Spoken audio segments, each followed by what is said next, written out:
That would help if my mic was on. Alright, starting again. Good day. My name is Martin. And as ever, I would like to start the stream off with a question. Have you played any good books lately? I know I'm about to. Today we are continuing expanded content for Siege of Avalon. In particular, let's just make sure that we're over here. We are going to be playing through the Days of the Sha'Houl mod. So, to cut it long story short, Kilniath! How's it going, man? I saw that you followed. I am very happy to see you there from the Content Delta community. It's awesome to have you in. Yes, this is very in the vein of Baldur's Gate 1, 2, and that sort of game. Very CRPG. So, as I said, Siege of Avalon is a RPG from the year 2000, and unfortunately, like most CRPGs from that era, the developer Digital Tome went bankrupt shortly after the release of this game. But that wasn't prior to them getting a very devoted fan base. Not in North America where I live, but in Europe, I discovered that this game is incredibly popular. Or at least more popular than I at first thought. So one of the viewers and a member of the SOA Amigos.de forum has been hard at work over the years creating expanded content for this game. Technically it's a mod, but honestly I consider it more akin to like an expansion pack. So you have the vanilla game, Siege of Avalon, but then each other game in this list is actually expanded content. So Seven Kingdoms is a prequel to the game. The Days of the Sha'Houl, which is what we are playing right now, is a enemy's perspective sequel to the vanilla game. And then you have the intended sequel by the developer Digital Tome called Pillars of Avalon, a sequel to that known as Ashes of Avalon, and then just some cool side stories. One is called Caves. That is going to be from the, I believe, the perspective of under the Fortress of Avalon, there was like a ancient civilization and the ruins of that underneath the fortress. This kind of explores that a little bit. And then the Rise of the Dwarves. Siege of Avalon, like most CRPGs, is very Tolkienian in its nature.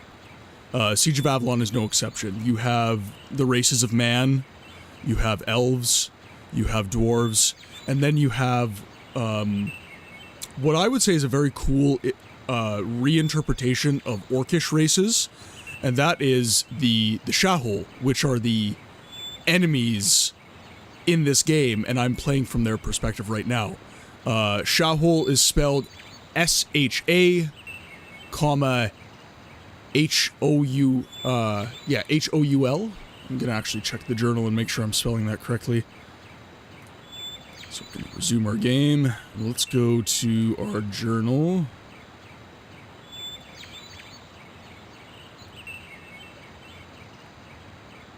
It might not actually be mentioned because we're playing from the enemy's perspective.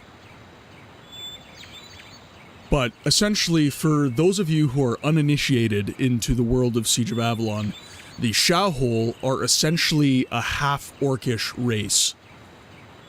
And there's varying degrees of the orcishness of the Sha'Houl within their culture. So you have kind of the more, I guess, human Sha'Houl, which are the shaman. So they're able to use magics, and they're incredibly intelligent. Basically at parity with regular men.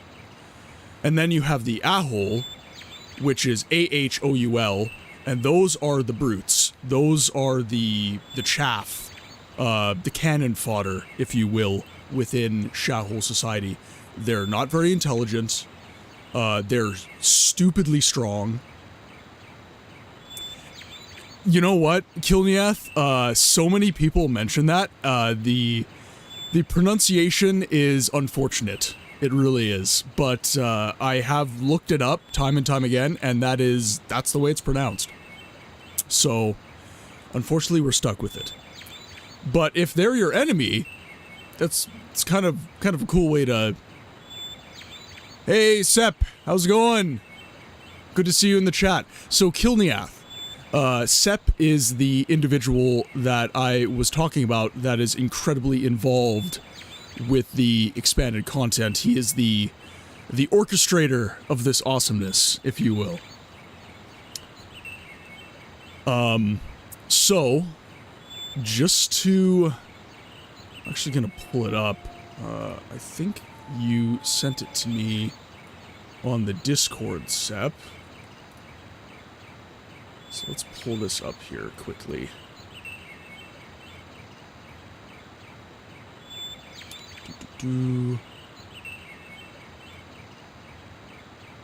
Let's visit. So I always feel like having maps is very helpful. And this game in particular, while it provides you a lot of lore, as all CRPGs do, it never provides you with a map. So this is a map that Sep literally created for the world of Eurale. Spelled E-U-R-A-L-E. And this goes over the 7 kingdoms and the Sha'Houl steppe. So you've got your 7 kingdoms of Orium, Cathea, Elithria, Aratoi, Taberland, Nissos, and Fornax. And then you have the kind of the uncharted territory where the Sha'Houl came from. So the events of Siege of Avalon essentially go over an invasion from the east into Eurale. And the invasion is basically due to religious reasons. The Sha'Houl have a worldview that is basically you cannot molest Mother Earth. Right? And the races of the 7 kingdoms, the kingdoms there within, are viewed by the Sha'Houl as abhorrent and in need of extermination. So Mithras, the kind of the chief who unites all the tribes here, made an invasion eastward. Mudkip, how's it going? Are we talking about how planet Earth is just a pastable? No, unfortunately the Sha'Houl do not subscribe to Scientology, or whatever the spaghetti... I think it's Scientology with the spaghetti monster. Correct me if I'm wrong. But, yeah, so... the worldview of the Sha'Houl is incompatible with most of the people of the 7 kingdoms, if not all. So an invasion took place. And Orium and Cathea were basically razed. And Avalon, which is contained within Orium, is the last bastion of resistance within the vanilla game. So the vanilla game goes over the perspective of your character and the last bastion of resistance in the dwarvish slash constructed by men. So, engineered by dwarves, constructed by men. Fortress of Avalon. And we, during the vanilla game, beat them back.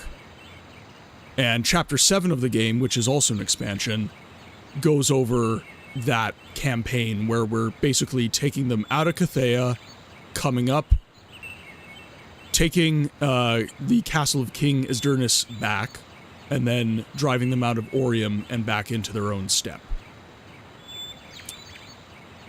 Now, let's just close this. Okay, we'll keep the map up, actually. So now we are in the expansion in the enemy's perspective. So, the days of the Sha'Houl. So, it is alleged at the start of this story that Mithras, the chief who we defeated in the vanilla game, was not defeated. We never found his corpse after the Siege of Avalon. And he's come back. And the Sha'Houl believe that he has returned as a deity. Not a man. He is God. He is transcended. So we are playing from the perspective of, I picked a shaman character because I haven't played with magic yet in this game. And this character's name is, I've named him after the Uruk who killed Boromir in Lord of the Rings. His name is Lurtz. And we are currently, I believe, in Chapter 2 of the Days of the Sha'Houl expansion. So, after all of that exposition, sorry for the big oh, good lord. This is what I get for talking. There we are. So after all of that exposition, for all of you who are new to the chat and new to this game, let's continue with the story. So, this game is very big on making sure that you're keeping track of your journal and your quest log to keep track of what you're doing. And especially for streamers like me that are not always streaming the same game. During Tuesdays and Thursdays, I stream Morrowind and not Siege of Avalon. Saturdays are devoted specifically to the CRPG genre.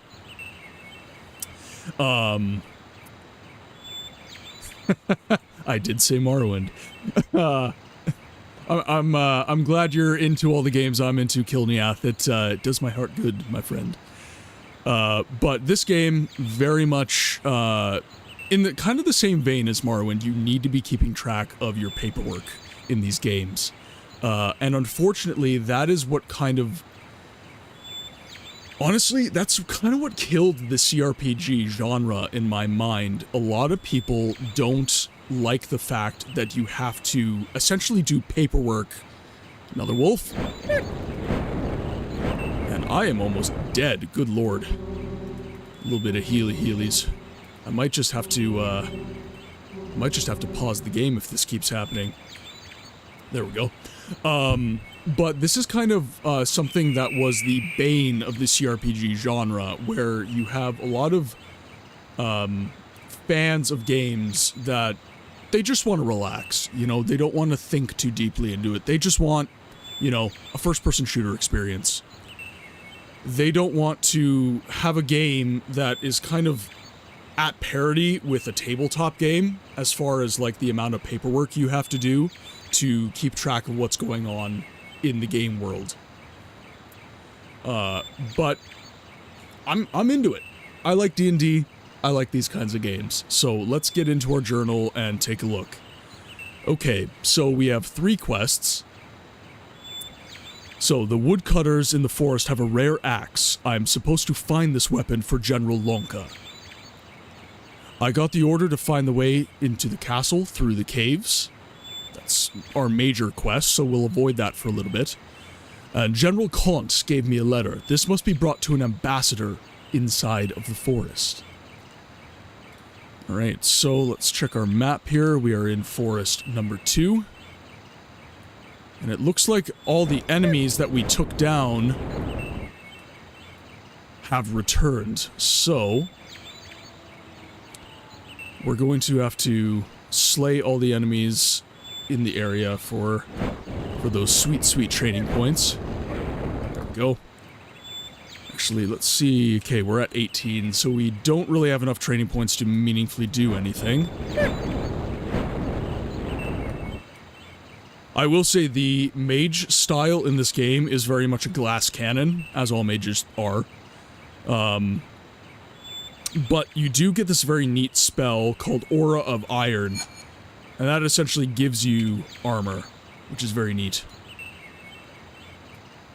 The name Kilniath was my 12-year-old mind trying to make a Dunmer name. That is super cool. I love that so much. Yes, I need much more mage training. Okay, so we are going to traverse all the forests and try to find this ambassador, the Sha'Houl ambassador, and find the woodcutters.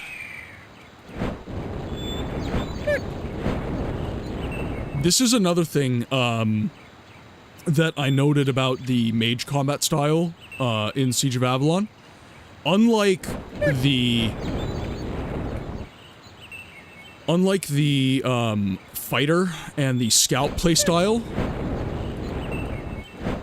you don't require a target necessarily to Oh, I am out of mana. No good. We need mana. Mana is important. Actually, let's do my little... There we go. My little macro trick that Sepp taught me. Where was I? Ah, yes, the mage playstyle. So...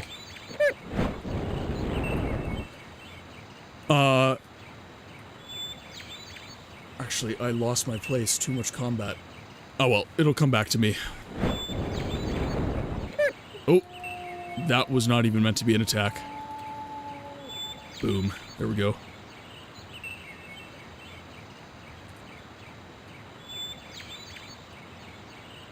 Yeah, the pre-fire trick, yes. There's a little trick here where if you swap very rapidly... So the charge spell is kind of your lowest mana draw spell, and if you cast charge but switch rapidly to fireball, you can cast fireball but only see the cost of the charge spell. Okay, now let's see where the ambassador is. I need to know why the lizards attacked me. The best thing to do is to ask them in their cave. I hope they don't attack me too. Okay, so that's just after the lizard men attacked us in the previous stream. The undead watch over the caves below Avalon. Hopefully I can defeat them to do my task. Unless General Kant told me about a creature in the forest. It's probably looking for food. You've added these comments, but after a while they annoyed me, so I never used them in further story. Okay.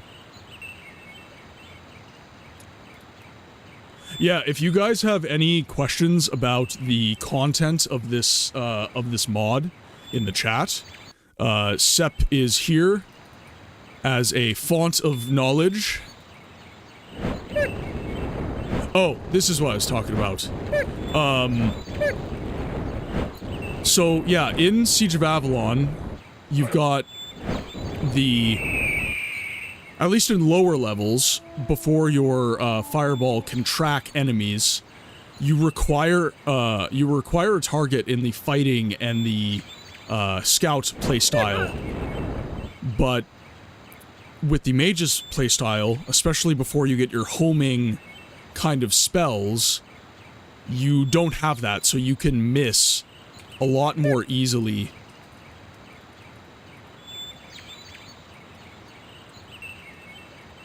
Like that. There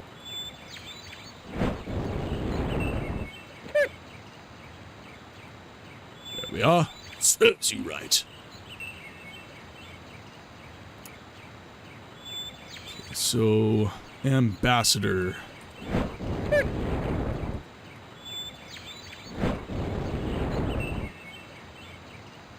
Let's just make sure we're saving our game semi-frequently so we don't lose track.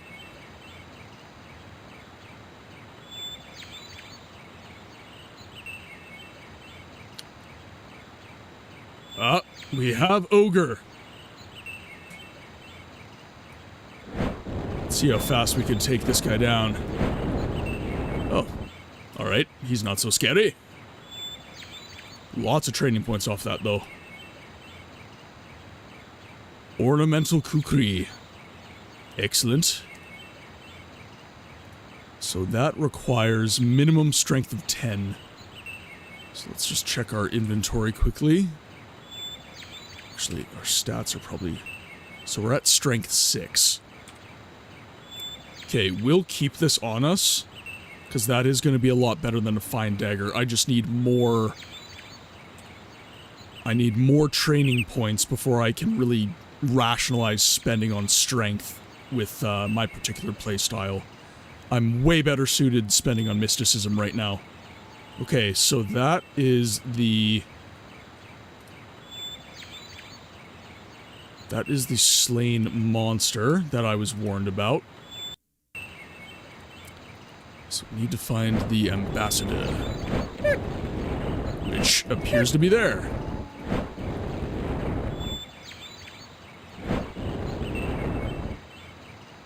Let's have a chat, shall we? Vargan. So, Sep, are you working on, in the next patch for the modded content? Because I'm noticing, especially in the descriptions of various enemies and NPCs, that it is still in German, which, for me, it's not so much of a problem. I have taken German in my past, so I can muddle my way through a little bit. Not a lot, a little bit. But, I'm just thinking for people who decide they want to access this game and access these mods, if they're not initiated in the ways of the Deutschlander. Okay, sounds good. I know you're busy as I am. You said you're a plumber, just like me. So I'm fully aware of how busy you are. But and this is all German dialogue as well. So what we are going to do is I am actually going to hop in a translation tool just so we can do the voice acting for this. So we're gonna go Google Translate. I did predict it. Yes, Kilniath. The entire emphasis of my stream is actually on the voice acting end. I deliberately pick games that have little to no voice acting whatsoever, and I personally provide voiceover for the games. That is not to say I'm a professional, but the intent behind that is because I feel like these games don't get enough attention. They just don't. And one of the reasons for that is the emphasis on, you know, using your brain, and that includes reading. These games require that you use your imagination just as much, if not more, than the video game medium itself. So, one thing I thought that I could do, I looked it up on Twitch in the stream space, and I don't see anyone doing this really, is adding voice acting to my play of CRPG and ARPG and JRPG titles. Yeah, exactly. So that's actually the focus of my stream. Is I want to pick old games that are very lore dense and have little to no voice acting, so that I can provide the voiceover. That's like one of the keystones of my stream. So with that, so we are going to do, let's find it first.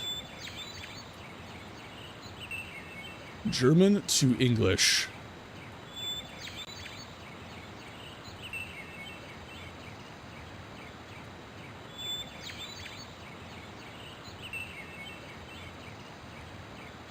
There's mir.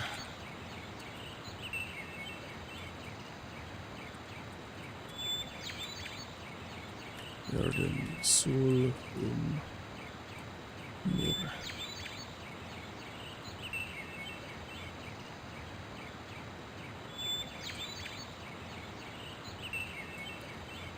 So. Dort bringen. wart schon senfukig auf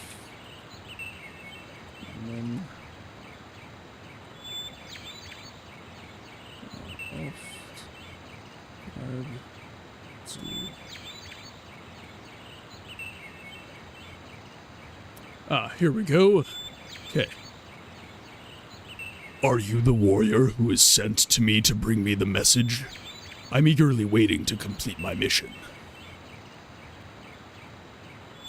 And we have Ikaba, Leaf. So this is okay. I'm translating the whole thing just in case, but this is basically Ich habe den Brief und der Ogre ist tot. So that's basically, I have your brief, the ogre is dead. But I'm not sure of the last bit here, so is tot hier.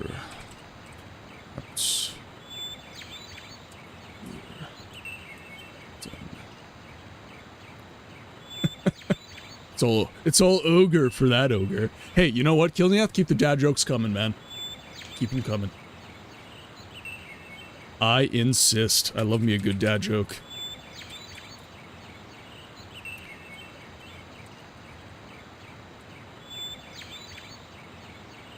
I might do, because I'm actually trying to pick up, my secondary languages.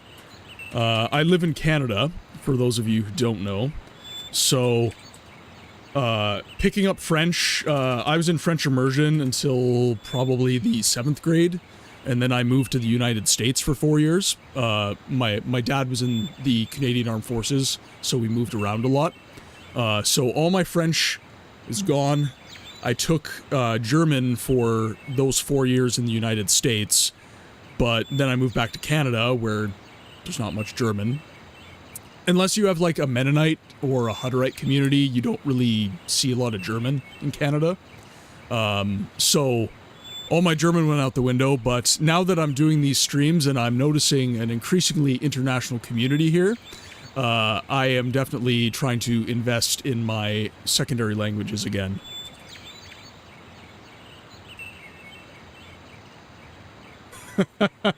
Oh, Kilniath, you're a Brit, are you?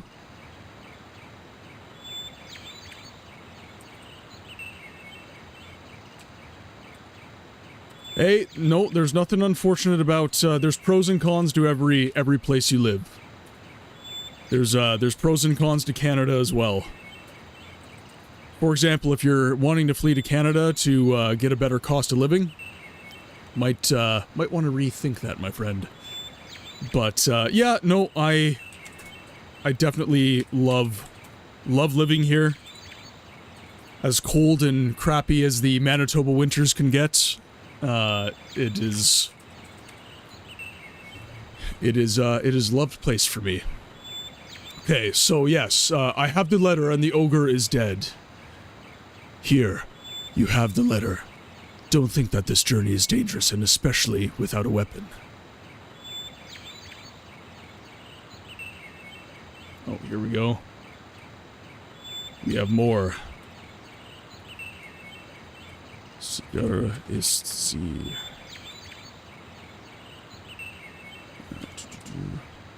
To make sure that I'm spelling correctly.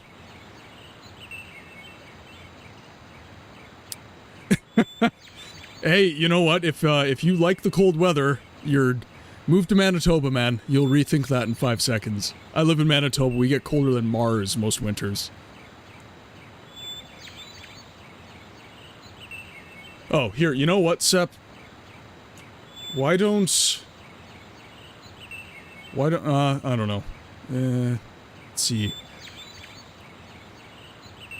Yeah, you know what, I'll just keep typing it out.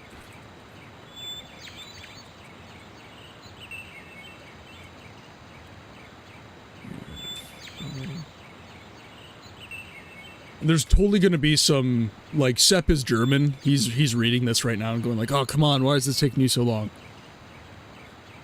Doing my best, Sepp. I'm doing my best.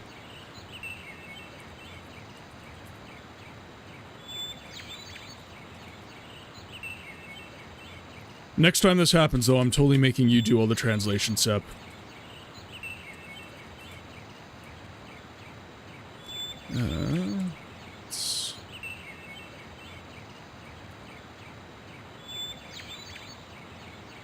And see, there's special German characters as well, so I can't necessarily get this, Yeah,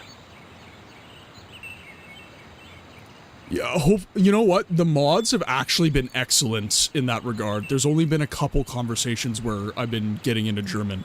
You know what? What we're gonna do is we're just gonna move on from this conversation. Reason being is we have the gist of it. We're basically interacting with him, and, you know, he's... Do you have my orders? And we're like, yes, we have your orders. The ogre is now dead. And I don't think there's necessarily any significant story other than that. I was able to deliver the letter. Ambassador Vargan seems to be pretty good because he was successfully... okay, we have some wooden German to English grammar issues as well. So let me just pre-read this a little bit.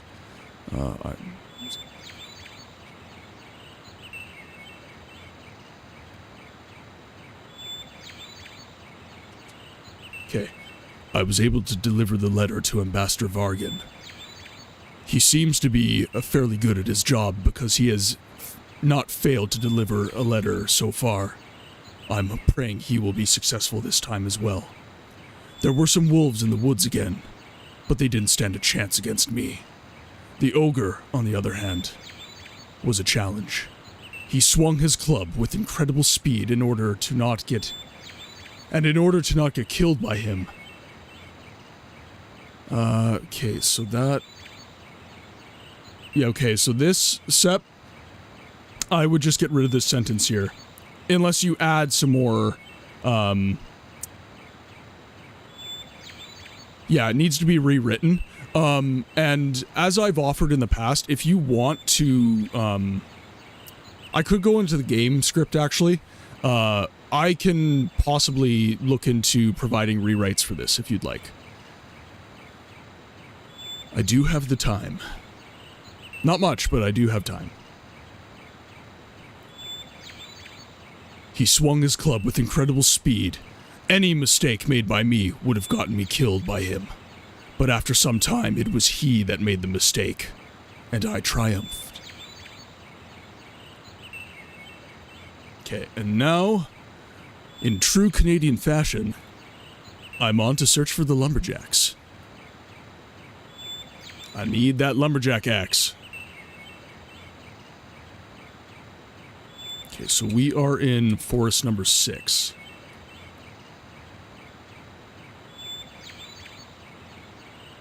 And for those of you in the stream that don't know, I also do creative writing as well. So I essentially... What the hell? Can we hit, please? Thank you. I essentially wrote a couple books in my youth. I am 29 now. So when I say my youth, I mean I did a lot of writing when I was like 21. Around that time of my life.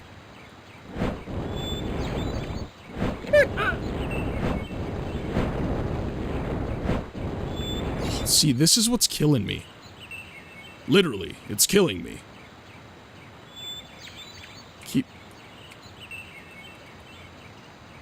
Let's up our mysticism again. Wait, I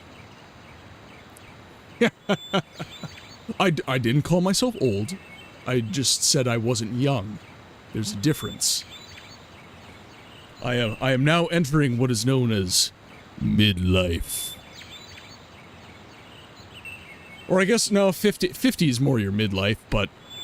I mean, I'm still in the first, like, quarter century of my life, so no, I don't consider myself old. I'm just less young than I used to be. Okay, so let's... I can't remember. Sep, you said for Fireball to have homing, you need to have coordination, right? I might just level up both if I'm completely honest.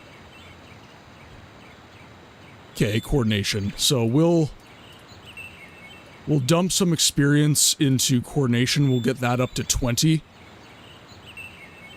Hey! Mr. Ethan Clifford, first time in the chat. Welcome, sir.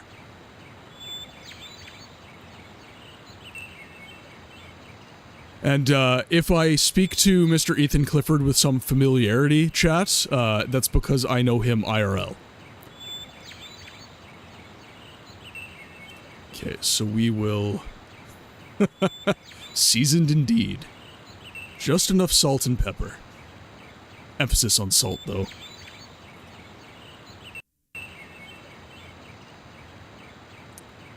Alright, so we have some coordination under our belt. Let's do a hard save, because I'm paranoid. We are now in forest number 4. Now, where is that damn lumberjack? Woodcutter. The woodcutters have a rare axe. I'm supposed to find the weapon for General Lanka.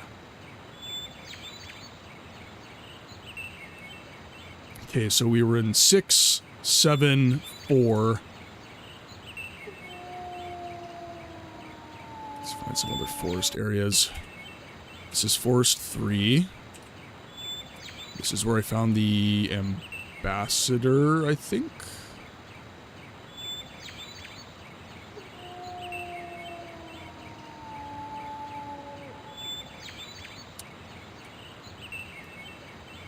Looking for a lumberjack.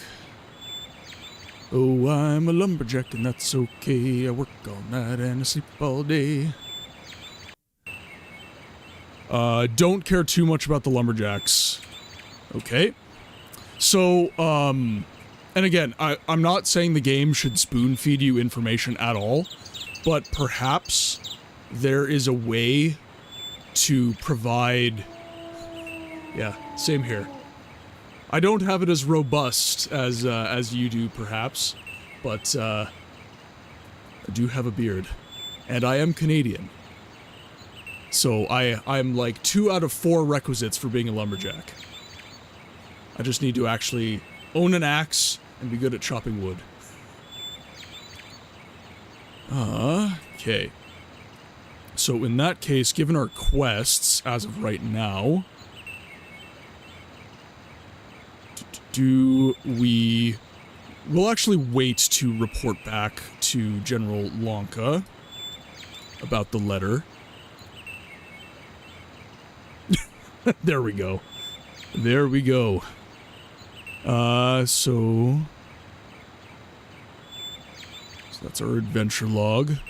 So there's caves below Avalon. So I need to find an access to those caves, which probably means going back into the village. Because I believe one of the villages gives us access. At least it did in the vanilla game. We will see if this is the same. Okay, so this is the old village. So a little bit more south, and then we should be in the territory we want to be.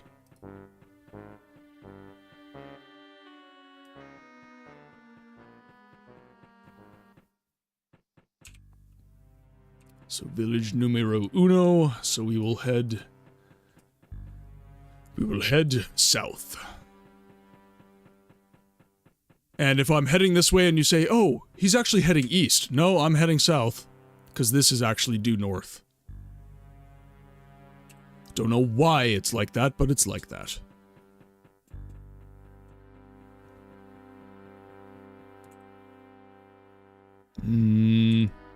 It's not Village 2.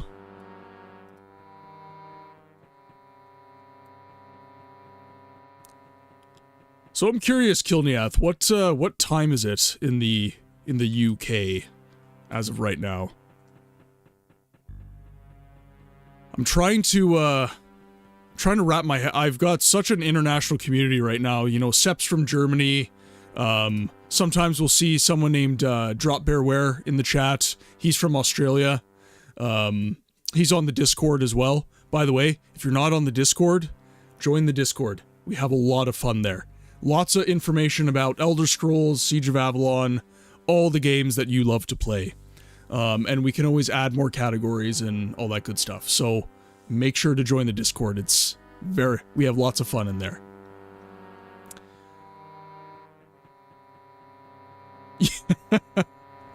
Yeah, food might be a good idea.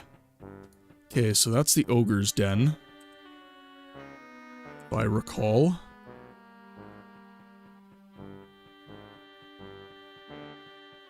And over here is not.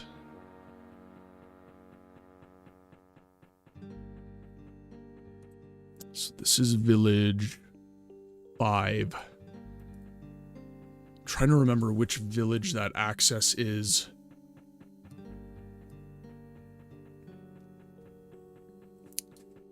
Six. Okay. So need to make my way over here, it seems. Village numero 6. And here we are. Let's have a chat with this fellow, shall we? Watch out, brother. Skeletons are defending the castle down there, and they are extremely dangerous. I know, but I have orders to go down there. Out of my way. Well then, I don't want to hold you back, but be warned. Thank you for your concern, my brother. Burn brightly. Alright, do a little quick save. Let's get ready to take on some skeletons. Get the sweet, sweet training points, baby.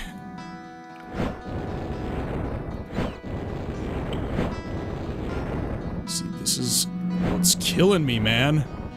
I am shooting right at these guys. Can we get some hit detection in the chat, please? The music of this game... Okay, I need to... Okay. Rant time. The music in this game is, in the CRPG genre, I would say, second to none. The music in this game is absolutely brilliant. I adore it. This alone kept me playing this game. I just love the soundtrack so much. Okay, and we're a little low. See, what's... I'm shooting right at him. And I'm actually homing a little bit now, too, so... And it's like just that perfect, like... It's that perfect in-between of, like... You know, 16... Or... I'm gonna misspeak here. But, you know, those very simple musics from, like, your Game Boy games? Kind of thing? Like your 16-bit, 8-bit kind of music composition? And actual, like, nice music composition. It's like... It's kind of a nice in-between there.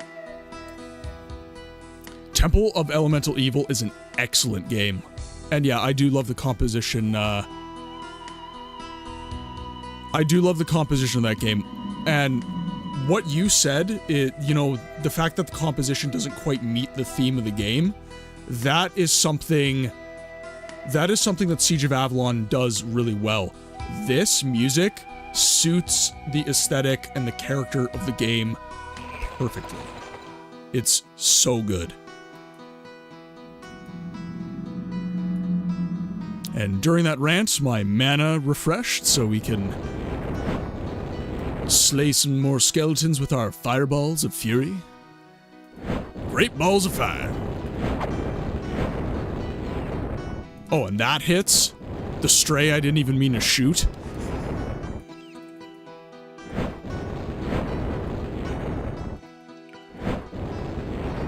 we go. Gotta be very careful with my mana here, because if I get ganged up on too bad, then it is not going to be a fun time for Martin. Not even a little. Okay, so let's just explore the area and leverage all the training points we can. So I was shooting right at him and I missed. I wonder if there is, I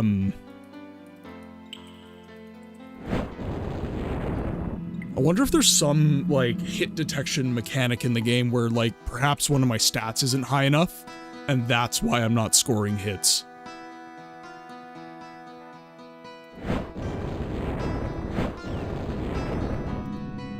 So far, so good. Oh, that was a one-hit KO. Very nice. That was not. Very not nice.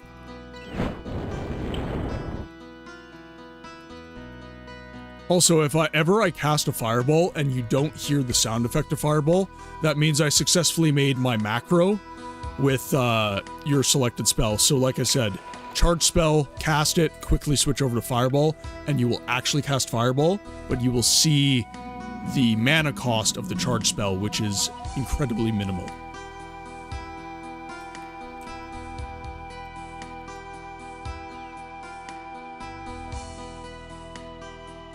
I feel like someone needs to, like, recompose this, this music in kind of like a lo-fi mix.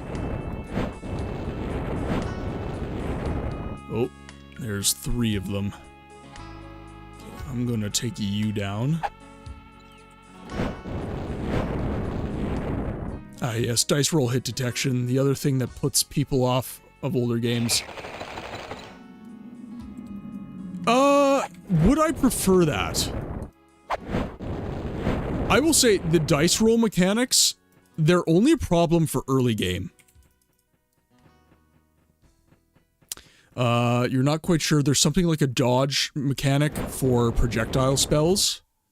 Okay. And defense mechanic in melee fights, but it depends on another value. Okay. So I might not be that far off. As I was saying though, with dice roll combat, it's only really a problem for early game. So games like Morrowind are absolute hell to start, but then you get your stats up to snuff, and it's honestly just another game at that point. Once your stats are up to snuff, you're doing just fine. That doesn't mean you're not gonna have missed hits due to dice roll, but could be a lot worse. And yeah, like you said, I too enjoy kind of that feeling of... This is something that is actually very interesting to ponder. So, the feeling of weakness at the start of the game versus kind of late game overpowering. A lot of games will actually try to give you that feeling of weakness back after you become incredibly powerful. It's a trope in a lot of games. A lot of games will, you know, you start weak as hell, you get super strong, and then the game gets boring. And once the game gets boring, the developers are like, okay, well, how do we keep this guy playing? You just make him weak again. We take all of these great items away from him, maybe even strip him of some stats, and we put him in a very compromised situation. Most of the time it's a prison that is very, very well guarded. And then you're like, oh man, like, I didn't even realize how powerful I was because the game just got so, like, so boring. And now you've, like, returned to this point of, like, kind of naked vulnerability within the game, and it feels incredible. And I think the sweet spot in video games is kind of that constant, like, chasing your tail, right? Where you're just like, I want to feel strong, but not too strong, so that I can... There's enough challenge there. That's one of the reasons people really love the Dark Souls game, because you never, ever, ever reach the point where you are overpowered. You are always vulnerable in games like that. And that's why the Souls genre has become incredibly popular. At least in my opinion, that is why games like Dark Souls have really reached a broader audience, because that constant chasing, that feeling of weakness in the game, where it's like, you know, I'm good, but I'm not too good. And I'm right in that sweet spot where my gameplay actually matters.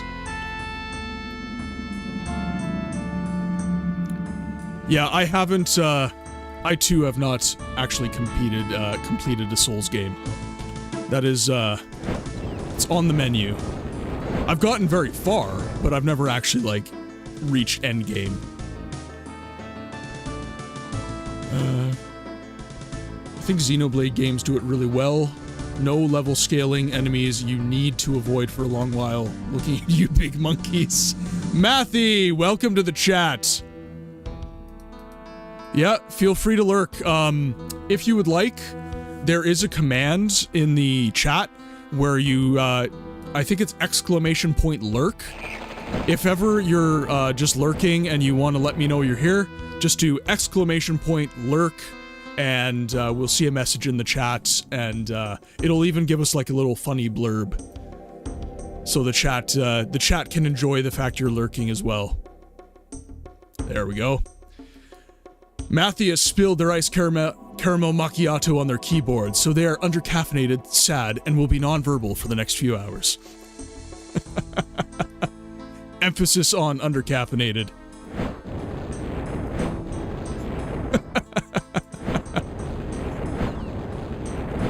I try to make it a benefit to you when you lurk, Matthew.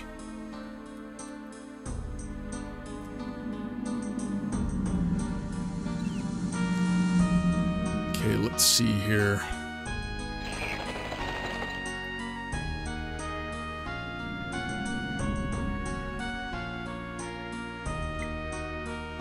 If I ever go silent, it's just because I'm vibing with the music, by the way.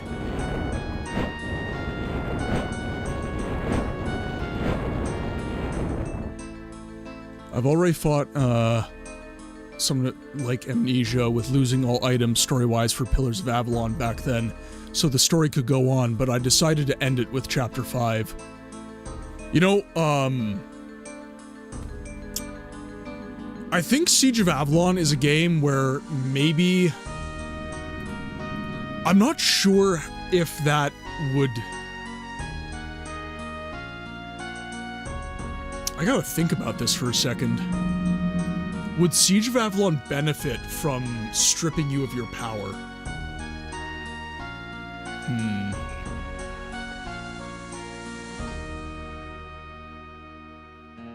The combat in this game, when it is challenging, is almost prohibitively so. When you reach a I call them wall enemies. So you're moving, then you finally hit that wall. That one enemy that is just like, and again, back to the Souls genre. Almost every boss fight is a wall, right? A wall enemy. And Siege of Avalon suffers from this quite a bit, where you will reach enemies where you will have to redo that fight like 12 times to actually get it. And half the time when you do get it, it's dumb luck. Because the enemies scale with you. This is ridiculous, please hit. The enemies scale with you within the game. So it's very, you know, you can't... B, welcome to the chat. Happy to see you here, my friend. How are you today? But encountering these wall enemies where you have to redo the fight like 12 to 20 times, and the scaling of the enemy means I can't just level out of it. I can't just outscale my enemy. I have to outskill my enemy. And in Siege of Avalon, normally outskilling your enemy is just like desperately running around trying to score like cheeky hits and stuff like that. So if I'm thinking about it, would Siege of Avalon benefit from that sort of a strip you of your power mechanic? It depends entirely on whether or not you enjoy the combat. Personally, in this game, I do. But I could definitely see other players of this game getting really frustrated with that sort of thing and stopping the game as a result, which, to me, an amazing game like this would be a crying shame. Please, thank you. That's another nice thing about the fireball spell, is you can score double hits as well.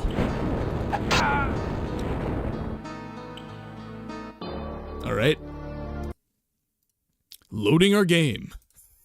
One hit KO from the skeletons. Gotcha.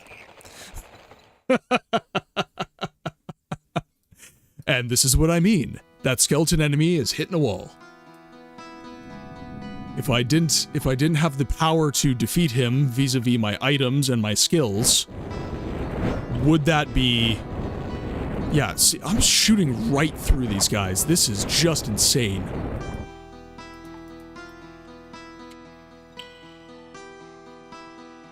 Well, but this is what I mean when I say the mage characters in this game are glass cannons. I'm not whistling Dixie, man. They are glass cannons. I will get one hit by any one of these guys, and these skeletons are not high-level enemies, by the way. But because my combat style is focused so much on, you know, just a broken amount of damage, I could definitely buy some metal armor. You are right, Sep. But in lieu of, I'm definitely going to take quite a bit of damage. Okay, so all these guys are taken down. Good to go. There we go. Refresh some of our mana as we travel. Actually, let's see. And we could also up our constitution. That is also something we can do. Our constitution's incredibly low right now. Our hit points are 28, which is nothing. Our fighting character had like... I would have to go back to the VODs on YouTube, but I'm pretty sure we were somewhere in the hundreds near the end game. And we were using magic, and we were using Aura of Iron. And that's another problem, is I'm not consistently leveraging my Aura of Iron spell, either. If I leveraged that, I definitely wouldn't have been one hit by him. This is another interesting thing about Siege of Avalon, in my view, is it uses a class system. So when you start the game, you have your mage, your fighter, and your scout, right? But you end up playing very hybrid in this game. For example, I don't think you can beat Siege of Avalon without using magic. I said what I said. You need magic in order to beat the game. Beating Mithras, the final fight of Chapter 6 in the vanilla game, if I didn't have, like, deflection spells and stuff like that, he would have owned me. Like, he would have just absolutely had his way with me. But because I play a hybrid playstyle, you know, I'm able to achieve victory.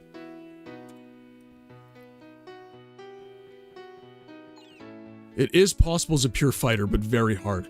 Well, and that's my point, right? Is, well, okay, maybe that's not my point. My point was, like, you can't... Oh, here I made him invincible. Whoops! That's the other crappy thing, is you can cast your buffs on enemies, which is awkward.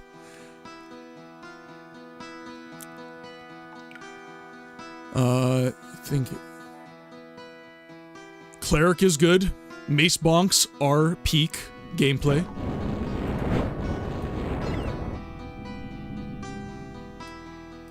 I do love me some Cleric. My favorite playstyle is, and I'm doing this in Morrowind to my detriment right now. I love a stealthy marksman. In Baldur's Gate 3, I believe, I normally go Gloomstalker Ranger. So like hybrid with Rogue and Ranger is what I normally do. I just like to get all those stealth hits in. There's just something about taking down like an entire army of enemies without them even seeing you that I just find so satisfying. It's just amazing.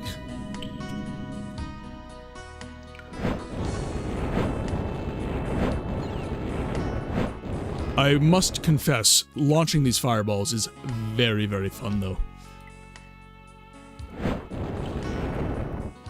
Have you ever cast a fireball into your party and just destroyed everyone? D&D 101. Not even enough mana for a charge spell. Oh, and of course it missed.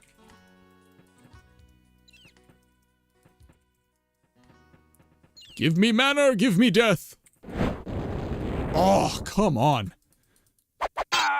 Ooh. Not fun. Alright. I'm definitely going to need to invest in some steel armor after this. Definitely. Well, I do have some. I've got a chain hauberk. Actually, let's throw some more.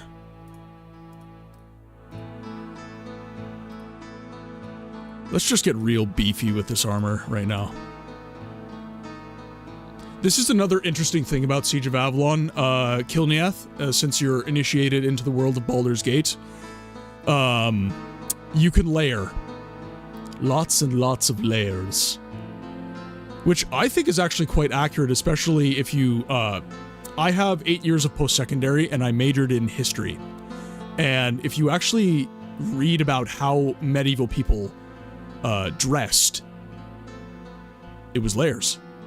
You had a cloak, you had a shirt, you had a vest, you had maybe some armor if you were a soldier, you had belts, you had kilts, you had pants. All the above. Yes, the answer is yes.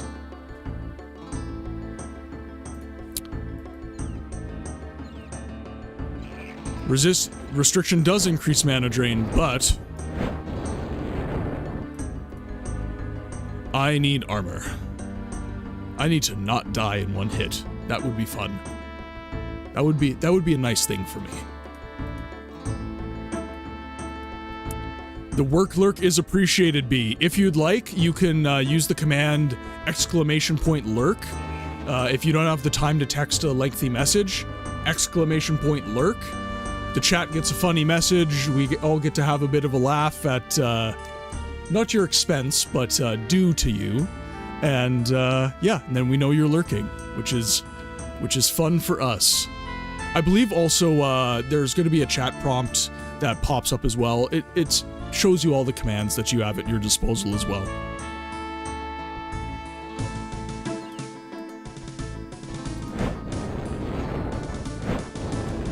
Okay, that is actually hitting. I'm also gonna be a little more hardcore with the... Let's just attract all of these enemies. Just get them into a bottleneck right here. And then let the fireballs rain.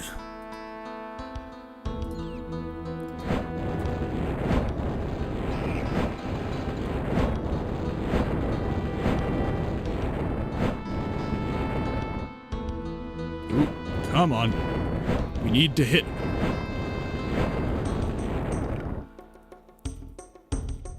That was actually quite a few fireballs before I ran out of mana. 10 out of 10 would do again.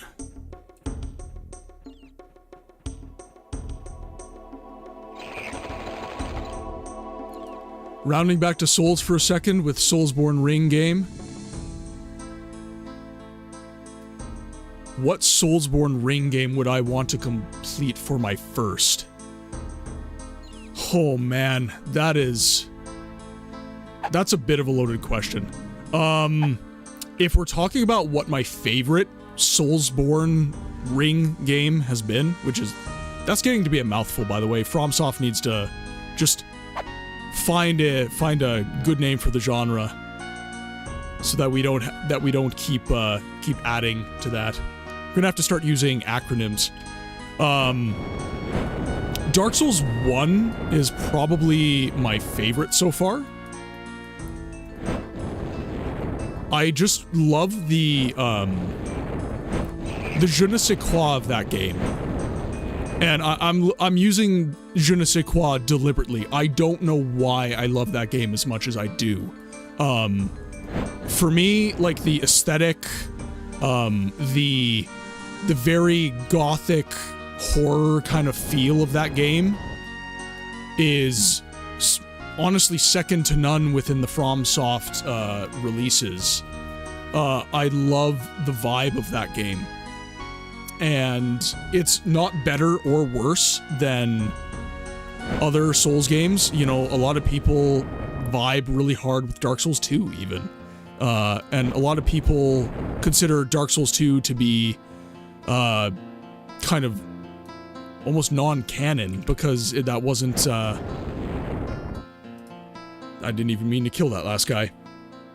It was, you know, it was a release that was kind of outside the main Dark Souls team that did 1, 3, and I think Demon Souls and stuff like that. Yeah, I think I'm happy with that answer. I think I would do Dark Souls 1. I would defeat Dark Souls 1. Next in the Dark Souls line, I would probably do Dark Souls 3. 2 is probably my least favorite. There's something about the aesthetic that kind of changed. It became a lot less,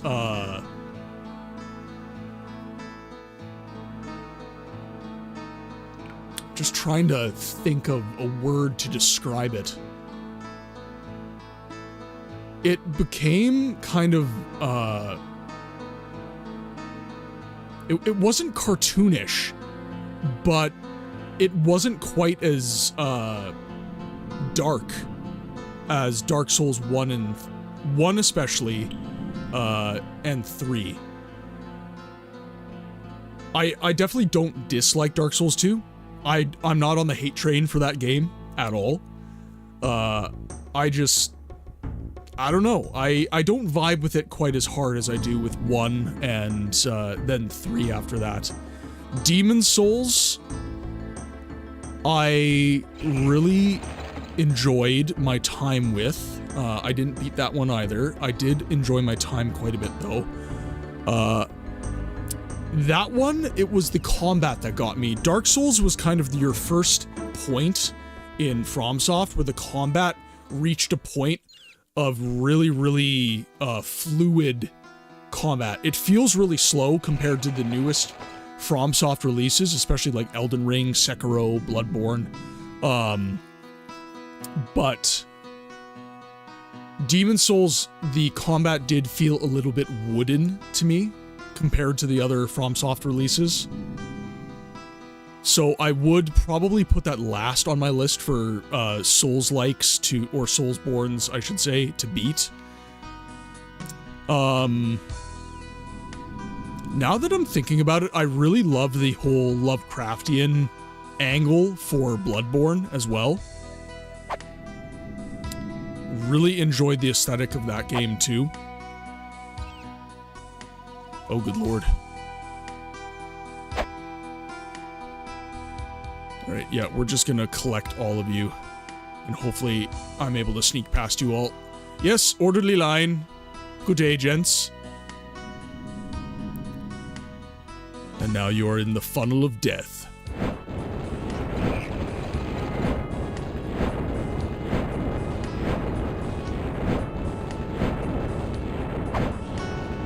Can't miss when you're all in a line. Oh, and now I'm out of mana. Related side note, Outward is fantastic open world, Souls-like, combat-wise, with crafting, camping. Yes, Outward is really, really fun. Really, really enjoyed that game. The thing that got me about Outward, it was kind of a very... I don't want to say kind of, that sounds too flippant. The early game was a challenge for me in Outward.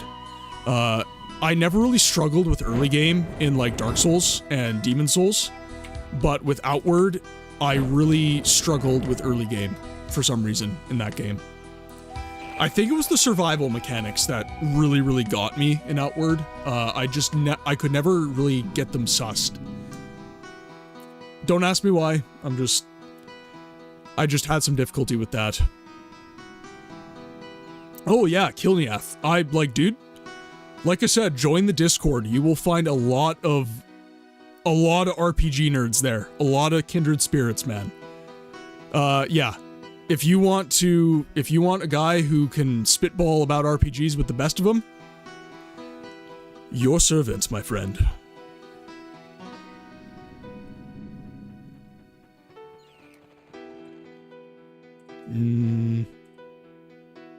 Yeah, I spend a lot of time gaming.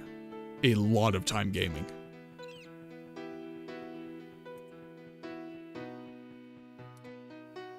Let's see here. Okay, so that's one of our exits. These are two blocked off. Incidentally, you're replaying Bloodborne, and I'm like thinking either Bloodborne, Dark Souls 1, or Dark Souls 2 are the best to introduce people to the series. Yeah, I would agree with that. Dark Souls 2, I had the easiest time with combat in Dark Souls 2 for some reason. I didn't get beat up quite as hard as I did in other Souls games in Dark Souls 2. It's definitely hard. It's definitely still a Souls game, but nowhere near as awful as I got destroyed in like Dark Souls 1 and stuff. I think it's because Dark Souls 2 was kind of the initial point of truly fluid combat within, like, even Dark Souls 1 feels a little bit wooden these days. Definitely more fluid than Demon Souls, though.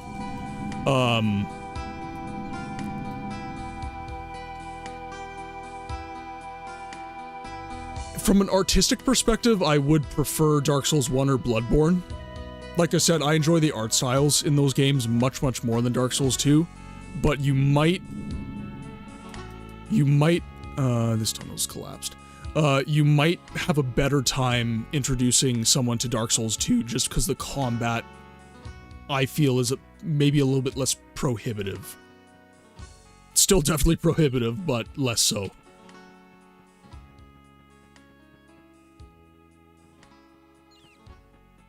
Oh, you make your own hours, Kilniath. Are you like game dev or something by chance? I have a lot of game devs in the Discord. Yeah, Drop Bear, Kezi. Kezi's actually making a Fable-inspired game right now, which is really cool. Bear, I don't want to speak for him. I believe that he is doing kind of more like 2D kind of games.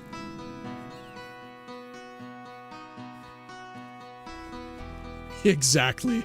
Be my backseat gamer, and eventually I do plan on streaming a little bit of Souls. See you later, Sep.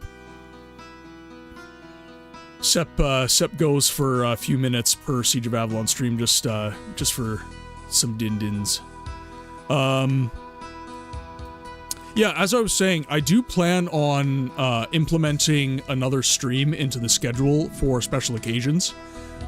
So May, the month of May is coming up, and that is obviously Star Wars month. May the 4th be with you.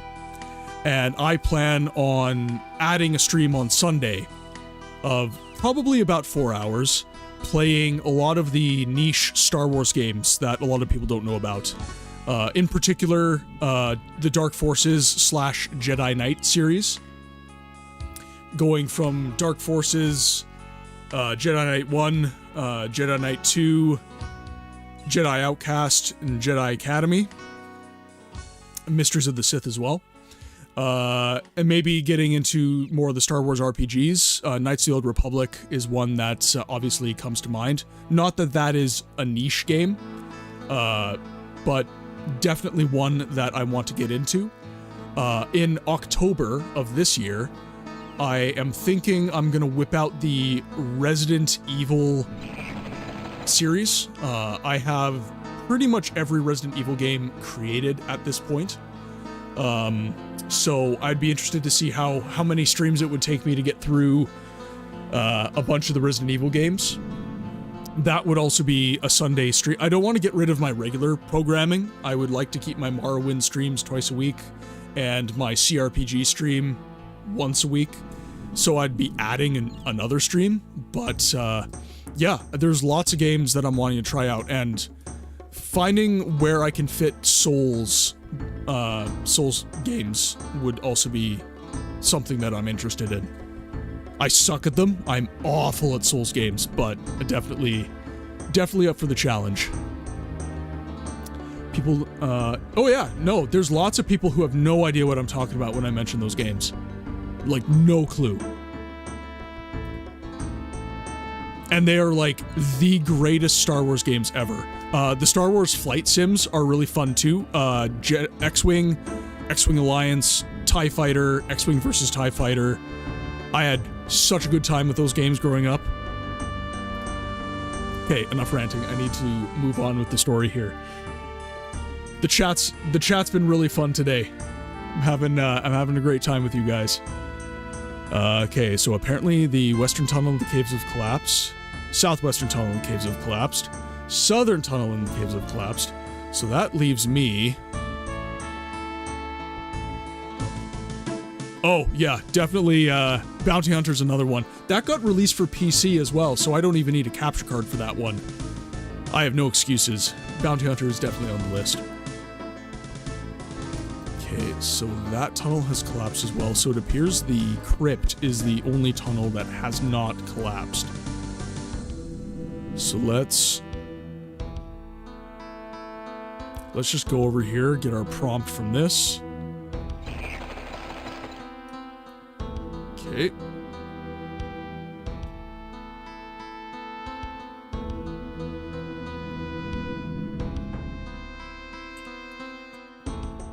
So in the chat, I'm curious, since we're talking about this, what is your favorite Star Wars game? Because I mentioned Star Wars month. So, actually, I mentioned lots of games. So, what's your favorite Star Wars game? And what is your favorite Resident Evil game? So I can answer very, very quickly with that. My favorite Star Wars game is going to be the Jedi out... Well, I have to consider it a series. It's really all the same story, but I'm going to use the last game in the series, Jedi Academy. I really had a good time with that game. So that's probably my favorite Star Wars game. And my favorite Resident Evil game, even though it's probably one of the least horror-focused Resident Evil games, is Resident Evil 4 for the GameCube. I sunk so many hours into that game. It is forever the paragon of the franchise for me. I have the U-Green capture card as well. Yeah. Jedi Academy. Yep. The multiplayer on Jedi Academy was wild, man. The multiplayer, people don't remember the multiplayer in that game, but holy crap, it was insane. And the lightsaber combat is bar none. So KOTOR. Here, actually, I'm just gonna swap some stuff over. Okay, there we go.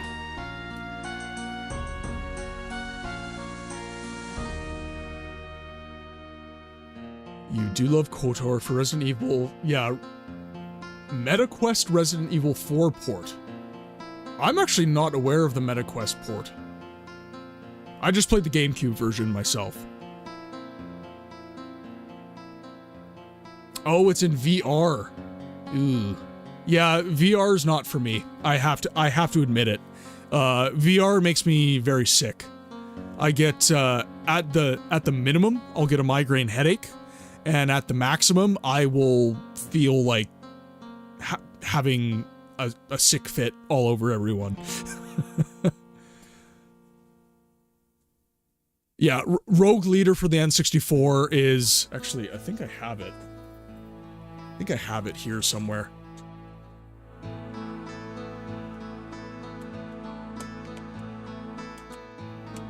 I do not have it yet. I'm currently rebuilding my Nintendo 64 collection.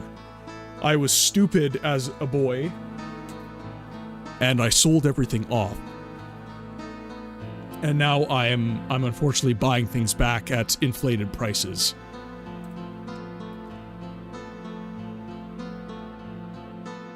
You bought it in oh wow.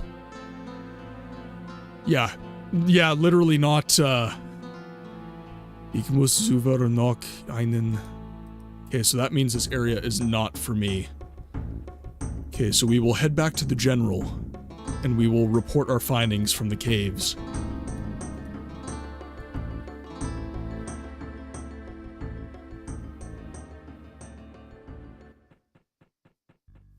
Yeah, Kilniath Pokemon in particular is the worst. I think, I'm looking at buying Pokemon Emerald now, because I never got a copy when I was younger. And I think the going rate for Pokemon Emerald right now is like... 300 Canadian dollars? Something like that. I have most games, in the Pokemon franchise. I just don't have the current releases. I really have not been vibing with the newest Pokemon games. Like the 3D kind of open-ish world Pokemon games. I've not been vibing with them for some reason.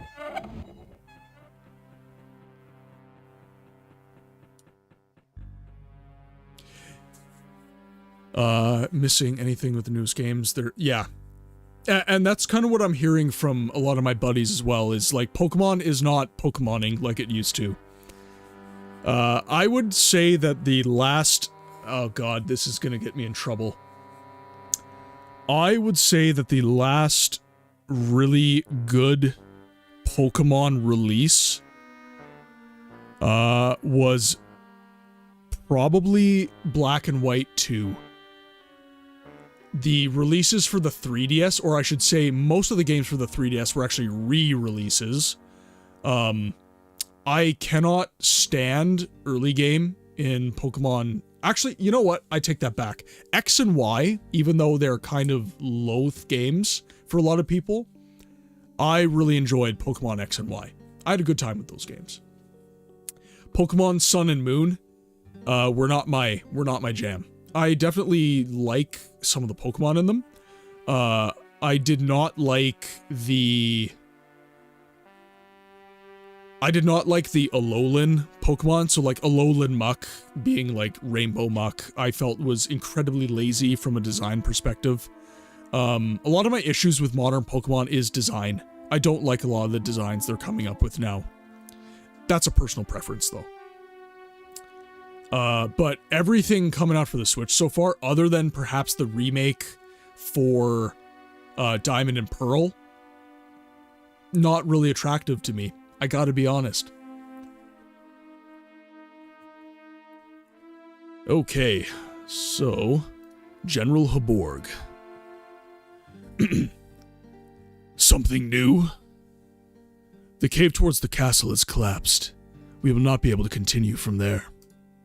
Damn it! Now I have the following order for you. Look for a new way in? I thought you might ask. Understood. Burn brightly, Commander.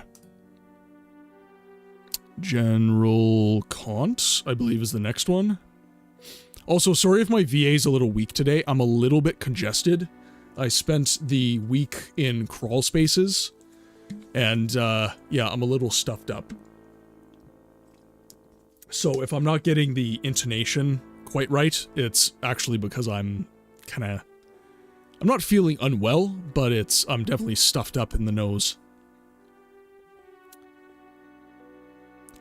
You like Sword and Shield, but Arceus was interesting from a gameplay perspective, but it showed how Game Freak can't do modern 3D games. Scarlet and Violet are just regrettable, which makes no sense, since they could have asked Monolith for help, since they're all Nintendo owned. but it's not like they need to release good games since people will buy anyways. 100%, man. Money plays. And unfortunately, the Pokemon fandom has not been voting with their wallet for these most recent releases. I will say, part of the problem with Game Freak, and honestly, every 3DS game on has kind of suffered from this. Game Freak is still operating as if they are developing 2D Pokemon games. Right? The development window for these games is way too small. They are not permitting enough time to develop these games properly. And they're not committing enough resources to make these games properly. Now, with that said, games are incredibly expensive to make, especially these days with, with 3D and all that good stuff. So, I kind of get why Game Freak isn't doing it. It still sucks that they aren't, but it is what it is. Okay, so I completed that quest for General Kant, so we'll go to him. How far are you with the task I gave you? The letter's been delivered. Very good. But now, go and attend your other tasks. I have nothing left for you. Allow me to ask who this letter is for, Commander. This letter is for the Naga. The content is secret for security reasons. Be gone. I understand.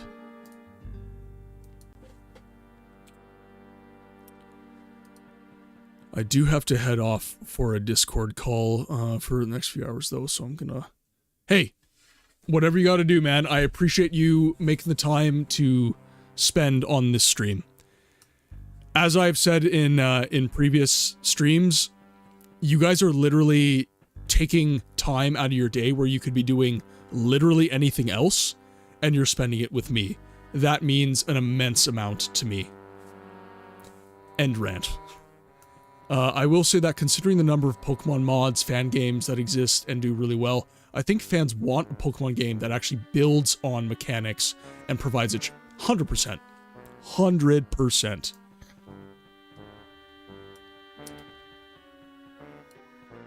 Yeah, we, like... I will say, like, there's something about the feel of old Pokemon that is really, really special. And they haven't been able to capture that in 3D yet. In particular, I think it is the art of the Pokemon. You know, when you're doing a Pokemon battle, it's no more animated than Pokemon Stadium, if we're being completely honest with ourselves, and that came out for the N64. Like, do something really interesting with the Pokemon animations. Build on the mechanics from those kind of golden era games like Pokemon Emerald, Pokemon Gold and Silver. Build off of that, and you're gonna have an incredible game. And also, give people something to bite into. One of the best, and it was a remake, it was for the DS, Pokemon Soul Silver and Heart Gold were amazing remakes of the original iterations of the game. Because it didn't reinvent the wheel. It used what was currently there within Pokemon Gold and Silver, and it just added. It just gave you more, right? There was more meat on the bone for the Pokemon fans to get into.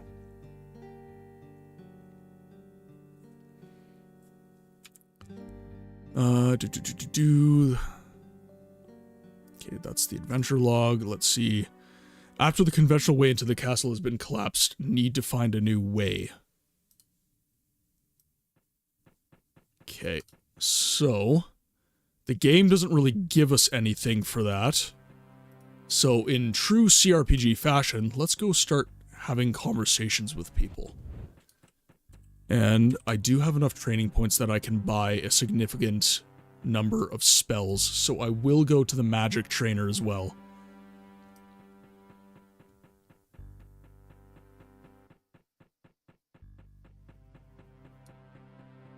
Shalath. What brings you to me? How can I help you this time? I want advanced spells. Can you teach me? I can see that you have made good progress. I can teach you the following.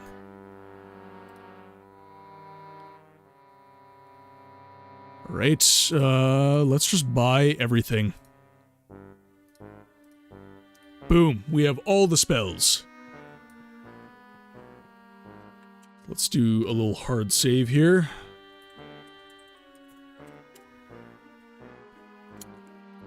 Okay, now we are now at the point where we have more spells than we know what to do with.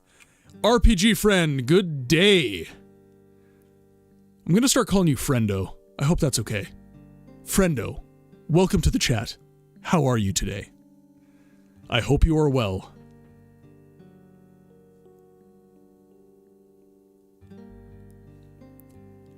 It is day for me. I believe, you said you were from Austria, so I believe that would be evening for you, just like Sepp. It's what? 6 hours, yeah, so like 6 or 7 hours difference. We're 12:35, so yeah. Oh, okay, there you go, 7:35. So 7 hours different than me.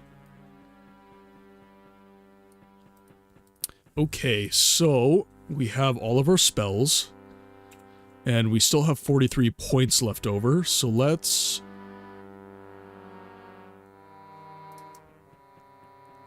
talk to the smith. I need some better armor.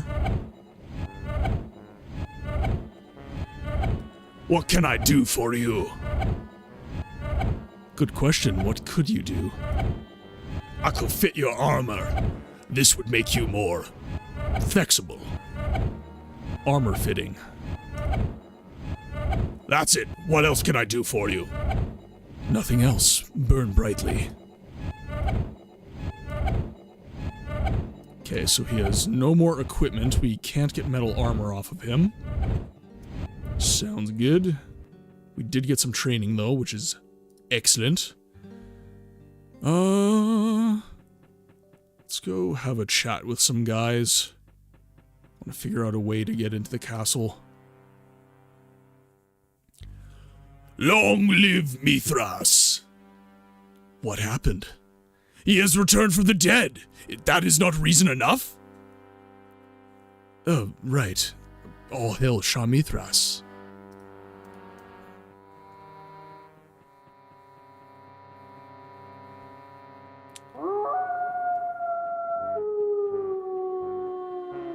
Might need to talk to an NPC a little bit closer.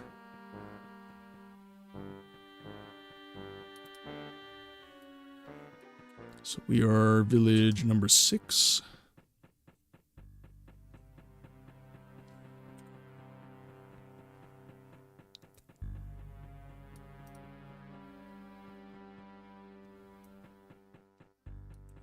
Okay, so we'll make our way to the castle and then we'll start skimming the perimeter and see if we can find any vulnerabilities.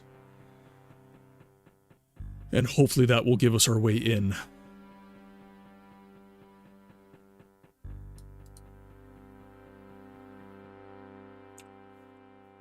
Okay, so this is Village 1, so we are officially right in front of the south gate of Avalon.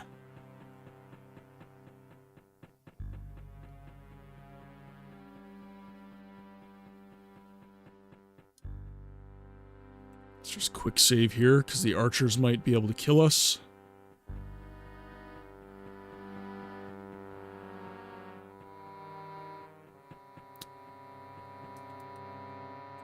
Okay, let's think about this for a second here. So, we went into the caves, no dice, Southgate is heavily protected. We went over by the Peasants' Bailey, that is heavily protected as well.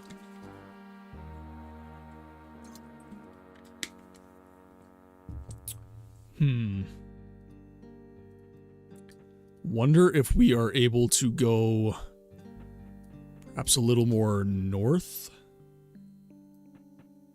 Oh, that is not what I want to be doing. There we go.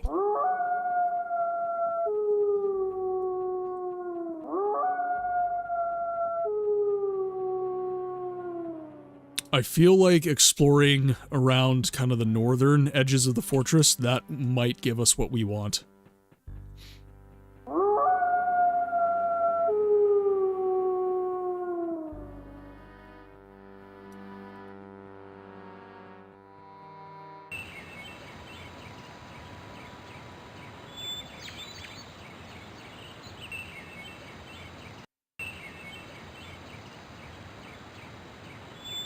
Let's see here.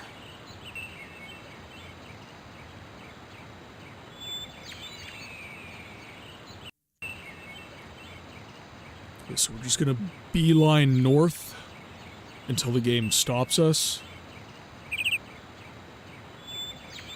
There might... Ooh.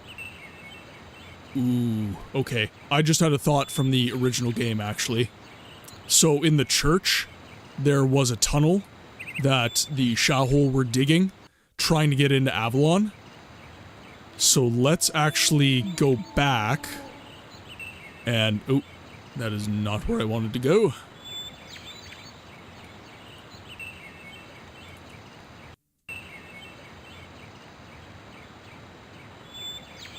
Because we're supposed to find another way in, and I'm wondering, since the caves are blocked off, the only other entrance into Avalon that I can think of from the original game was in the church. And we have occupied that territory, so I think I can get in there.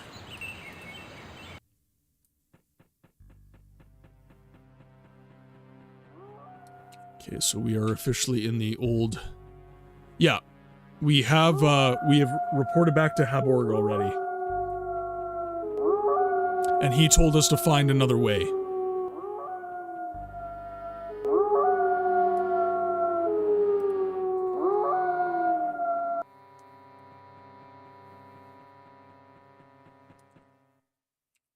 Okay, so Village 2 would be where I want to go.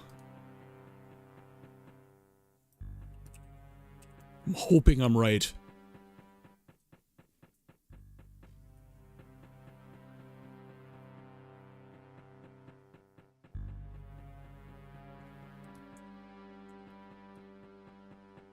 Oh, can't,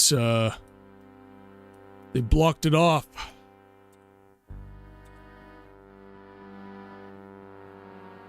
Is there perhaps another way in?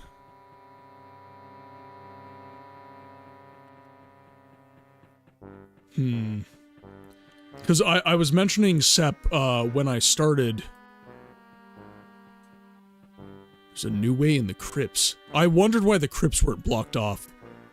The dialogue that goes over your head when you go up to the crypt, that does mention, it mentions something, but it was in German, so I wasn't, and it went away too quick, so I wasn't able to get it translated.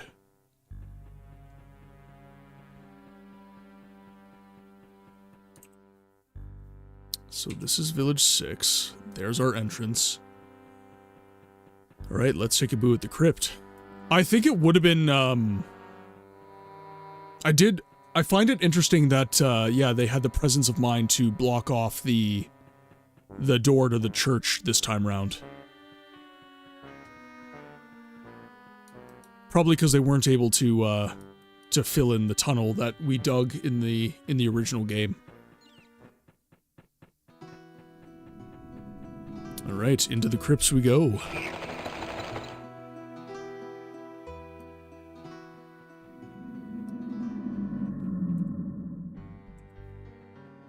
Okay, so that's blocked off.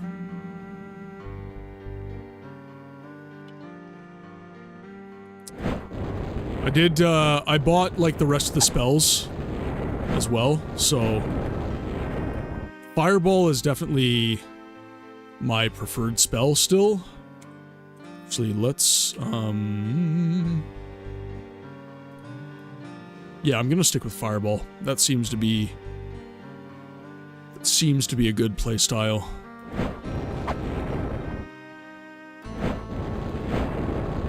Couldn't find any steel armor, though. Smith didn't have anything for me.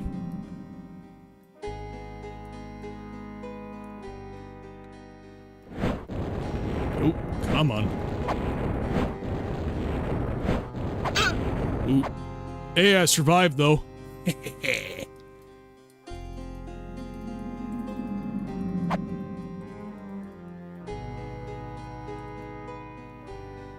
sure I'm saving after all this combat so I don't have to redo it. Gotcha.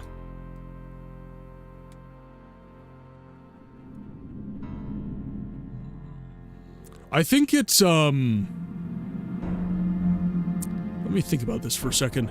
I think it would have been interesting as well for, our character to actually be fearful of the crypt. Because, I mean, it's the crypt. And he's just been fighting undead skeletons and everything, so... Instead of saying, like, I must find a way into the castle beforehand, it could have been like... Because how does our character know this isn't a way into the castle, right? So I think it could be cool if he's just like, you know, there's something wrong with this place, I should go talk to the general first, type thing. Come on. Let me cast, damn you. Alright. 2 can play at that game. Time to whip out the hold spell. I think I have that armed as... Yeah, that's 5.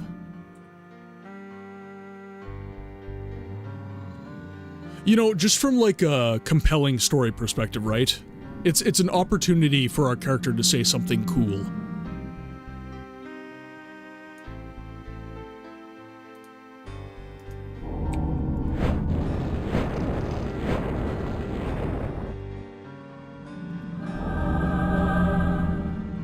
Oh, have no mana. Damn it! That's awkward. Oh no.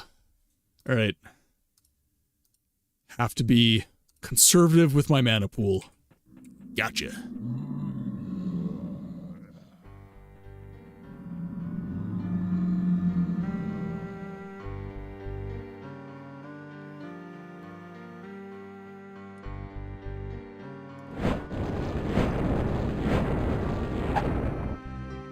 Come on.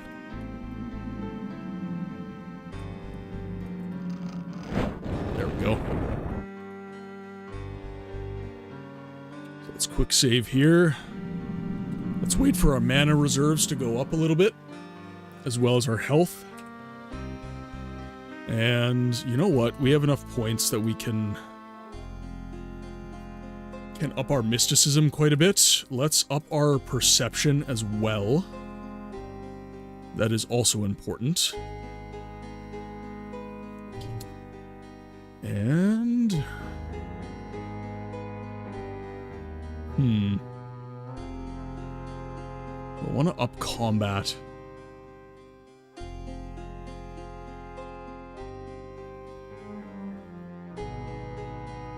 Let's do perception to 16.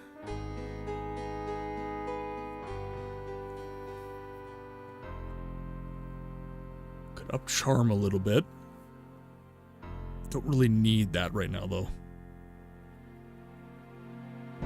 Yeah, constitution. That is fair. So actually, I'll leave my... Well, you know what? I'll up my perception to 16. That's not gonna hurt anything. Let's do a little hard save. That's all of our points spent, but I'm not worried about it because we are going to definitely gain a lot of points as well. The crypt should be pretty full enemies.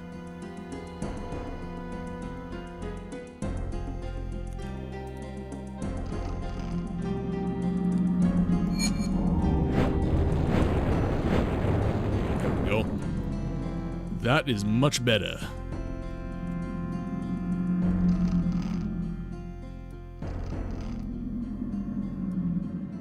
So we're supposed to have a new way in.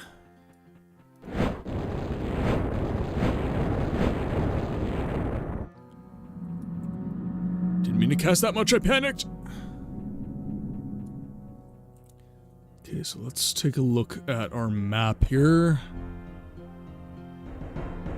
So we're supposed to have a new way in. Might have to go down to go up. Maybe. Possibly.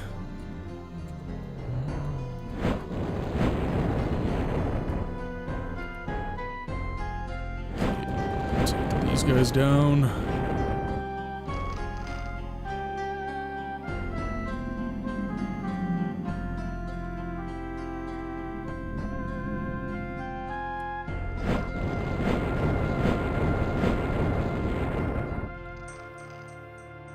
Okay, that should be the last of the enemies in the area. So yeah, it looks like I've got to go down.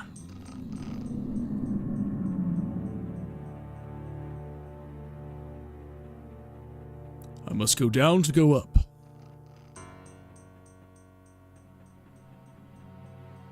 I suppose I could have saved those training points as well, because there's probably a warrior trainer that I can meet up with in the camp to give me, you know, health regen and stuff like that, but like I said, I anticipate that I am going to get a significant amount of training points from this area, so I don't think that I'm really screwing myself over by doing some leveling.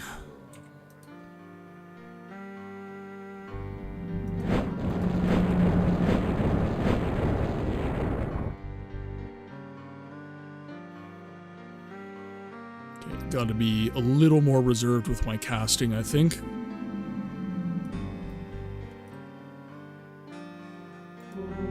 Oh, yeah, I'll just heal him. It's the wrong quick key.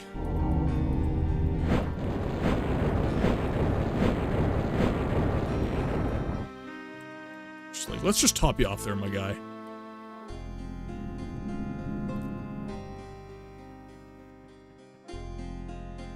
Oh, come on. Can we please cast this on him? Thank you.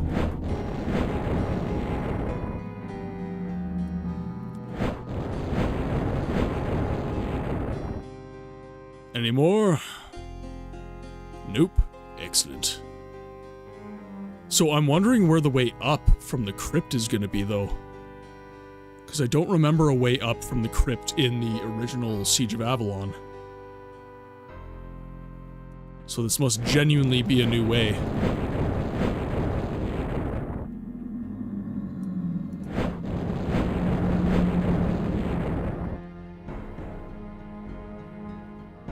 Okay, so it's genuinely a new route.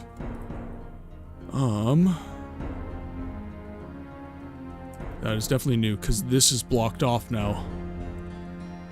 Okay. I'm into it.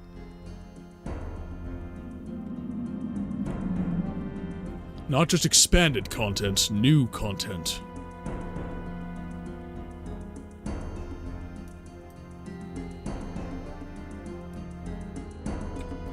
I feel like he's gonna be a mage.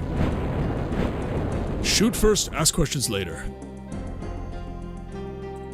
Okay, save our game.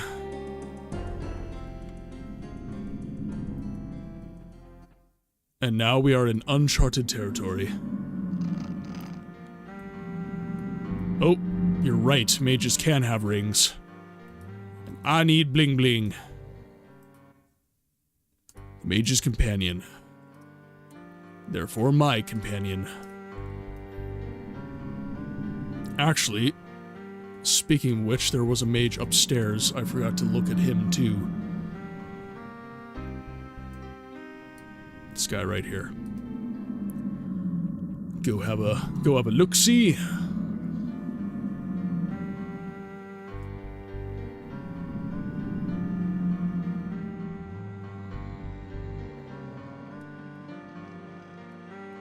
Yeah, this gentleman right here.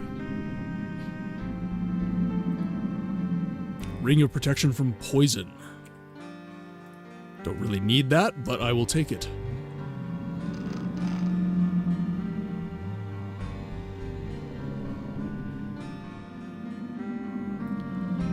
Wasn't too far of a walk, which is always good.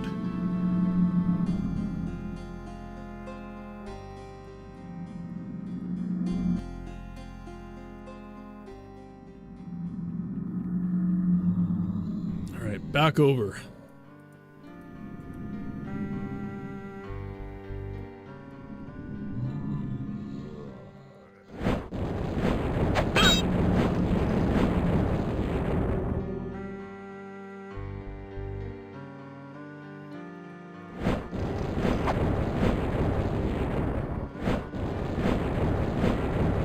I don't mean to cast 3 times, but it always gives me a 3rd cast.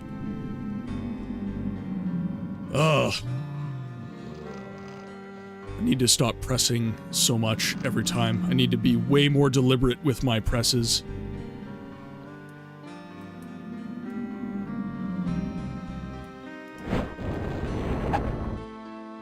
Just single shots.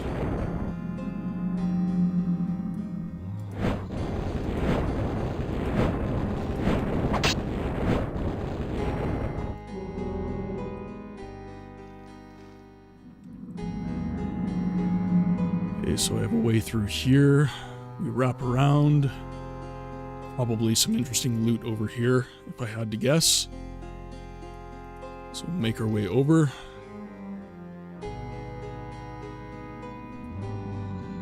Ooh.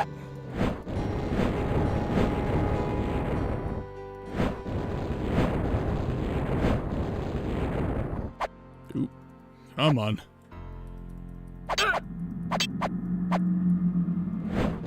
Melee combat, not an option.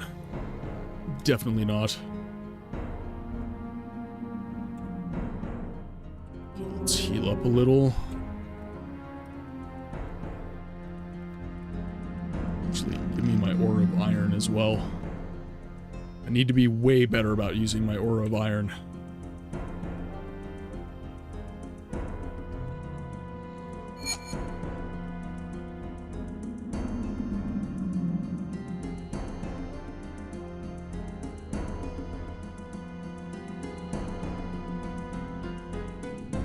Taking him down. That's blocked off. Can probably get in there if I want. Okay, let's... So that's a way down.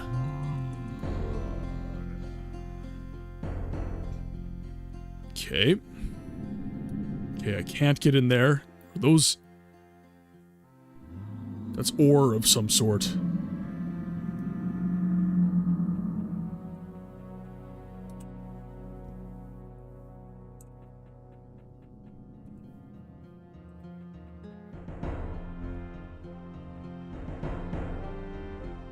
A path through. Oh! See, I thought that was a door down. Ah, dang. Oh, okay. Did not expect him to pop up during my exploration.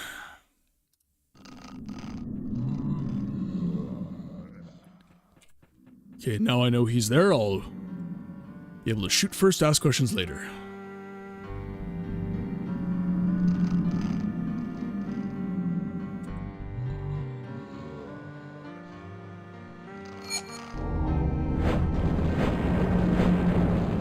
There we are. Give me your loot, damn it. Spellbook. Gives me +5 mana. I will take it.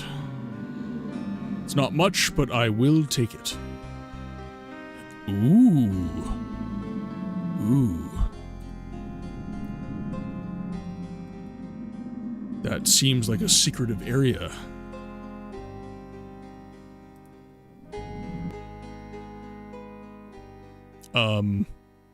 Naked man?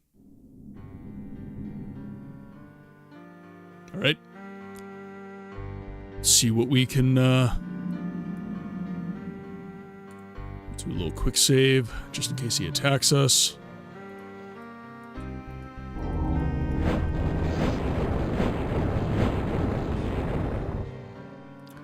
New rendered character. Journal. The fight against the zombie, or whatever it was a success. Probably he is to blame that there's a new skeletons guarding the crypt. Now there won't be any more undead, and that's the way it should be. So if he chooses to go through the crypt, we won't get any problems. Interesting. I would rewrite that for a little bit more impact, personally. I feel like, there's some cool dialogue to be had there. Even if it's self-dialogue.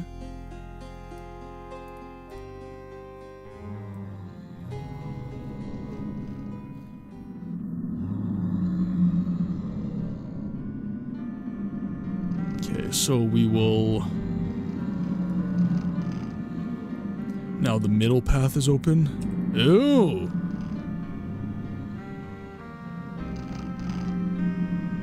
Okay, well, I am an exploration whore, though I'm still going to take these paths.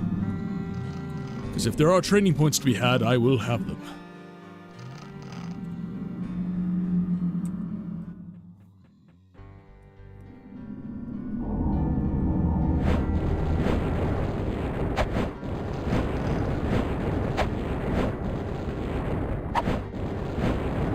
Give me your sweet training points.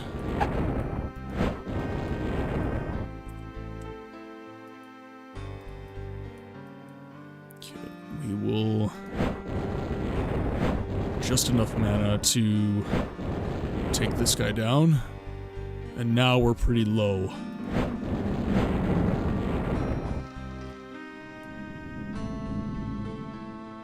Okay, a couple enemies. Okay, looks like he's the last one.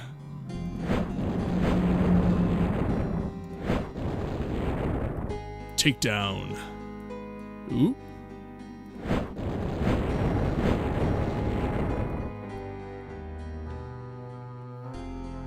And now we're back up to 59 after spending all of our training points.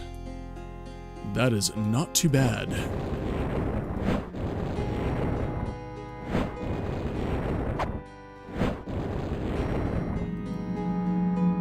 Okay, I feel like this guy's going to be a mage. So we will save up our points, make sure that we don't get taken down super fast.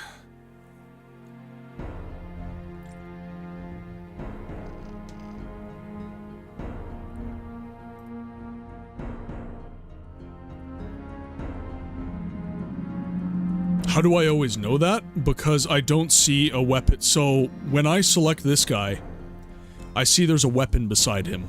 Because there's an item, like, even if it just looks like a stick, right? There's something beside him that tells me he has weaponry.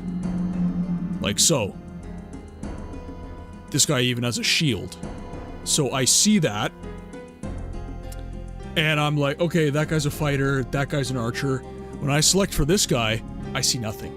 I see literally nothing. So that tells me he is a magic user, and I need to be wary of him. So let's... If you walk too close, he'll trigger.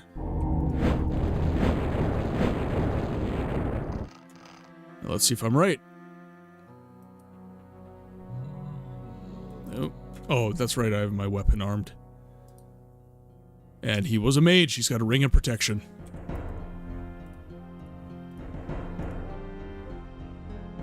Okay, perfect. I'll arm the ring of protection. There are... I'm not an expert in the gameplay of Siege of Avalon, but there are some things that I do know that other people don't. Okay, so the middle path is open. Oh, I see. So that's why I got the poison ring. Okay, so this is a pathway up. Let's save our game.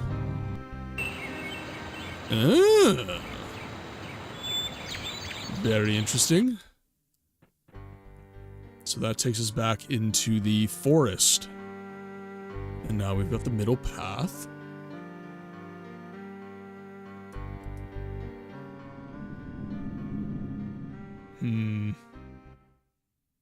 Oh, one sec.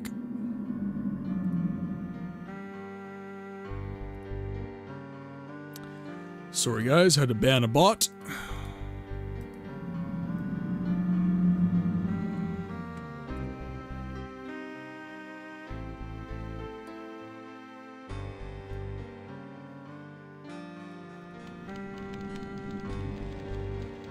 Regeneration Amulet of Burdens. Any other goodies? No. Let's see what this is all about. Strength of -12, Mysticism of -18, Combat of -25, Stealth of -10, Attack Recovery of 15, Charm of 3, and plus 45 healing rate. And minus resistances. It is quite neat for regeneration speed up, but my god, those negatives. -18 Mysticism, -25 Combat. I don't know, like, personally, like, looking at this, I'm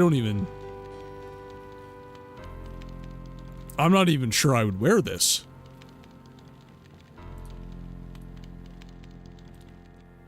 I guess specifically, like, if I'm willing to throw it on after a fight, like you say, you know, do a fight, throw that on, regenerate all your health, and then take it off.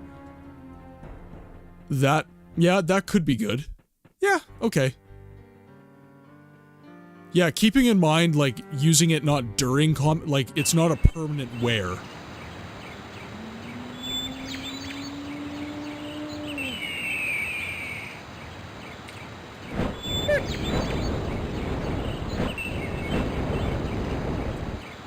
Okay, so this is a new area of the forest.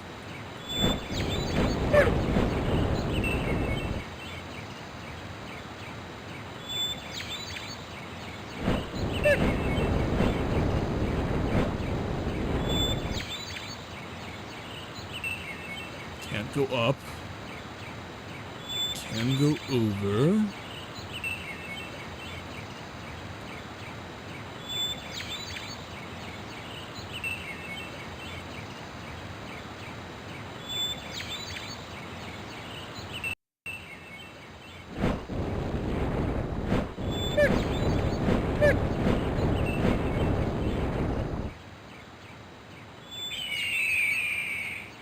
Forest 3.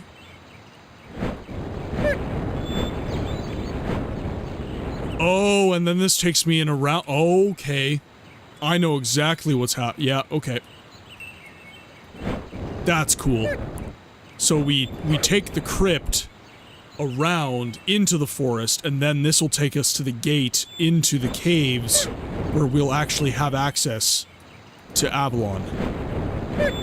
That is very neat. I like that. I like that a lot.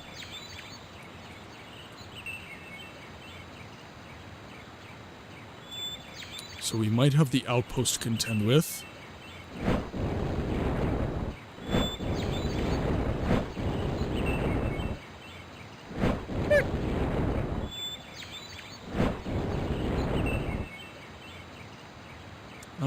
He's stuck. I'm not gonna bother with him too much.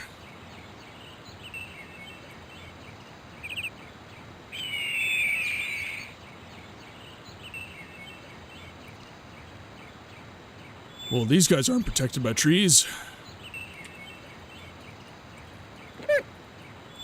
I should take 2 down there.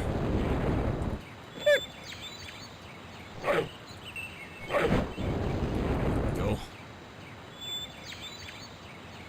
Okay. It's a little cellar there.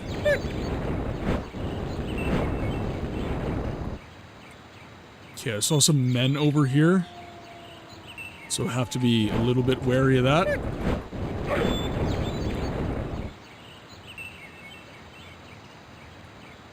Make sure I'm focusing on some mana regen as well.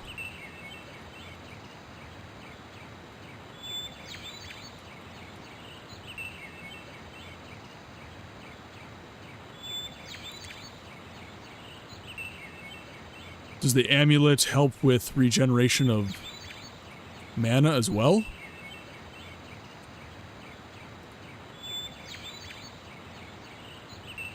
Yeah. So I just saw my mana pool go right down. Because right now my health is full. I'm more concerned about my mana. And if I'm honest, mana is going to be my main concern. Because I can always just use the heal spell to get health.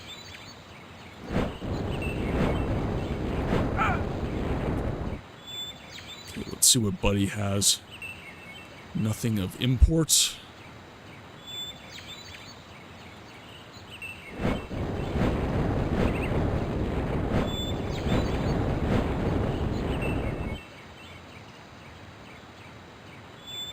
He's got ruby gauntlets. I'll take those.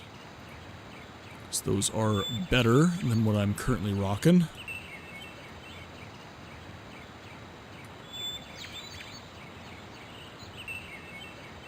Okay, so this is just like a little outpost here.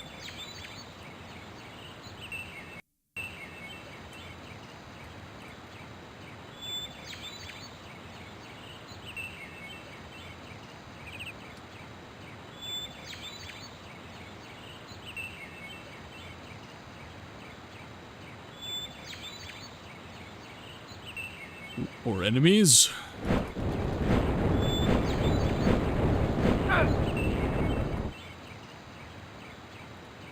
Start getting some steel armor, maybe.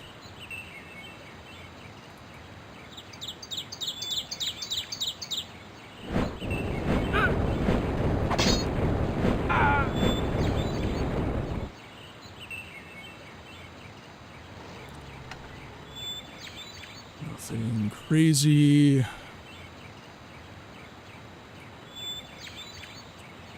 so this is Forest 2.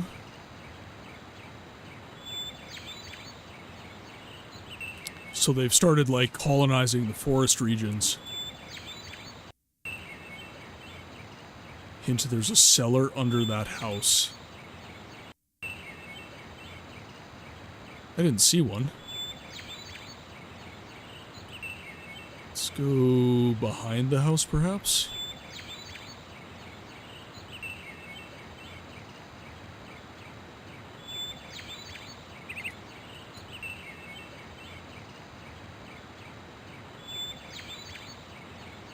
Ah, there we go.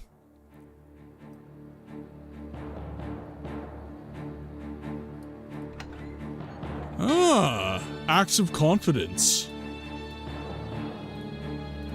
Interesting.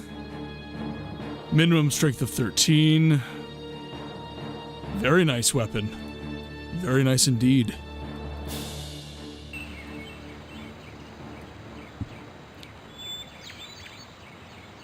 Okay, so we're fully explored here. Let's see. Looks like we can't go north.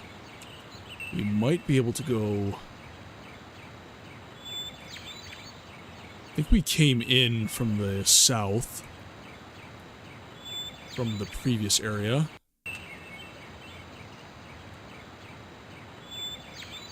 This is... yeah, this is where the crypt was. Okay, so we'll come back over from the south, and we will go west. There's a little cellar down here. We'll go in there.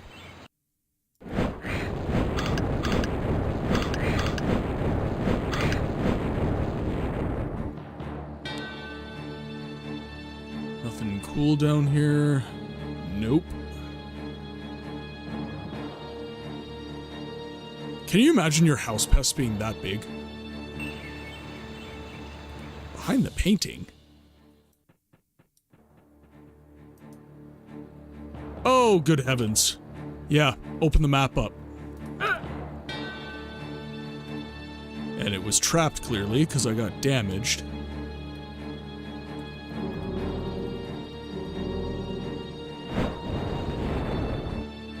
Okay, so what ring is this? Fire? Oh, just a ruby ring. Okay, I can sell that.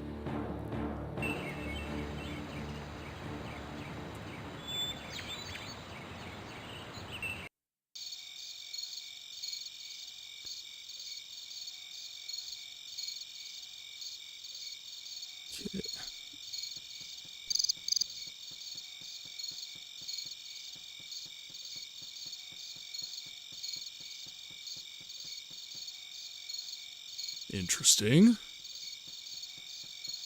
Yeah, so they've clearly been taking down the whole forest.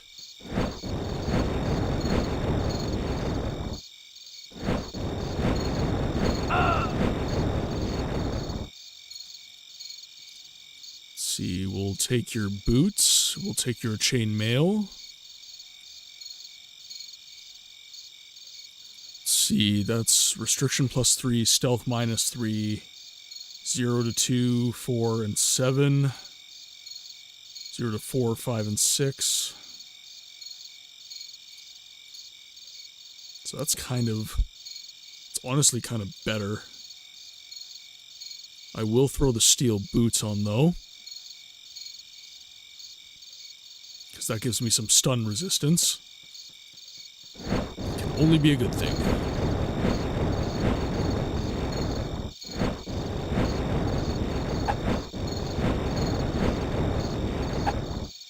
Oh, out of mana. Come on, I'm pointing right at these guys. I'm honestly getting kind of sick about how the magic's always missing. It's been kind of frustrating, if I'm honest. Worn pot helmet, chain hauberk, leather splint boots. Okay, nothing I want really. Also nothing I want really.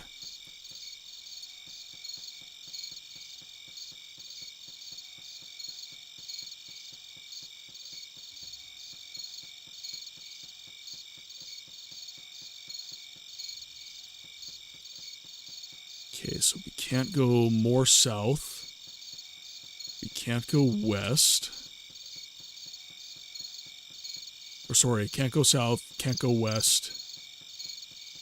So north it is. Let's just keep building some mana.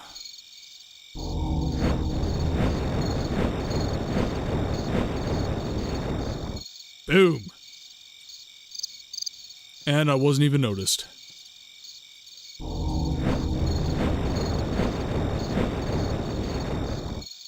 Just enough. Perfect.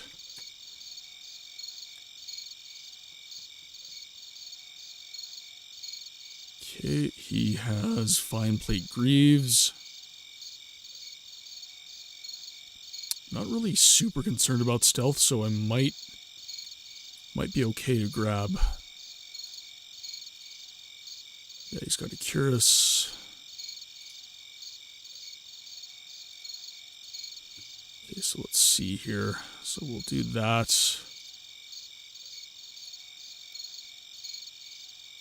Do this. I don't have anywhere to sell anything really, so I'll probably end up just dropping most of this, but for now I will keep it.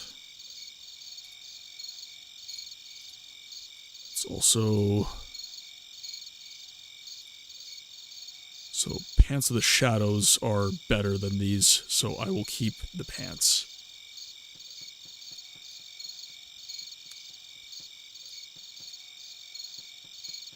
What the hell? That is a whole pile of nope. What is happening? No, no, no, no, no, no, no, no, no, I refuse. Those are like spiders. I refuse.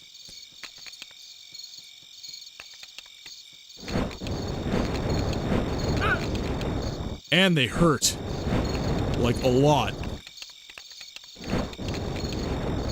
Freaking scorpions.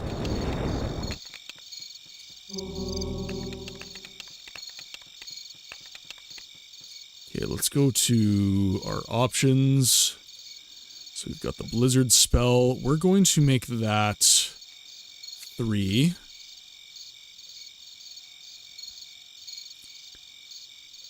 Hold is still 5. Do push is 9. Shadow is 0.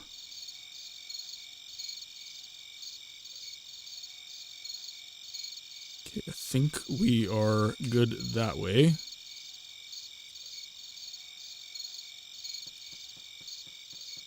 So we'll use Blizzard. Actually, I should whip out Ore of Iron first. Then we'll whip out Blizzard.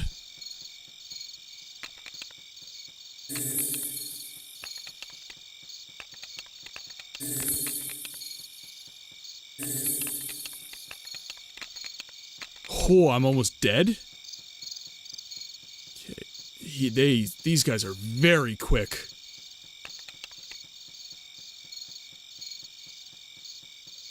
I gotta leave. I gotta leave.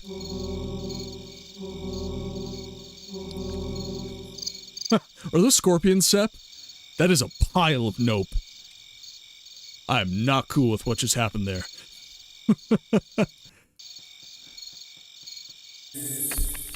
Boom. Okay, one hit KO. Not so bad.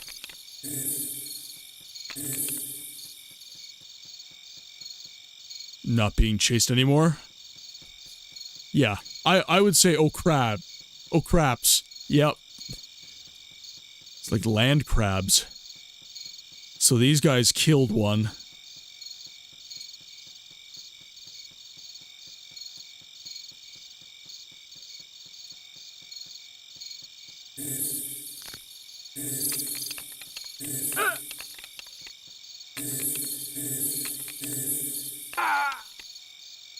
Ooh. They hurt too. That is uncool, man. We're gonna... That's what I'm doing, though. I got hotkeys. Am I not using that correctly? Like...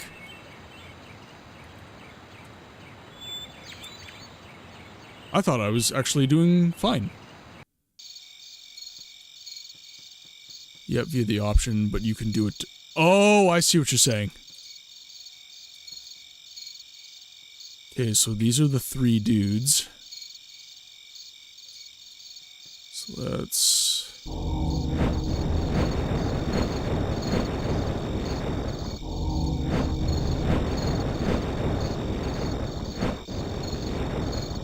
Okay, he's taken down. Should be enough. There we go. Okay, now... I don't think these were the guys with the armor I wanted. Okay, definitely not. Did want the boots, though, so I'll take the boots. We're gonna quick save. So I can do it directly via the spell bar. So how do I do that?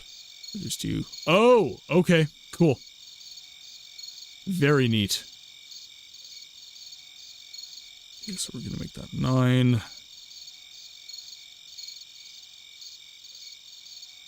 Alright, cool. I want Ore of Iron. We're gonna go to this area. Gonna cast it. 5 and 3.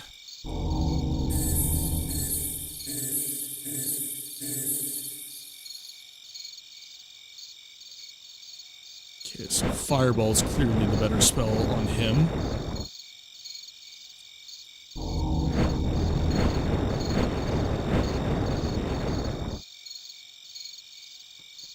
Four fireballs to take these guys down. Okay, I don't want that. I do want these.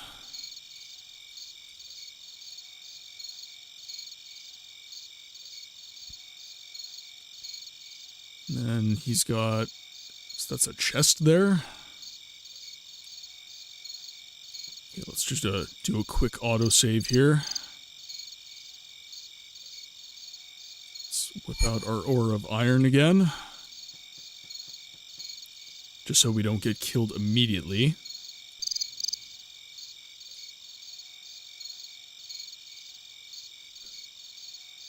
Let's just wait for our mana to go up a little bit.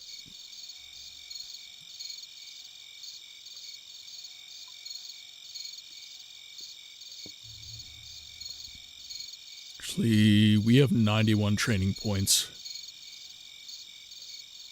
Costing 5 per level. That, you know, that is one of the main shames, I would say, for Siege of Avalon. We were discussing earlier how the music was so excellent in this game. I really wish that you had, you know, this background noise, like the crickets and all this different stuff, and the music.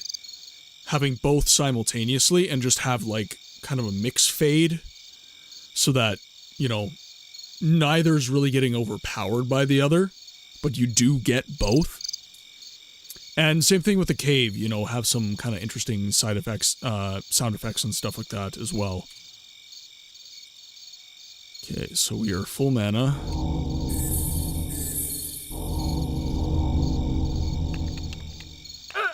You are so fast. Just stop it. Okay, so there's one guy dead. Two dead.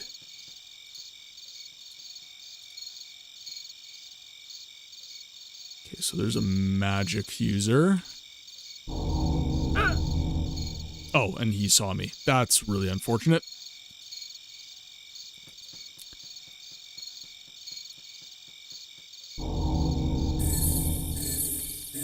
Okay, took him down.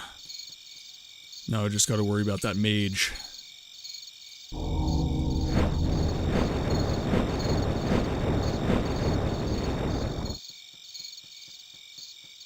I hit him once? That entire exchange? That's garbage. I cast like 20 spells. That is garbage.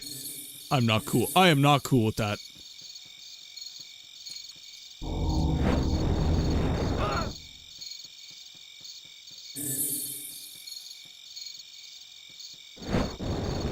Doing decently well. There we go. You didn't highlight him with your mouse, that's why. Ah, okay.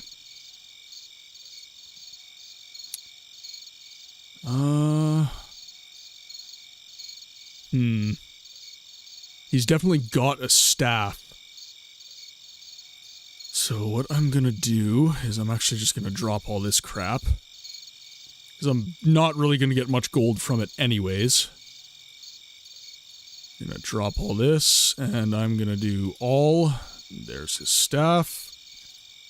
I'm gonna throw that on.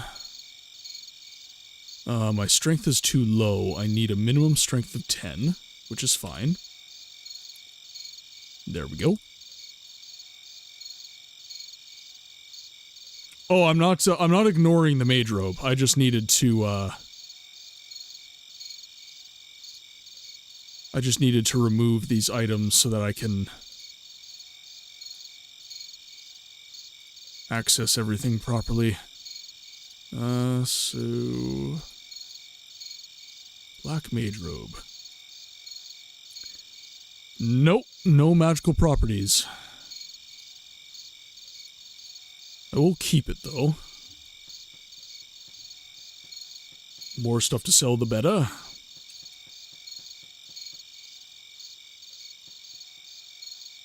He's alive! He's alive! This is not good.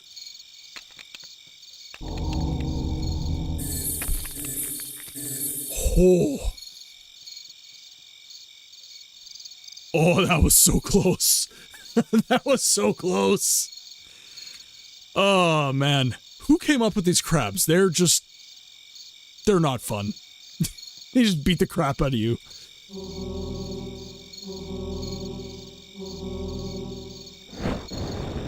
Oh, why am I... Ah! Wrong button. Wrong button! I'm pressing the wrong lever, Kronk! Incorrect.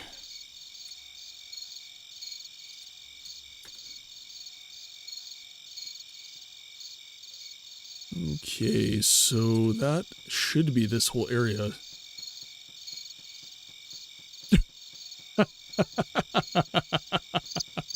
No clue at all.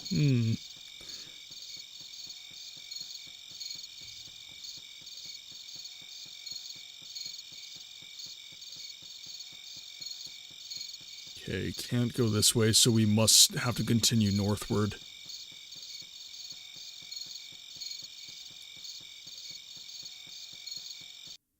We do have full mana now, though. More? More of the nope crabs. Too many nope crabs. Oh god, they get bigger?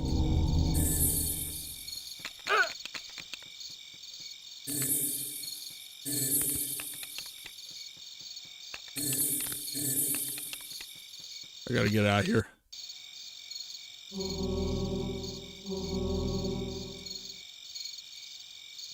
Alright, I can now, once again, take on the nope crabs.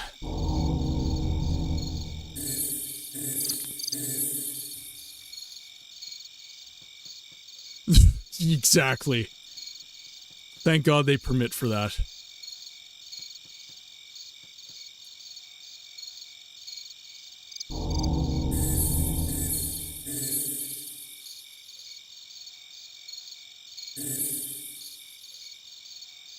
Oh, thank God he died. These crabs are the worst!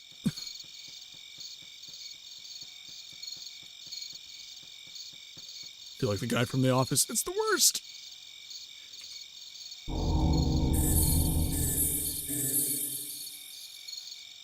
Just die, damn you! But that sometimes Blizzard does less damage in a one-hit occasion. Yeah. I don't know, there must be... you were saying the game has, like, crit chance, so I'm assuming that's what it is. I'm assuming that in that particular instance you get a critical hit for whatever reason.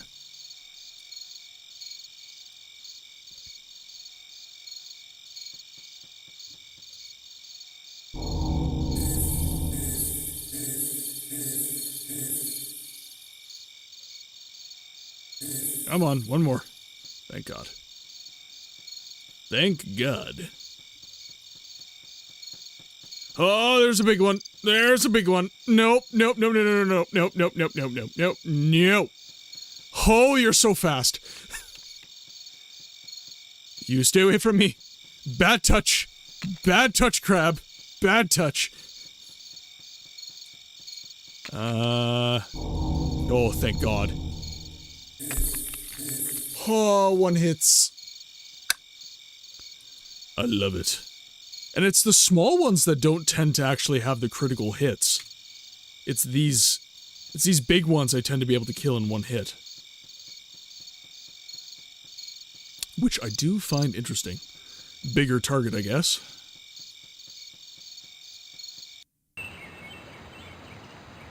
Oh!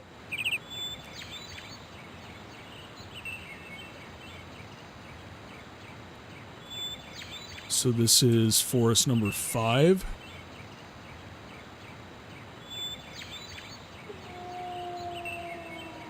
So this is just another route.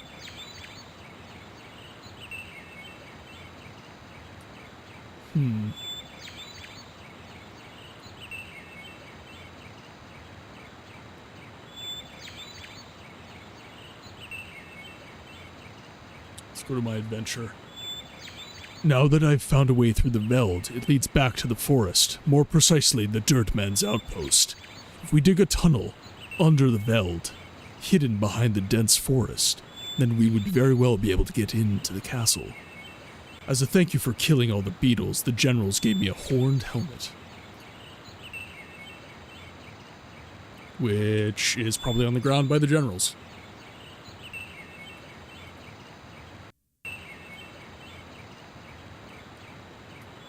Okay, so that is the outpost. Interesting. Oh, need to investigate in that adventure. I need to investigate? Thought that's basically what happened just now.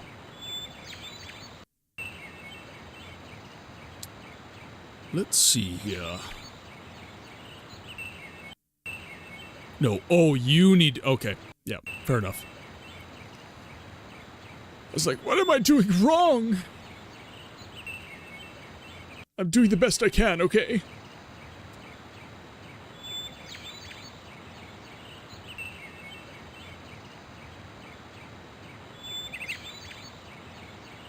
I see.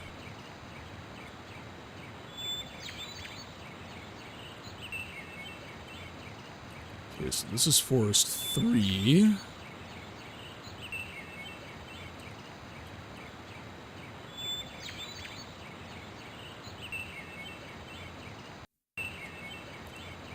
It's Forest 4 with the camp.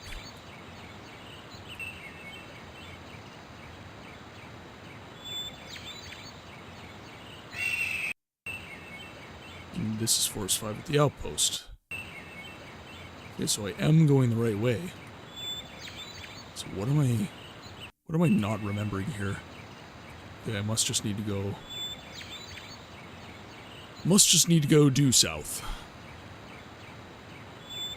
When in doubt, follow the yellow brick road.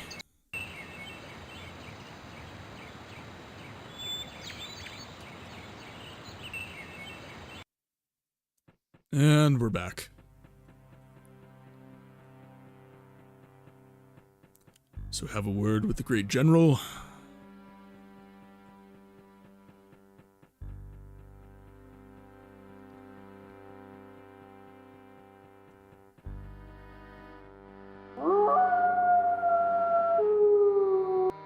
Yeah, so, this situation here, you got a little bit of music, and then you have the wolves kind of chiming in and out.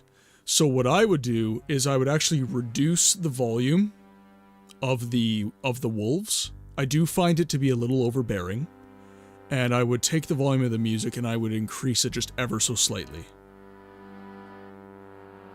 Possibly not even at all. I think maybe if you just decrease the volume of the wolves, it'll be sufficient. But in the other areas where you're in the forest, I think, and obviously this is a lot of work, but I think a new composition for the forest would be really cool. Kind of like you did with the Dwarf Kingdoms, doing like a brand new composition for that.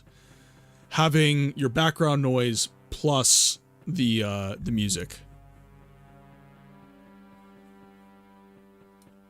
Yeah, so this music being low in volume, as I said, I don't think that will be an issue if you just lower the volume of, like, the wolf howling, right? If you lower the volume of other things, then the volume of the music is fine.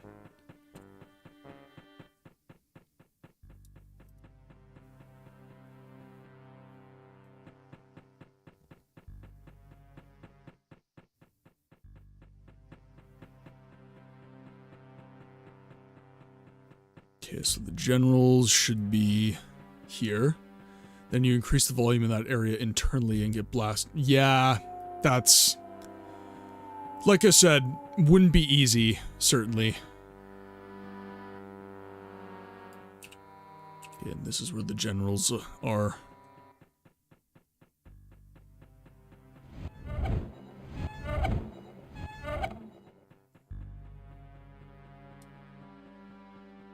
So I was told that I got a horned helmet. I don't see any on the ground. You may need to talk to the other Sha'Houl for some side quests, by the way. Okay, I will start doing so. Let's talk to Isam. Ah, you're back. Do you have enough time now? What can you teach me? A little bit of coordination, a little bit of hit recovery, a little bit of advanced camo. Let's talk to our friend down here. You get the helmet. Oh, okay. I'll have to go talk to him. Fighting skills. This would definitely be perilled. Its blade is sharper than some dirtmen's mines. Well spoken, brother. All hail Shamithras. Harold is said to be a very good fighter. I can certainly learn a lot from him. So let's find Harold. So that's Tamorg. Harold. What do you want, Greenhorn? How do you know that I'm a rookie? I've trained a lot of newbies. I notice immediately when someone is facing me. Training? Yeah, okay. Training, you said? I would like to learn something new if I could. Virtual Bread! Welcome to the chat. How are you today, my friend? I'm happy to see you here.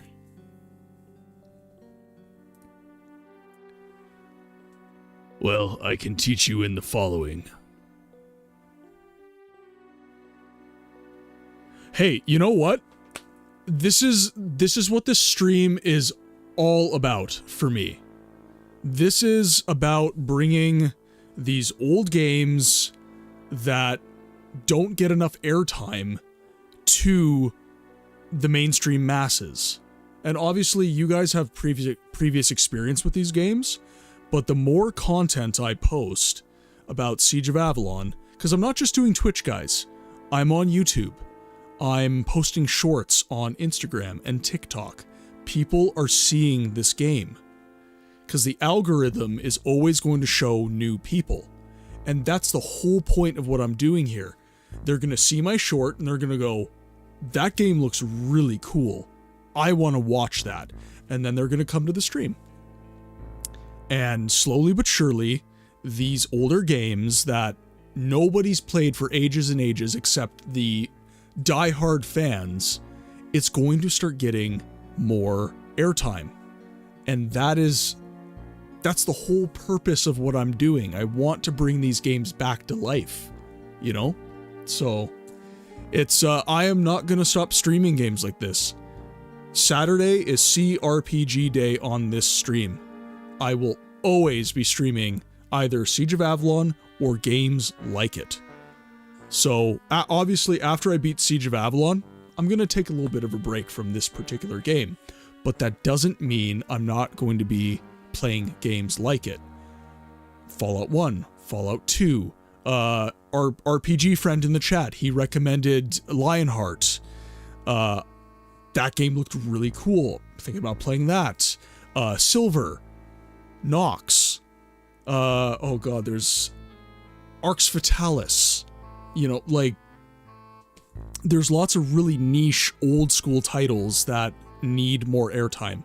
Arx Fatalis is probably something that's going to be the Tuesday-Thursday stream, because it's more similar to Morrowind, I would say. Tuesday and Thursday is for ARPGs, or kind of first-person RPGs, and Saturday is going to be specifically for games in this particular style of CRPG. That's the plan, anyways. Okay, so let's just dump all of our training points into these guys, because it will only make us stronger, and that is the goal. You know what? And that's going to be when...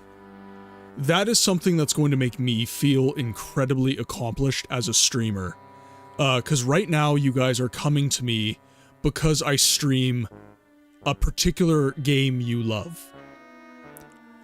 You're here today because I'm playing Siege of Avalon, in particular. But one day, I'm going to be playing something that even you haven't discovered, and you're going to want to play that game. But it's going to be just as niche as Siege of Avalon is. And that will give me an immense amount of accomplished feelings, because that means exactly what I sought out to do, which is to bring niche, obscure games to the video gaming masses, is getting accomplished. And that is going to be something super, super cool for me. It's going to take time. This stream is very young, but I'm committed to sticking with it and staying the course on this content creation journey so that more people are going to be seeing cool stuff like this. And I'm glad you guys are taking the time every day that I stream to join me in that journey. It's very important for me. And on that note, let's go speak to General Haborg and get some more questing done.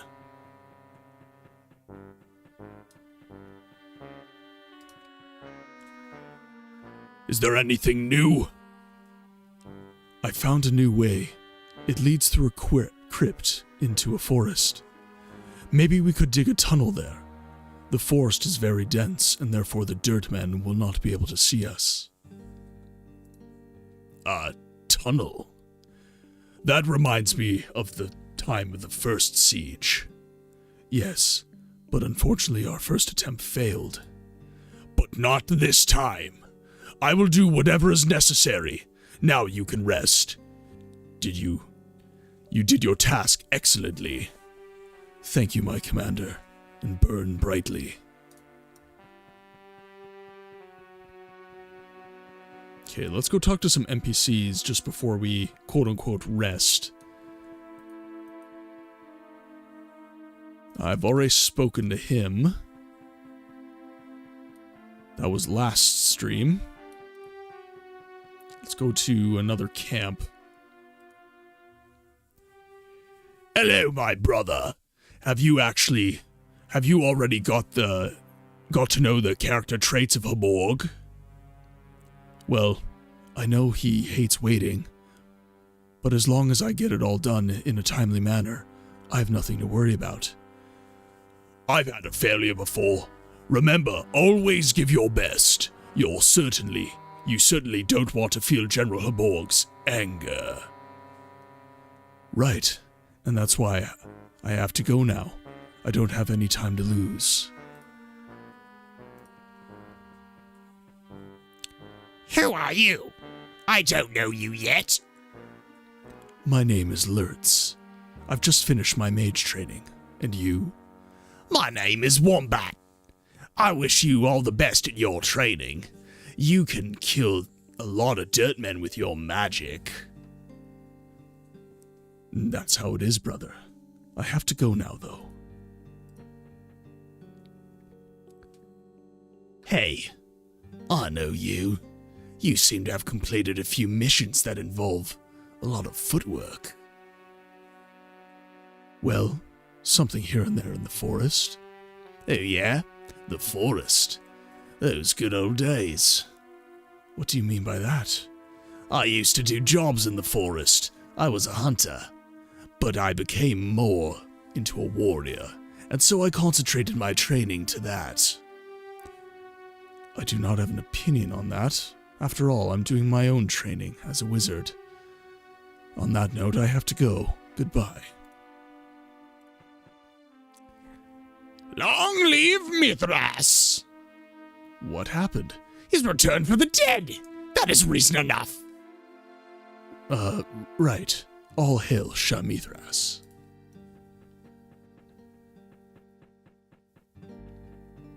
Anyone else?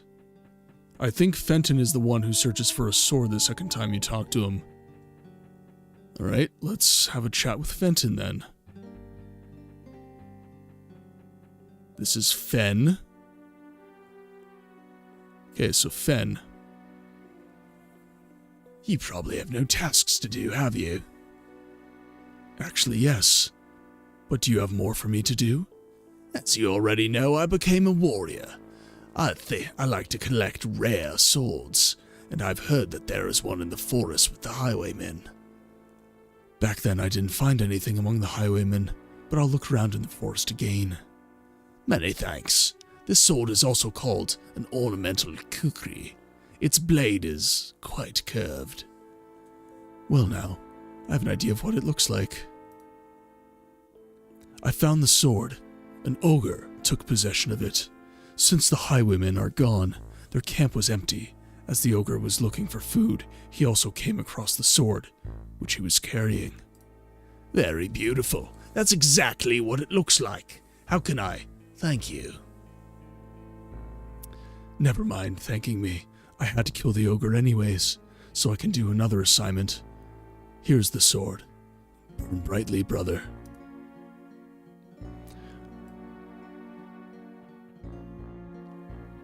Well, and Bread, that is one of the reasons that I decided that voice acting would be one of the cornerstones of this stream. When you play the game kind of personally, it's very interesting to read. But there's lots of gamers out there who love the art style and they love to watch this game, but if I'm streaming this and I just kind of, and you know, this has happened and I'm just reading in a very monotone voice and blah, blah, blah, blah, blah, that's not interesting at all. So I decided, I took it upon myself to take these games that have little to no voice acting and make it into a more interactive viewing experience, as opposed to just, you know, either making you guys read and just sitting there like a lump, or, you know, just reading it in kind of a monotone, I'm presenting to the class kind of way. You know, it's yet to be seen if there's any, like, major interest in this style of streaming. I don't really see anyone else doing it. But I felt this is something unique that I can contribute to the stream space, especially as I stream these more niche games. Brother, I have little time at the moment, so be brief. Who are you? My name is Torg. But let me carry on now. The generals don't like when I talk instead. Of course. Okay, let's go look into Village 3 and see if we can get that helmet. You know what? If I'm completely honest with you, Bread, I am not necessarily interested in gaining work as a voice actor. If I can just stream and make money as a content creator, and I just happen to have voice acting as a part of that, I'm happy, man. Like, I'm not looking to replace my day job with this. I'm very happy being in the skilled trades. That is also a very laudable occupation, but I am very committed to getting these games that not a lot of people know about to the masses, and the voice acting is kind of a means to an end with that. And I enjoy it. I have a lot of fun doing these voices for you guys. And I never claim to be a professional. It's just kind of something neat. I kind of conceptualize myself as almost like a dungeon master playing like D&D. It's kind of, you know, I'm just making the experience just that little bit more interactive for you guys type thing. So we're Village 3 here. And you know what? If it ends up being something where I do get work, I'm not gonna... Well, you know, but here's the thing, is I enjoy this. I enjoy it immensely. So, yeah, I take your point of don't turn your hobby into your career, but this is something I really love and I'm really passionate about. And frankly speaking, prior to starting the stream, I had a lot of free time I wasn't doing anything important with. And this is important. Making sure that games like Siege of Avalon and Nox and Arx Fatalis and everything like that it's really important that these games don't fall into abandonware. That these games don't die. I want to make sure these games don't die. if I make a little bit of money as a result of that as a streamer, all the better. You know, like it allows me to invest in the stream, make the viewing experience more compelling, invest in the content, right? But, you know, I'm definitely not looking to make this into something massive. If it ends up becoming that, we can have a conversation at the time. But as of right now, this is something something I'm doing that I feel is incredibly, incredibly important, and I feel an immense amount of passion for it. And as I said to Bread, if it ends up giving me some work that is kind of cool, you know, maybe some game devs that are a little bit smaller, need some voice actors that are willing to do work for free or very little money, I can have a conversation with those guys if they like my voice and they like my performances on the stream. We'll just see. We'll have to see how it goes. But I'm very happy to see the stream growing. I'm getting closer and closer to affiliate every single stream. I just, you know, got to put in the hours, man. It takes time. It takes a lot of time, but I'm committed to it. Now I've reported back to the generals. They were very grateful to you, and said I should give you this present. Well, thank you, brother. All hail Shamithras. We have a great horned helmet, so we're gonna swap. There we go. Gonna have to do this. We'll throw our helmet on, why not? Our character is now incredibly horny. I couldn't help myself, chat. I couldn't help myself.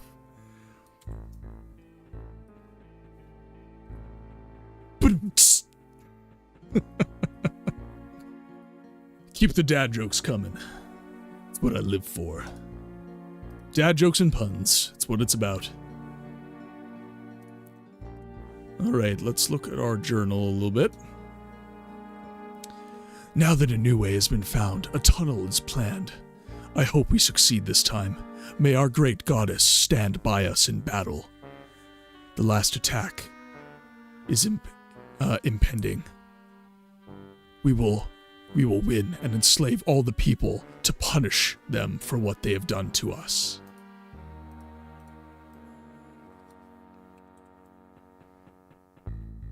Okay, so we will go back to the village, we will rest, and then that should be a new chapter, if I'm not mistaken.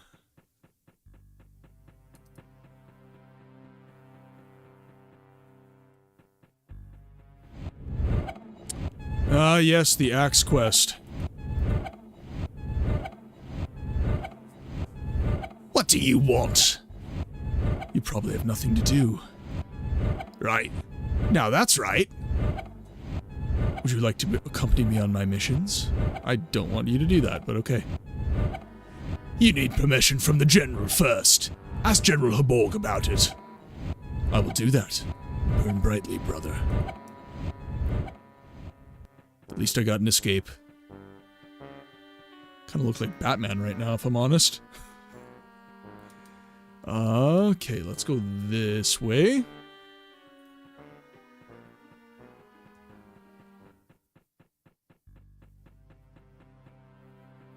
I will say one thing that does make me a little bit sad within the stream is that I'm getting a very... Oh, I already have it? Oh, this is the axe he wants. Oh. This doesn't look like a wood-cutting axe, though. Okay, cool. I must have skipped some quest logs that indicated I had the correct weapon. Oh yeah, like well, yeah, this game is perfect in that regard. I don't know of a single game where you have the amount of variety within your inventory system that this game provides. the fact you can layer so much and diversify your build so much is absolutely incredible. Great part of this game. As I was saying though, the one thing that's kind of making me a little bit sad is we're building this incredibly international community with this particular stream, and unfortunately I can't really involve you guys due to my schedule for the Morrowind stream on Tuesday and Thursday, because unfortunately I'm stuck streaming that one at 6 p.m. Central Standard Time, which is like it's probably like 1 in the morning for you guys, something like that, and it stinks that I can't involve everybody at the same time. That's something, you know, maybe if the stream got bigger and I made like a little bit more money off of it, I could add, you know, a few streams a week, invest a little bit more time into it, and get you guys in on some of the other streams as well. I was talking, Brad, earlier in the stream, when Kilniath was still watching, he was talking about how, like, cool it was that I was streaming these games and everything, and I brought up the fact that, in the month of May, it's Star Wars month to me, and I'm going to be, on Sunday, I'm going to be adding a stream per week. All our regular programming is going to remain, but I'm going to be adding a stream during the week, on Sunday, probably same time card as this stream, and we're going to be playing kind of thematic games. So the month of May is Star Wars month, so we're going to be playing Star Wars games. The month of October is obviously Halloween, so we're going to be playing some horror games. This year I'm going to be playing some Resident Evil. But, you know, doing stuff like that to make things... I'm honestly thinking I'm going to put it to a vote, Bread. I am going to be basically on the Discord, where you are all kind of joined in. I'm going to do an @everyone on the announcement, so I'm going to be like, hey, it's May. What Star Wars game do you want me to play? And you guys can vote. You can say, I want you to play Knights of the Old Republic. I want you to play Star Wars Dark Forces. I want you to play Star Wars X-Wing Alliance. I want you to play Rogue Squadron. And we're going to have 4, probably like 6-hour streams every Sunday of the month of May. So we'll be able to beat probably 1 or 2 games. So we'll get the list started. I'll probably throw it into a RNG generator just to keep it fair, just so no one's getting preferential treatment. And whatever games get spit out, I'll play those for the month of May. And probably same thing with Resident Evil, unless there's a massive consensus and everyone's like, I literally just want to see this. 6 hours is a lot, Sep. Frankly speaking, I am planning on increasing the time of all of my streams. I've noticed that the growth of the channel, I need 18 more followers in order to get affiliate status, if I'm being completely candid with you guys. So I want to stream a little bit more to try and make up for that. So my plan is that the Tuesday and the Thursday stream are going to be getting increased to a 4-hour stream from a 3-hour stream. And the CRPG Day stream is probably going to go... Right now it's a 4-hour stream. I'm kind of on the fence of whether or not I want to do a 5-hour or a 6-hour stream for CRPG Day. My schedule can accommodate it. So... do I have an overview of how the contribution over the continent is? I'm not precisely sure what you mean by that, friendo. Yeah, if you could maybe provide an example, a little bit more clarity, and then I can answer. But yeah, I'm thinking of just making the stream a little bit longer, and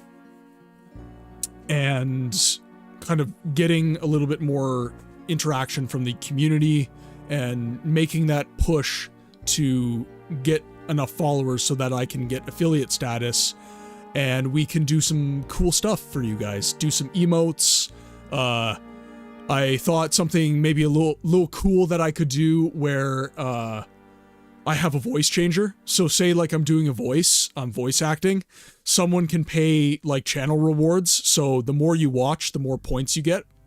And if I'm speaking to an NPC doing a voice, you guys can use voice mod and actually change my voice to, I don't know, some Alvin and the Chipmunks stuff or whatever.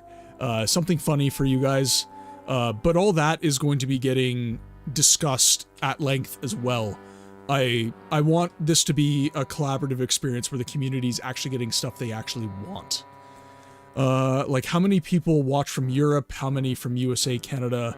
So the Siege of Avalon streams are overwhelmingly European. I get a lot of viewership from my European friends, you lovely people watching right now. And then the Morrowind stream is very, very, very diverse. I have a few people from, I had an audience member from Lithuania pop in. I have several Americans that pop in. I have a few Australians. We have a very diverse audience, which is something I'm incredibly grateful for. It lends a lot of perspectives to the stream, and opens us up to a lot of community support. You know, if I was to, I guess, gear the stream to a particular audience, the CRPG day would definitely be kind of a European focused stream, I guess. I'm not really thinking of it in those terms. I am still, you know, I want to make sure whatever I do is sustainable. So, if I do like one CRPG day that's 6 hours, but I can't sustain that for the rest of the year, there's really no point in me increasing it from 4 hours to 6, right? So I want to make sure that when I do increase the length of these streams, that it is sustainable. And looking at my schedule right now, it is. So that's currently what I'm looking into to try and grow viewership. And obviously word of mouth, you know, you guys talking to your friends, getting other people to pop into the stream and drop follows. Getting people to join the Discord. The Discord has been really fun for me. Seeing like Bread the other day, he posted the disc that he got back in the day when he first got introduced to Siege of Avalon. Seeing stuff like that is really, really cool. Seeing interaction from all these different people from different walks of life is something that is super, super, super cool to me. I love it a lot. Well, I told you to frame it, Bread. Have you framed it yet? You need to frame it. Like how many people watch from Europe? Yeah, the one audience I would say I'm not getting currently is Asian, which is fine. You know, it's not like I'm necessarily pushing for like a particular audience type. That just happens to be what it is right now. Okay, let's see. Oh, like you're talking about like language barrier RPG friend. Yeah, I guess. You know, there might be, I see a lot of people are maybe afraid to chat. You know, their English might not be as good. So they feel like, you know, there's really no point in watching Martin because I can't contribute to his community. I can't contribute to his chat. I would argue that that is not a reason not to interact. Obviously, you speaking in English is a lot easier for me as a native English speaker from Canada. But if the only way you can contribute to the community is in your native language, do it. You know, like if you speak German, there's other Germans in the chat watching this game. If you speak, I don't know, like French, try to contribute. Try to, like, there might be someone in the community that's like, oh God, there's another French person here. Now I can talk. And even if you're not necessarily getting the amount of interaction with me as the streamer, you are contributing to the community. So joining the Discord and all this different stuff, right? So yeah, exactly, Sep. And there are ways that I can, apparently there's plugins that I can use where it'll actually translate your text in the foreign language to my native language of English, and I can actually, I can read your chat. So if that's something that I need to look into, I definitely will. Thus far, you guys have been very good with your English, so I've been able to survive as I am, but we shall see. Okay, on to the game. Let's see here. Let's just make sure. Okay, so that would be General Lanka. Do you have the axe? Yes, I have the axe of self-confidence. Very good, exactly, that's what it is. I will now take care. I'll now move on to my other missions. Burn brightly, General Lanka. The woodcutters in the forest had guarded this axe jealously, but now they lost both their axe and their lives. As soon as I took the axe, I felt a powerful feeling of strength and self-confidence rising within me. This axe is now in the hands of General Lanka. May it inspire our warriors with trust, too. Was Siege of Avalon even available in German? Does anybody know? Because I cannot remember in what language I played it. I think it was all English. Yeah, it was in multiple languages, Bread. It was in multiple languages. Obviously, I played it in English. Okay, so we've got our quests complete. Let's talk to some more NPCs. See if there's any more side quests for us.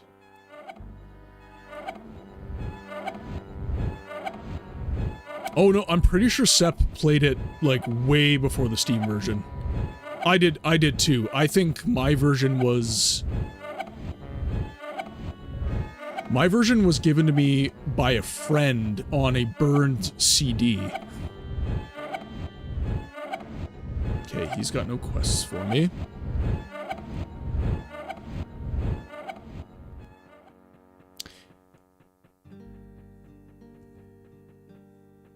Ooh, hello. Zhukon. Hey, you. You look like someone who would do a few small tasks. What can I do for you? I found a ring the other day, and I know who it belongs to. The problem is that he is not very kind to me. That means we almost certainly think that I stole it from him. And then you thought of someone to whom you can give the order to deliver the ring? That was garbage. I'm going to redo that. And then you thought of someone to whom you could give the order to deliver the ring? That would be great. Yeah. Fine. But first, I want to know who it belongs to and where he is at the moment. Yes, of course. His name is Fakelon. He's a warrior and lives in a camp further to the northeast. Thank you for your description. I will try and resolve your little dispute.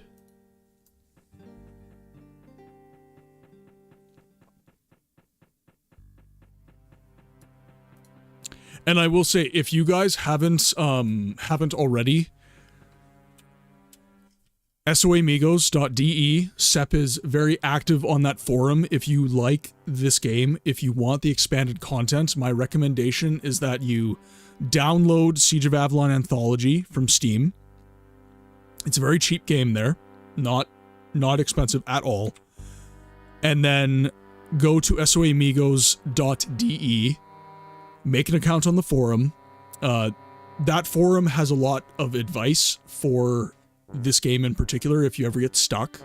And then obviously my Discord is available as well. Sep is very present there too. But he can provide you with the mod pack in order to download the game. But GOG, Galaxy, and Steam, both have the Anthology Edition. You can grab them there. And then soamigos.de to download the expanded content so that you can get like another probably between 15 and 20 hours of gameplay for the game.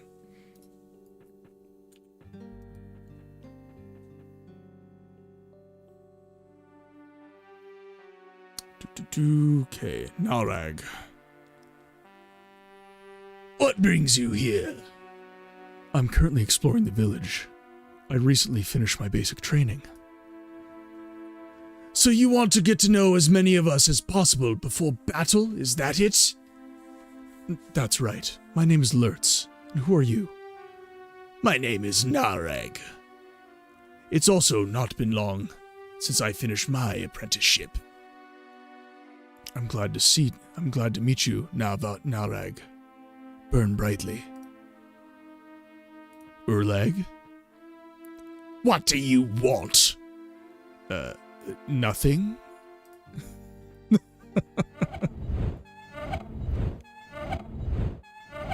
What do you want? You have a shortage of time, do you? A little bit, but it's my shortage of time, so get a life. Friendly as ever. Sevlorn. What is your question? How do you know I want to ask something? Most greenhorns do that. Right. What can you tell me about the village? As you can see, a few of us live here in this area further southwest. There are already more. The reason is quite simple. Here, we are closer to the forest, and in order not to scare away the few wild game there, we should keep as far away as possible. This way, our hunters can better hunt for the wild game to keep the army fed. That is an order from the generals, and it is quite understandable. That's right. Oh, I do agree with that. Thanks for the information. Burn brightly, my warrior. Okay, so I need to find Fakelon.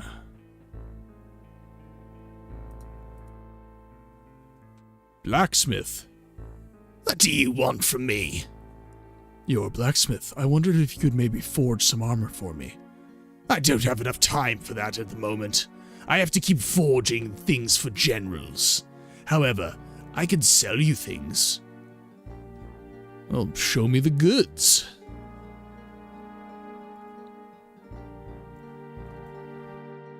Okay, so we're gonna... 3 crowns for a fine longsword. That is garbage. Sell the officer's sword, black boots, ruby ring. Fine dagger. Sell all the good stuff.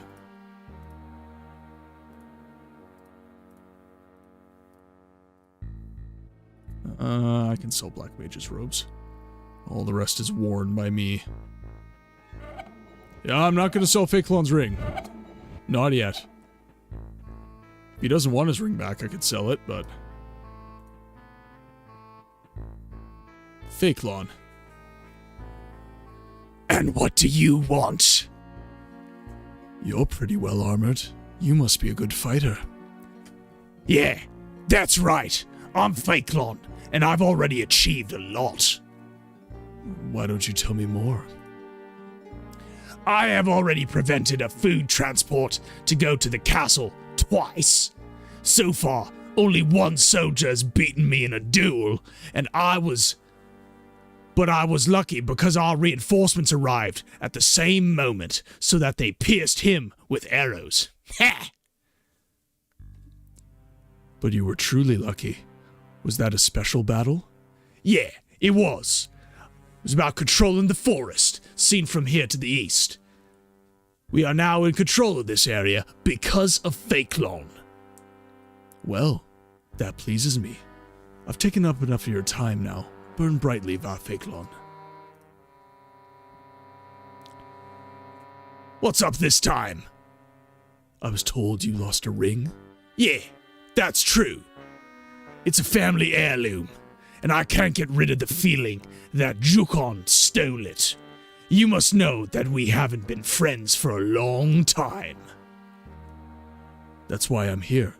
I should give you the ring Zhukon gave. I thought so! That's the time. This time he won't get away from me. Wait, not so fast. Zhukon gave me the ring precisely because he was afraid of your reaction. He told me he found it the other day, and now he has instructed me to bring the ring back to you.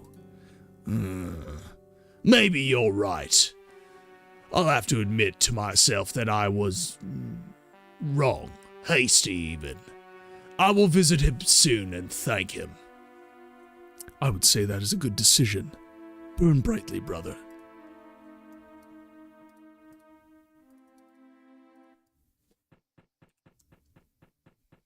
Okay, now we can rest. Actually, I think we have one more NPC to talk to. Hokbar. But what's the matter? Who are you? My name is Hokbar. I'm a good archer. Would you maybe accompany me on missions? You need permission from the general first. Ask General Haborg about it. I'll do that. Burn brightly, brother. No help. The followers get you in trouble.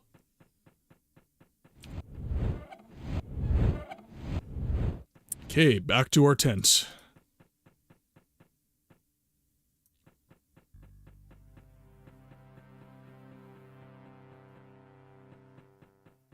I must confess I'm really struggling with the voice acting today. I was in crawl spaces for my day job. I'm a plumber.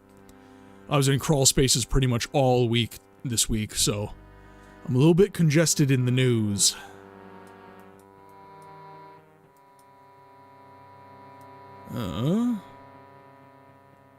Okay, perhaps this is another figurative rest. Ah, our best pathfinder is here now. We are almost finished with the tunnel. Not much is missing anymore. I have another task for you. It is rumored that there is a traitor among us, and frankly, I believe that rumor. That would explain some of the failures of our scouts. Find him and teach him what it means to betray us. Very well. I will search for this traitor. But where should I start my search?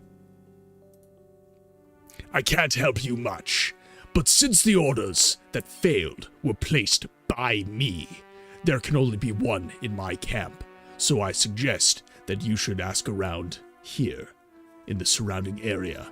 Perhaps you should see Shalath too. He's also a little gifted with clairvoyance.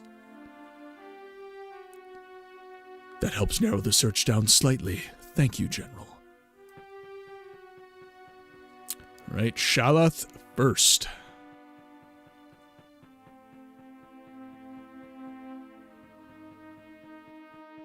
It's just the Seven Kingdoms mod that you did, that you actually had to, like, interact with the tent in order to proceed chapters.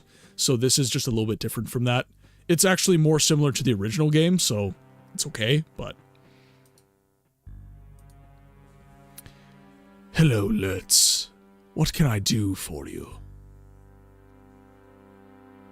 I've learned there was supposed to be a traitor here.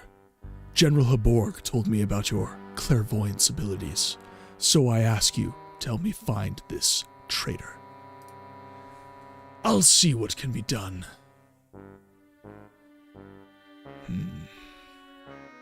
Can you see something? I see some vague things. There's someone here who knows a lot about General Haborg's plans. I can't tell you who it is, but he seems to have talked to you. It was probably someone who sent you to General Haborg. I'm sorry. I can't see anymore. That's enough for me, General. That's enough for me, Shalath. Thank you for the information, and burn brightly. Oh, I see. Seven Kingdoms was incredibly polished. I really enjoyed that one. Okay, so let's look. Shalath told me about one person who approached me first. He seems to be the traitor, judging by Shalath's clairvoyance abilities. He approached me first. So that must mean... it's our good buddy down here.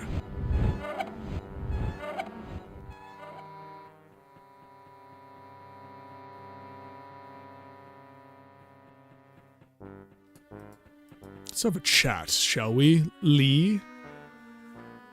How are you getting on? All right, but tell me, as your General Haborg's messenger, you must know everything about his orders. I wonder if you haven't something to divulge. What does that mean? You know exactly. Raise your weapon, traitor.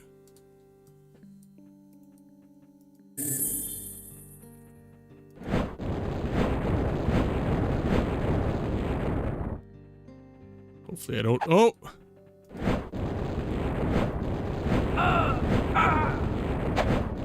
Oh, he had some friends, did he?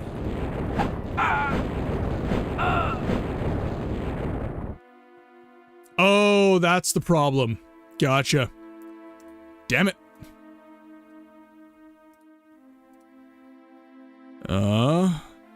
Let's take a look here, see where my quests are at.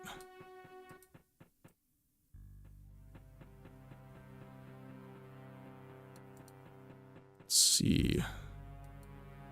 So, okay. Damn it. I haven't saved very recently. Or perhaps... 14. Okay, so my quick save is better. Okay, so let's see. We sold all our items. Jukon.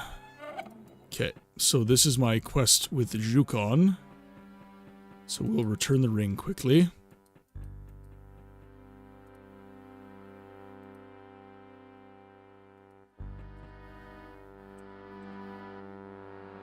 Okay, so we no longer have Fakon's ring, so we're good.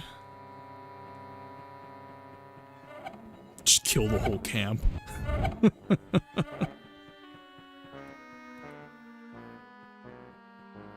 Okay, so I'll do that first. Find Jukon. How's it going? I handed over your ring. Contrary to what you said, he was relieved that someone had found it. It's a family heirloom, you see. He will visit you to thank you soon. I think you've just resolved a dispute. Thank you, brother. So I also had something to do. That would make us even. Okay, more quick saves. Okay, so let's see if we can get our little quest here. Talk to General Borg. Okay, so let's save after that. We just got our quest from General Haborg. Let's head back up.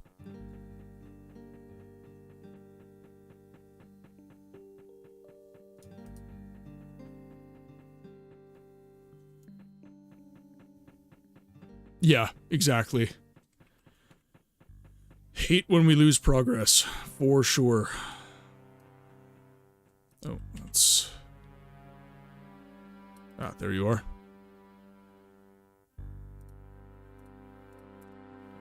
Okay, that moves us on nice and quick.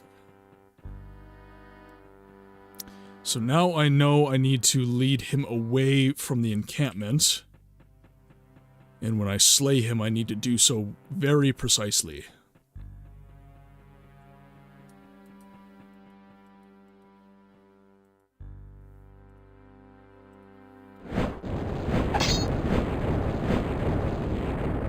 Okay, hopefully no NPCs get hit.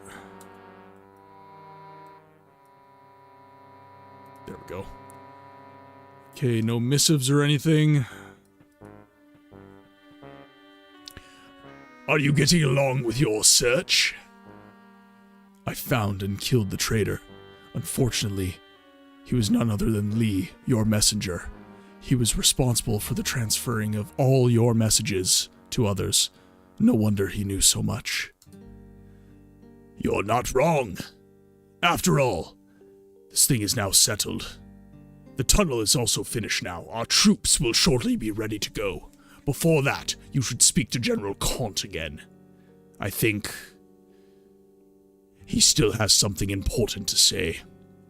I'll get ready to gather my warriors together. I'm going. We will see each other in battle soon, my general. I have one last mission for you. Find Worgen in the forest, give him this message, and tell him to hurry up. Let me guess. The letter contains this message that you are leaving shortly. That means the Naga shall be on their way too. Hey, Holy Macaroni! Welcome to the chat. I hope you are well today. Oh god, we have so many. So we're just probably wrapping up the Days of the Ahoul right now. So we will be moving on to the sequel of Siege of Avalon called Pillars of Avalon. So 1, 2, 3, we have 4. We have 4. So that's probably like another 10 hours of streaming to beat the games, and that's if I'm making good time. The chat's been very active today, so I've actually been doing a lot of talking as opposed to playing the game. So we might still beat the Days of the Sha'Houl though. Yeah, only 10 hours. And after this game is complete, we will be voting on our next CRPG for CRPG Day. Oh god, okay, cool. So, there you go. Ashes of Avalon by itself is 10 hours. What is it you desire? I wanted to stop by before we go into battle. I want to ask if you still have some time to teach me some things about magic. Certainly, my apprentice, and since you are extremely talented, I will give you some extra training. I am ready, master. Mystic Arts. Ooh, lots of training points. I think I have enough. Ooh. Oh, dang it. I skipped. So be it. You will now hear a magic formula that will transport your spirit into the realm of the dead. Here, you will see on which headstone the spells are based. Raise an arm, hold it above your head, and speak a formula. You open your eyes again and find yourself in a realm of the dead. There are a lot of energies here, and one of them is the magician's. You can feel that. Shalath mumbles another magic formula and takes his hand back down. Immediately, open your eyes again and find yourself back in Shalath's tent. Ah, I understand, master. I don't know how to tweak the spells. What other spells can you offer me? I want the Great Hand. Thank you and goodbye. Okay, so let's take a look at our spells here. So that's 68 to 102 crushing damage. That is crazy.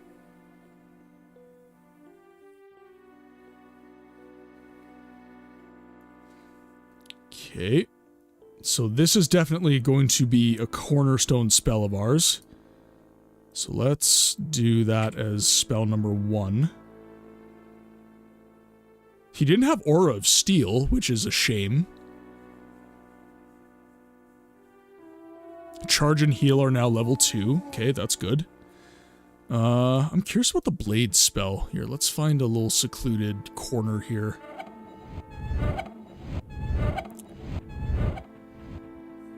We're now able to switch our combat up quite a bit, so...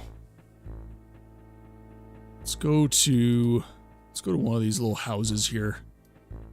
Just practice some different spells.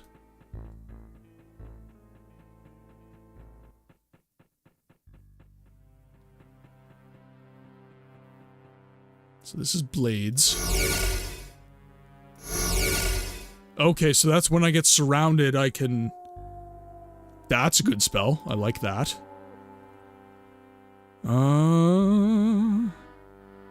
Let's see, we have protection from colds and fire and all that good stuff. Push is obvious. I know what that one does. We have shock as well.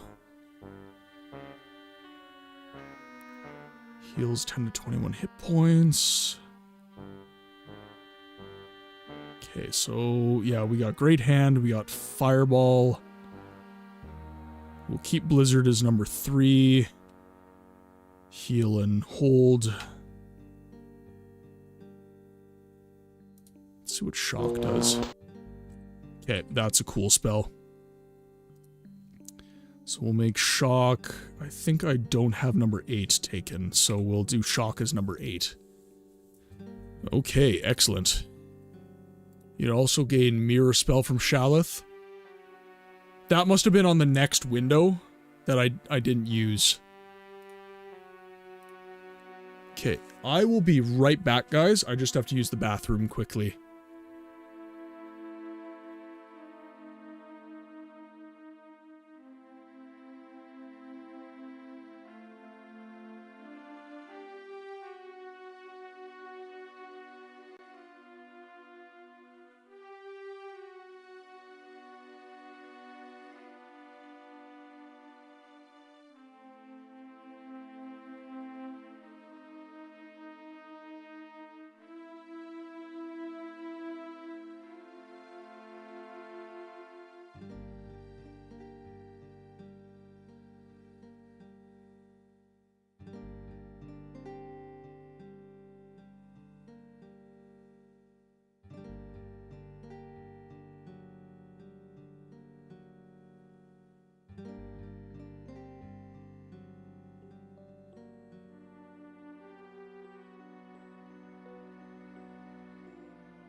Sorry about that, guys. When duty calls, we must answer.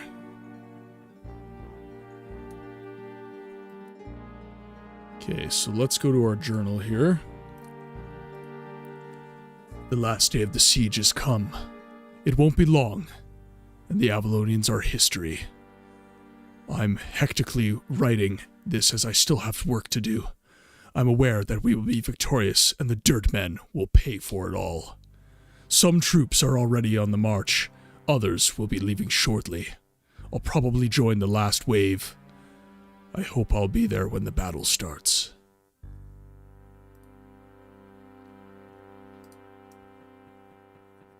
Okay, I think I have enough cool spells. Let's just do a little hard save here. And we'll move towards the army. I have to deliver a letter to Vargan in the forest.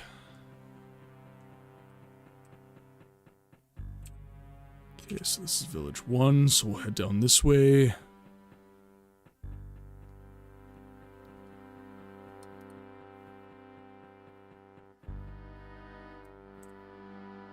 Village 2, almost there. And I'm assuming Vargan is where the other courier was last time as well, so... That was where General Khan's courier was last time. I think it was like Forest 4 or something like that.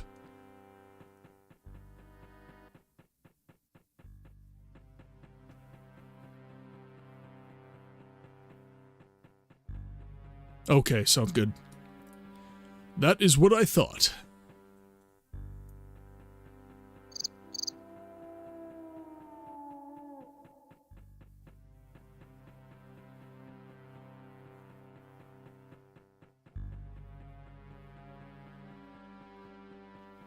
I have no time for you wolves.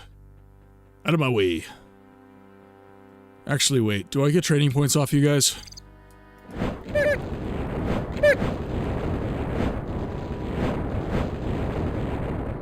Stuff barely cost me anything. Okay, yeah, I am getting training points, so I should actually take them down.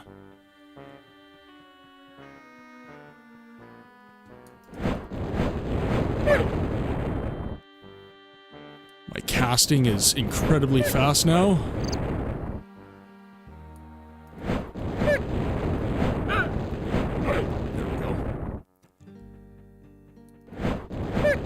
That is something I need to get in the habit of doing. In Siege of Avalon, just always take down the enemies. Unless they don't give you any training points, they are worth your time, because training points are everything in this game. Yeah, like I'm already back up to 15 training points just from taking these guys down.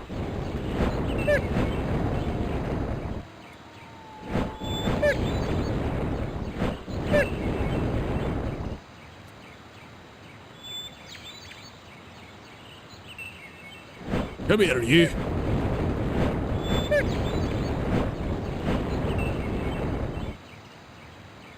I'm like a machine gun now. This is awesome. This is where I come into my real power curve.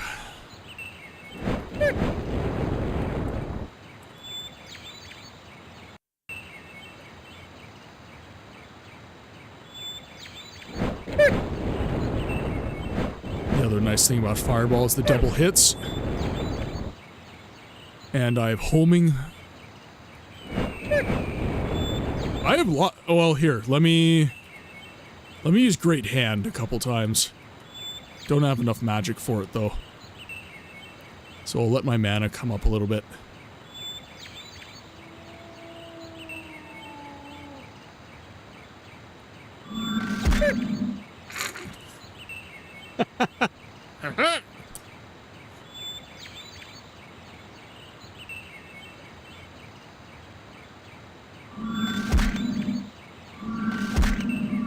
Bitch slap the wolves. So Fireball's just way more effective.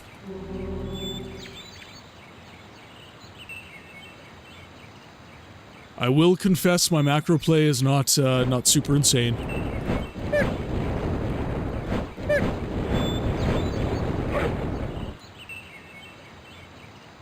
Does the shock spell one shot? I think shock is 8 for me, so I'll employ that, and then we'll go to our next area and we shall see.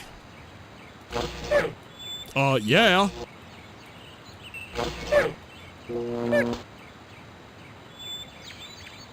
Not bad, not bad. I like it, I like it. I believe my messenger man is right here. Oh, come on, you. Oh, that wasn't a one-shot. Ooh. Feels bad.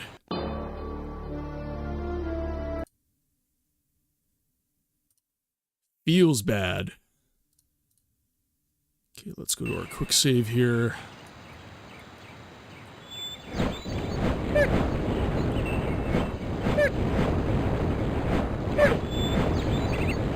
I'll just be a fireball machine gun, it's fine.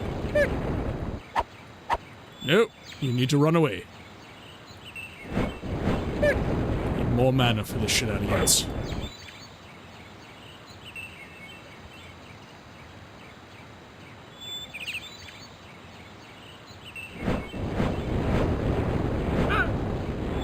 Ooh. No, you need to run away.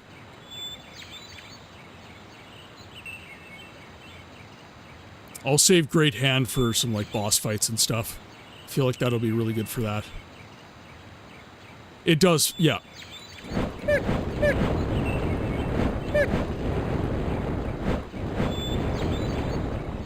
There we go.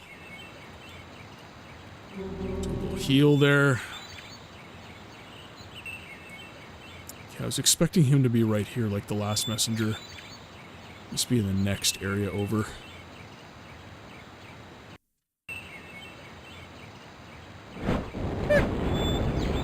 Okay, that was a one-shot. Got a crit on that. There's a bandit. We know what to do with bandits, don't we?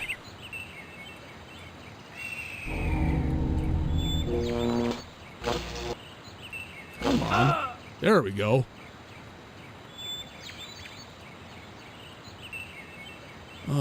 White steel boots. Yeah, I'll take some of this. Stealth -7, -4. They are better. Common steel knee pads, that's the same. Steel bracers.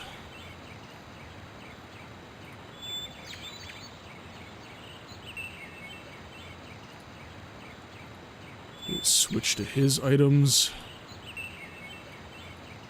My favorite class to play in Siege of Avalon, I kind of discussed this previously, where I was kind of mentioning that the class stratification in Siege of Avalon is actually a little bit redundant.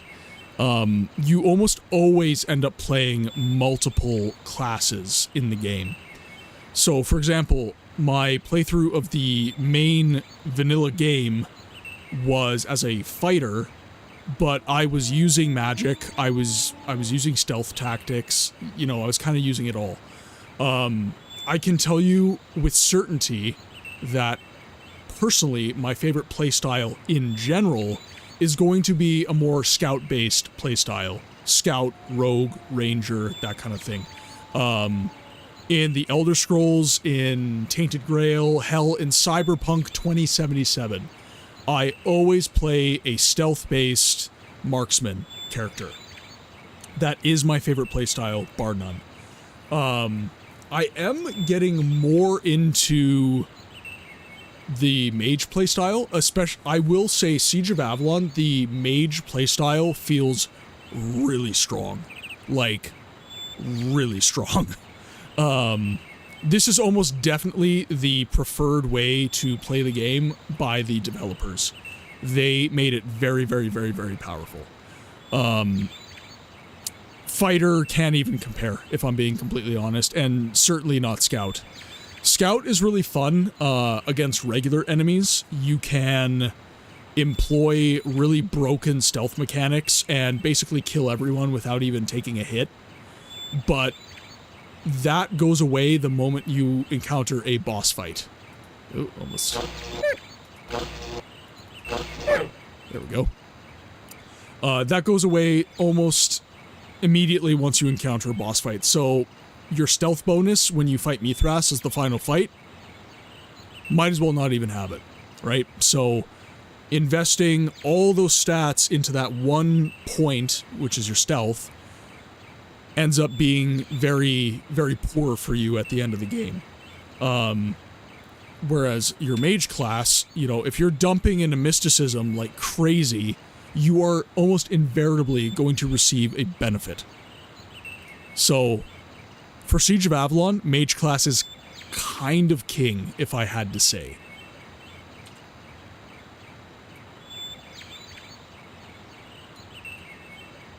Although I will say that using a fighter, it's pretty nice being able to just have like 20 enemies walk up on you and you don't take damage. That part's pretty cool about being a fighter. The tankiness is very, very fun. But yeah, like I'm one-shotting guys with this shock spell, which is absolutely brilliant. There we go. Okay, let's see.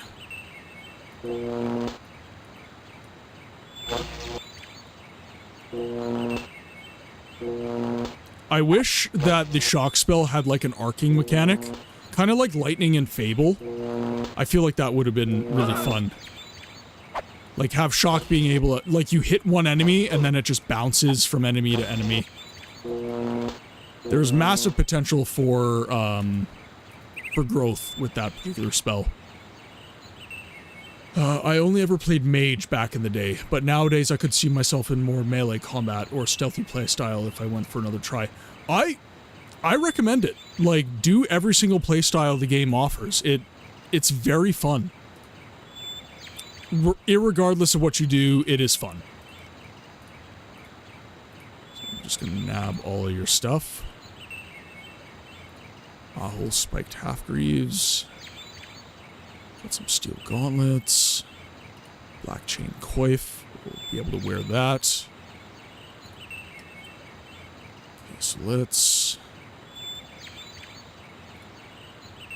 Actually, let's see. 1 to 4, 1 to 5, 1 to 7, 1 to 2. Okay, so the exact same. I'll throw on the ruby red. 0 to 3, 0 to 6, 0 to... Okay, these knee pads are just better. Let's see... Oh, we have some more enemies. Oh, that hurts.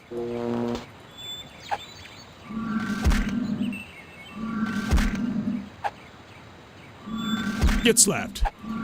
Get slapped. Come on.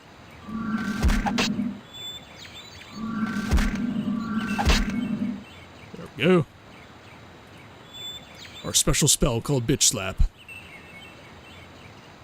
There's a helmet there.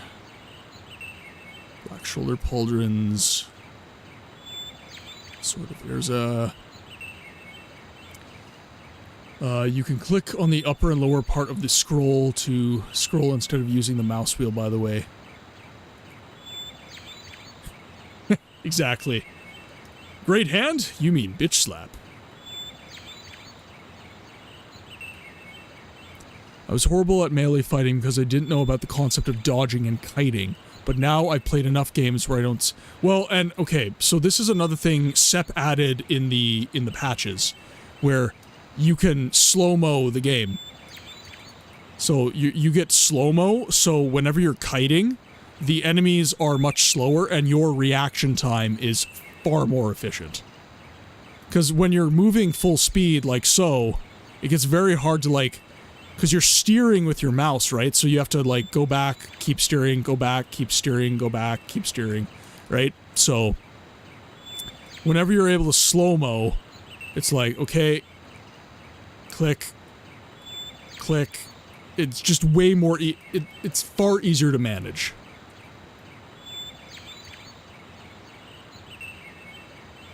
Let's see. Make sure I'm grabbing everything here. Chain pants. Interesting. Steel kilt. Also interesting. Okay. Fine great helm.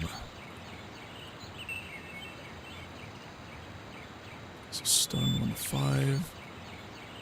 Okay, so basically the same. That's good.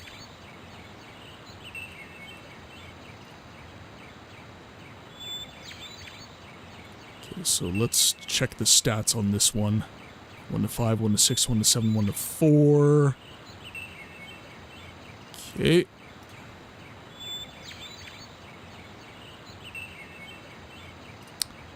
Yeah, steel kilt is going to be better than that, so we'll throw this on. Isn't there,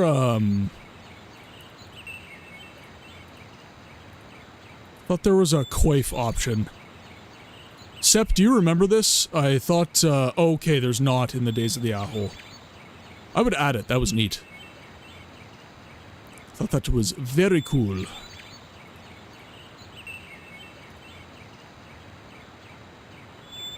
Okay, we'll throw these on instead of our knee guards. Some chain pants. And I'll say we're good for now. Save our game.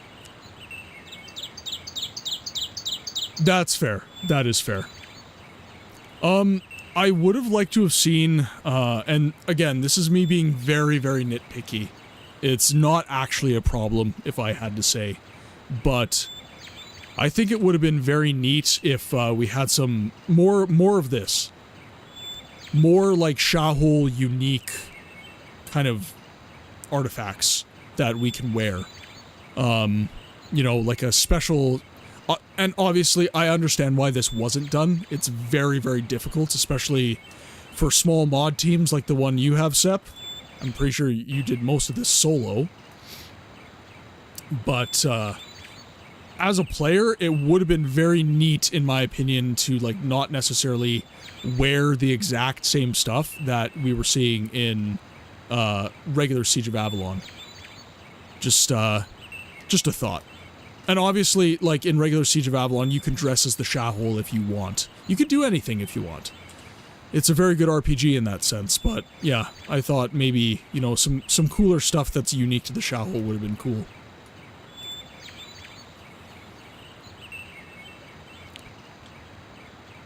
Hello, Lurtz. I've been waiting for you. You must have a new letter for me.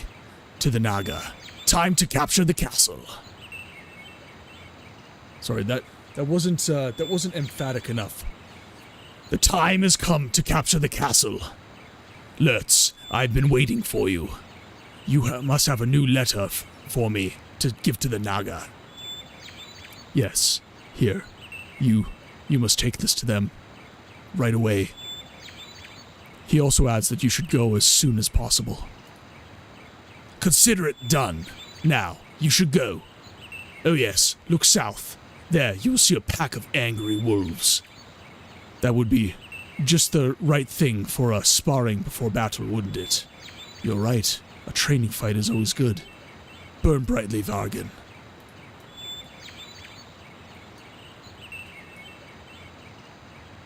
Okay, let's go grab some spells. See if we can slay some wolves too.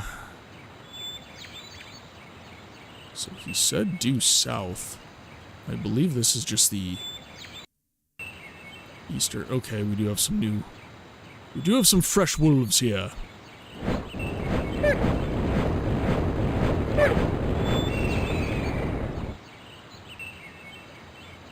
Oh, hello.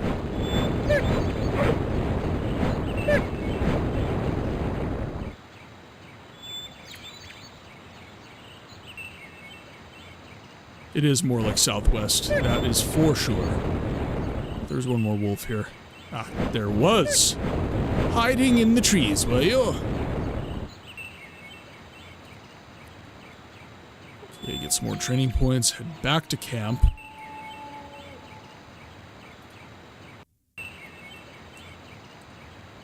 Oh, there's more wolves here.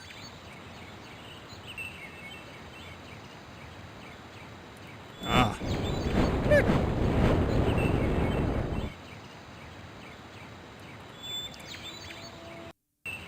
I see. Okay, so Vargan was here. So southwest. Holy crap! So many wolves!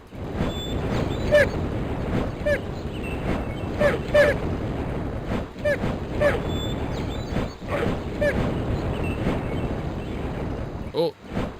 Oh, just barely enough mana. Woo! Alright.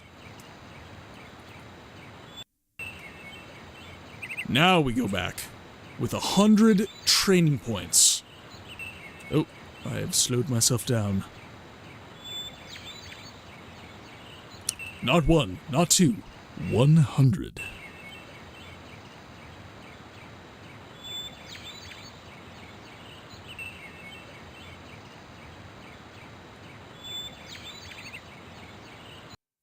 That's good that you gave so many opportunities to get training points during this part of the game. Okay, so we're in the old village now.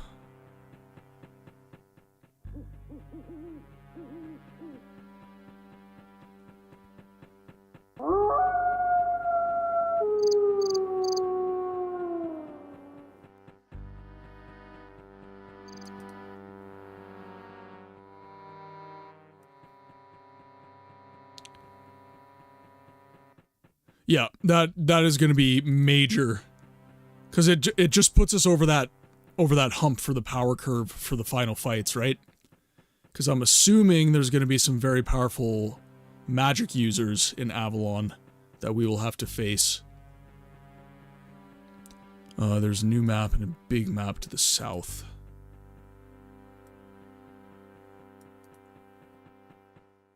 Like outside of Avalon, you mean? Added in Chapter 3 only. So, is that like south of the old village? Okay, I'll have to head back up there. I do want to see that.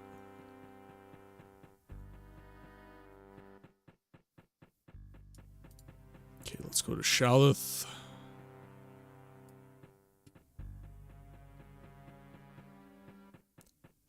Grab some sweet, sweet training points.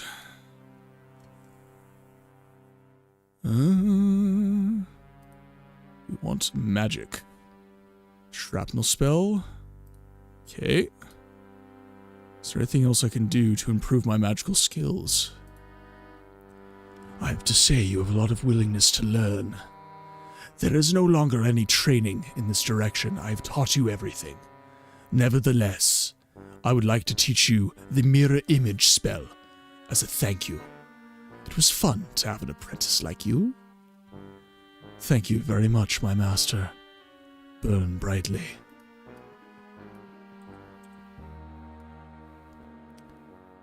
So we have shrapnel. We have mirror image. We don't have deflect. I think that's a spell we're missing.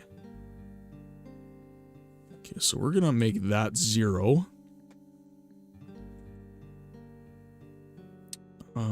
We will make shock 1. We will make great hand 8. Let's see, what is 6?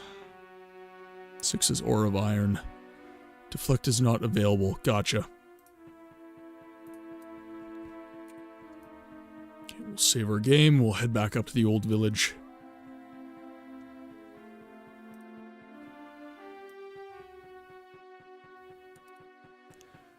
So that is a question I would have, though. I'm kind of going back in my mind to my statement of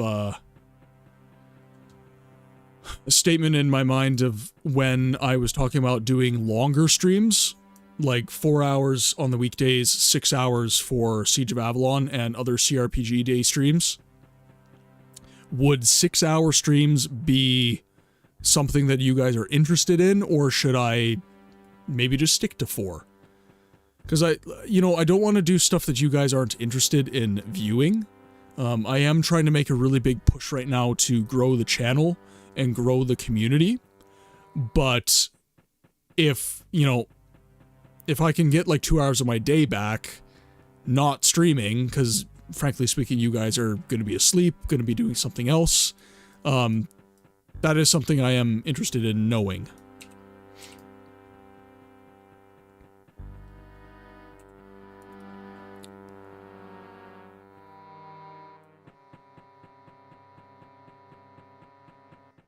Yeah, that's true. Things do change, right?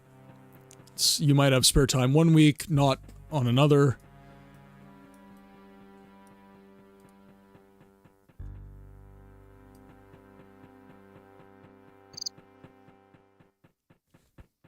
Okay, so... yeah, okay, that's fair enough, RBG friend. That is fair enough. The viewership for Siege of Avalon in particular is rather small. So obviously I'm very happy that you guys found me. It does my heart quite a bit of good. That was the right way? Okay.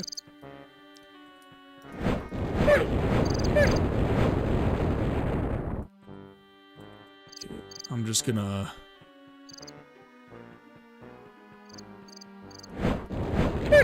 oh, was she looking for me on Twitch?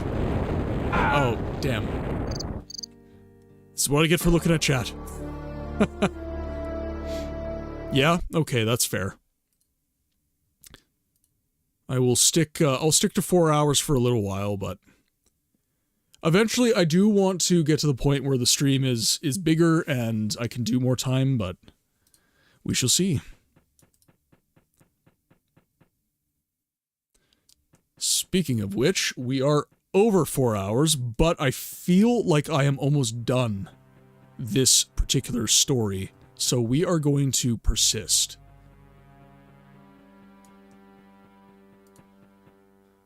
Well, I'm very glad she found me. Okay, perfect. So we will continue and complete the story, so that next stream we can start Pillars of Avalon, which I'm very excited for. I'm extremely excited for Pillars.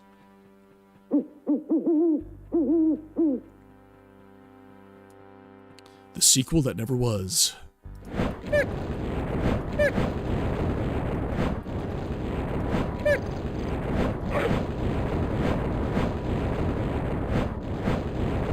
we go.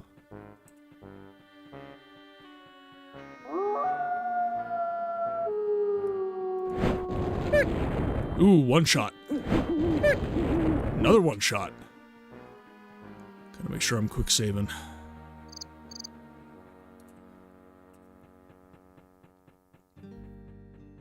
Okay, this is the way up. That takes me into the forest. I think we are fully explored here. I love this map, by the way. This is huge. Absolutely adore this. 800 by 600, this map would be very daunting, but I enjoy it quite a bit.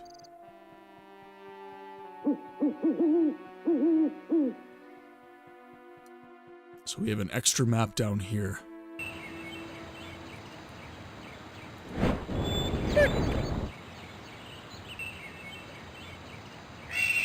Okay, let's see. Mirror image. So that's, I made that 0.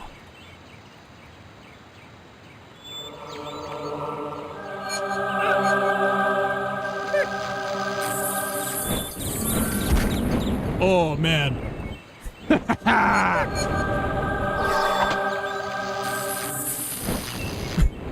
Just casting all the magic. That was good. That was very good. I enjoyed that a lot. Mirror image for the win with mages. This is what I mean, Holy Macaroni. Mage is clearly the most powerful playstyle in the game. Okay, so can't move over at all. This is a little graveyard here. Can't move up this way at all.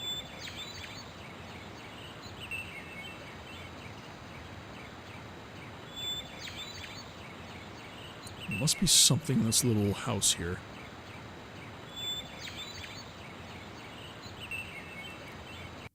Down here.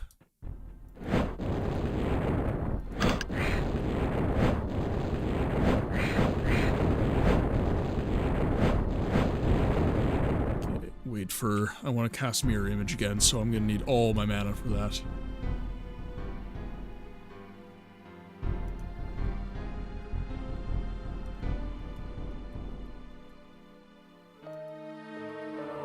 There we go. Full mana. Let's go!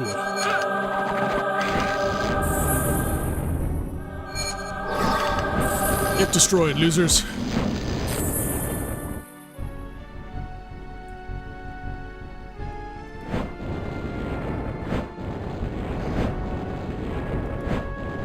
Some zombified enemies,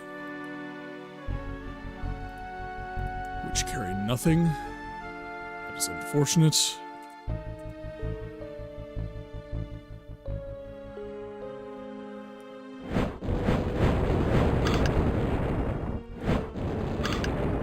Oh, I'm getting hit. Day too sad.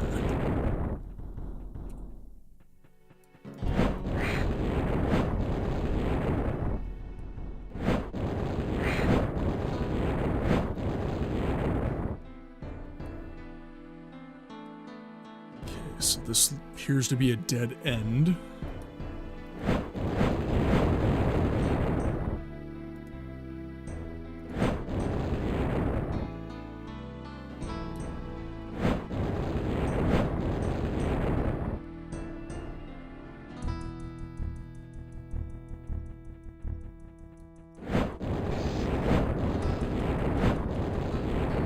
Hit. There we go. Okay, nothing important there. So we will move on down this way. This hallway appears to be kind of the most important one, so we'll take this route down here quickly.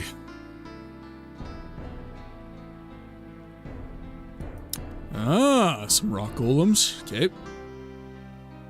I'm assuming Frost will be the spell to use on them. Or Great Hand. Crushing damage will probably be quite good against them as well.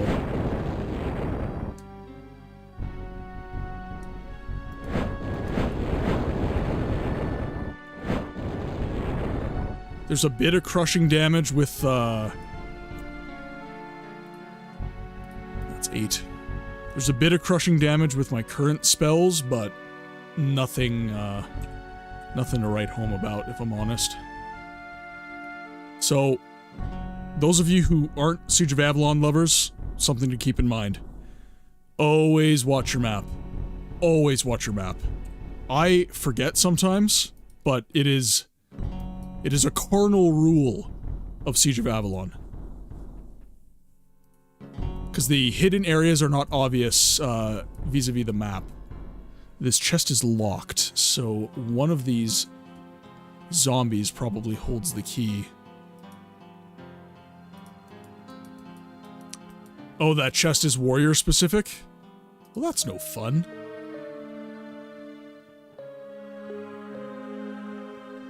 That is no fun at all. I want everything.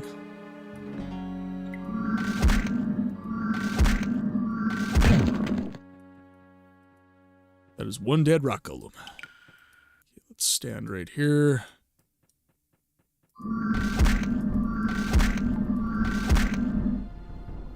very mana-hungry spell. Okay, let's actually take a look. What would be optimal here? It's piercing damage. We've got some stun. Yeah, this is our most powerful crushing spell. We get a little bit of crushing damage from Fireball, but Great Hand is optimal in that sense.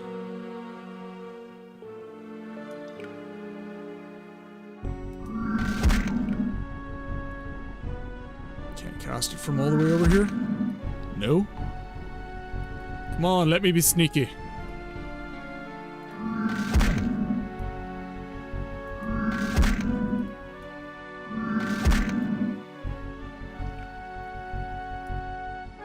Okay, need line of sight, eh? Well, if I have line of sight, he does too.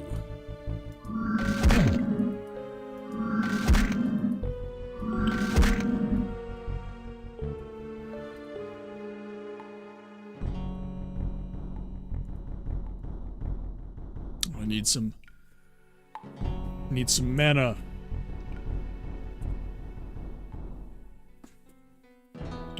And then we can level up our mysticism quite a bit. Is, I think, a worthwhile expenditure of our training points near the end of the game. Sorry, there's a little bit of echo from my water bottle there. Oh, come on. That totally should have dealt damage. You are unfair.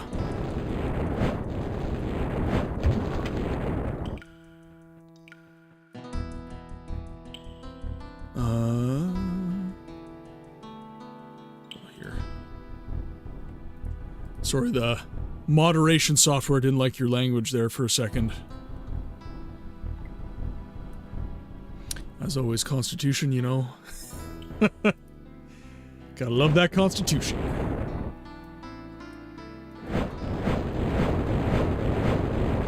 When in doubt, machine gun fireball.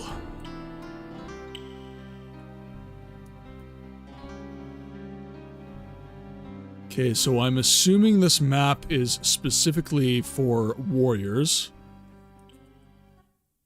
I have explored it all.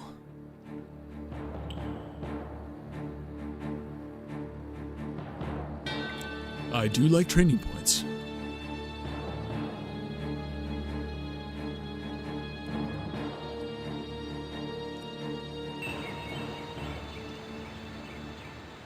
Okay, so now we will make our way to the tunnel.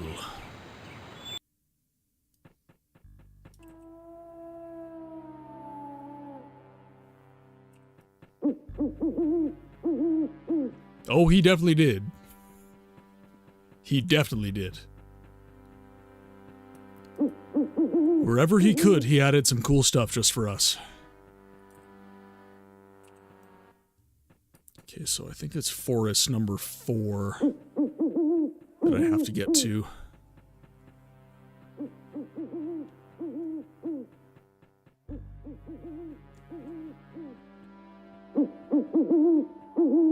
Okay, I'll keep some training points back.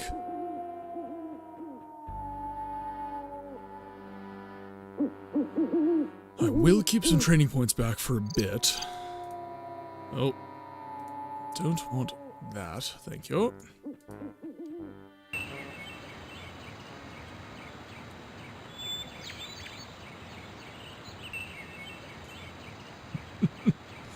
Ah, yes, milk cow.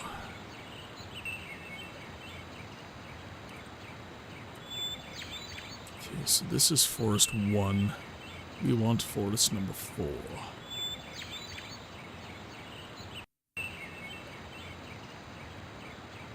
This is forest 2.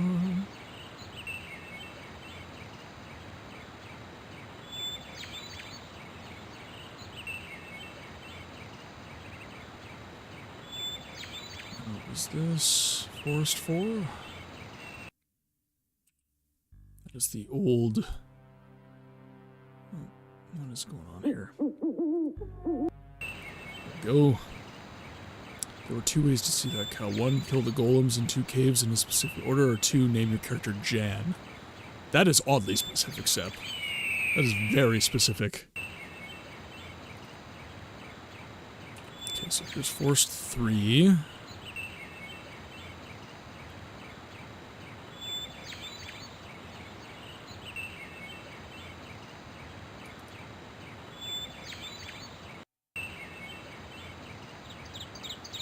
Oh, Easter egg just for him, eh? I like it. So this is forest number 4.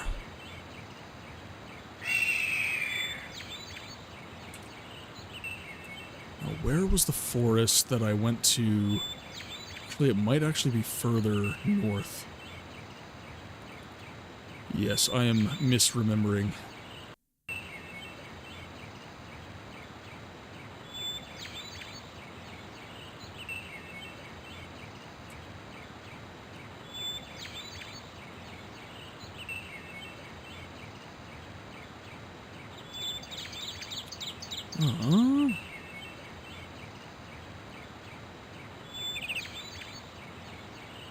Move through the caves, but first you need to tell General... Oh, okay.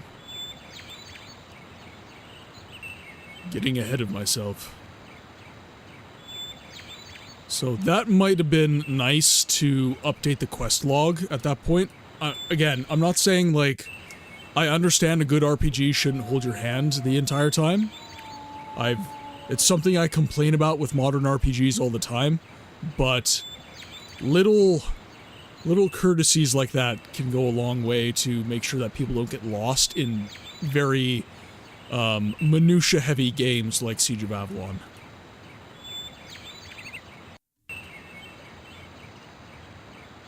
That is also true. Extra maps are a favorite of mine.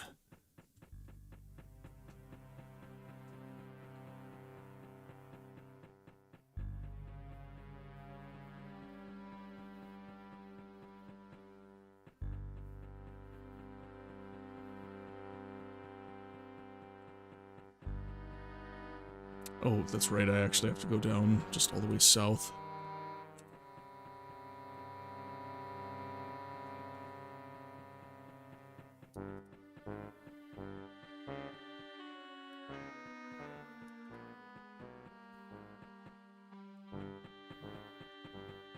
One thing that the patches also do, and this is another reason I recommend that you download Sep's patches, is the load times for the game become so much better.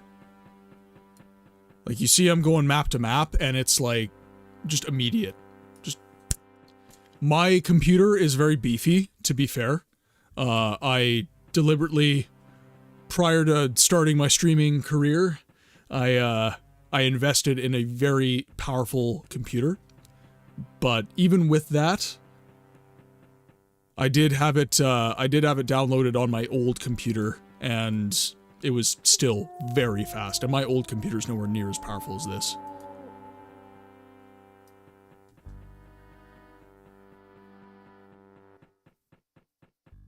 Alright, General Kant. Did you deliver the letter? Yes, I have. The mages, the Nagas are on their way. At the moment, they will already be in the tunnel to the crypt. Wonderful! Wonderful! You should go now, or you will miss the battle. Of course. As you know, I am dying to fight the Dirtmen. Oh, a little notification here. Let's...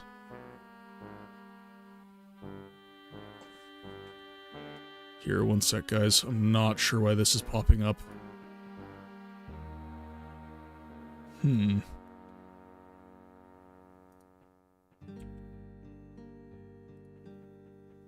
let's... There we go. Perfection. Now to battle. And if I know Sep, this is going to be a big battle.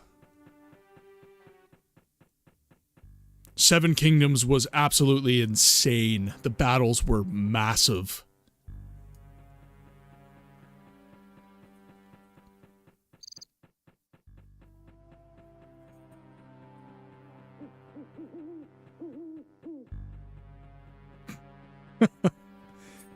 Dear Chancellor, big battles are our specialty.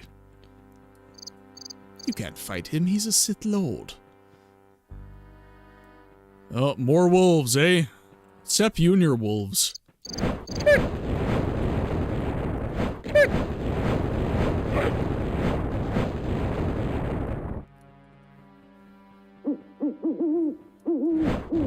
I'm tired of these mother effing stakes on this mother effing plane.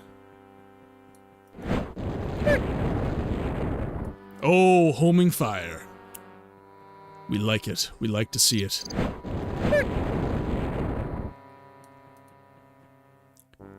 I must be careful. Can't spend all my mana.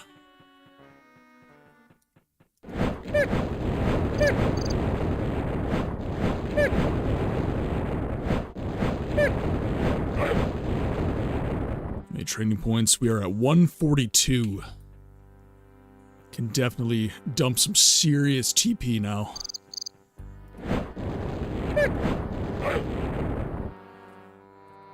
Oh, you're right. We want Village 6. Because we want to go into the crypt. Yeah, okay.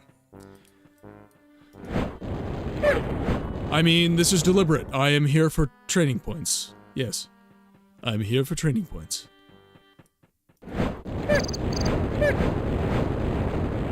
Which is definitely a benefit of what I'm doing. I mean, I'll take it, man. Give me that TP.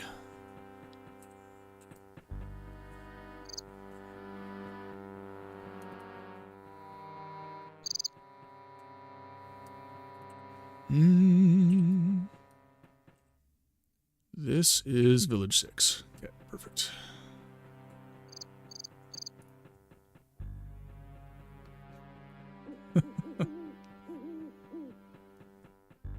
Little Quinn is hanging out and watching.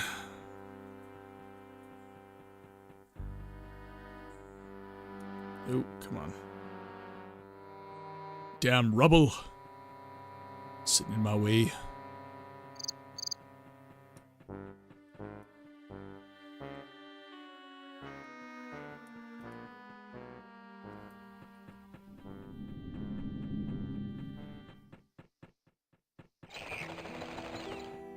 $14 years? Oh. Man, your commitment to this game is incredible to me, Sep. You are a saint among sinners, my friend.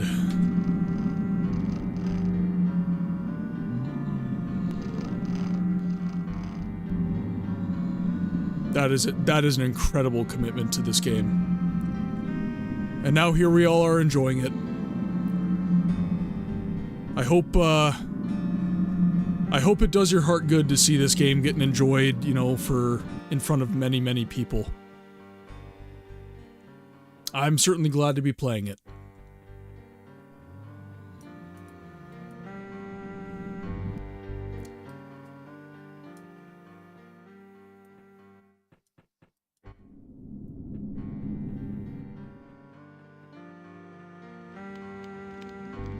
Okay, so that is the central...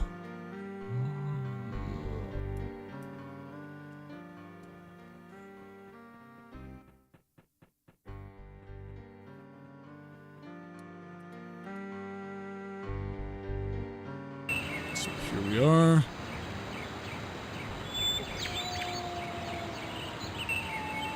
Just gotta find our tunnel. That would be the tunnel, I would say. Saving game, and in we go. Sha'Houl. Oh! Oh no!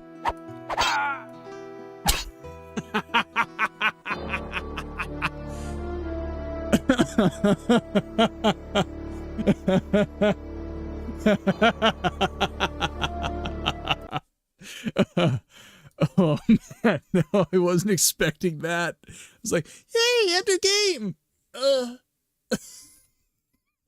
no. Well, at least we saved right before it. All right. Fireball engaged.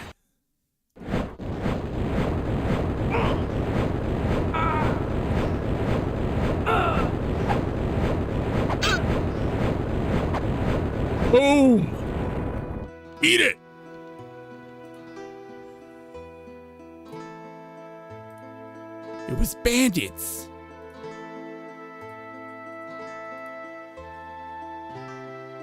With no neat armor or anything.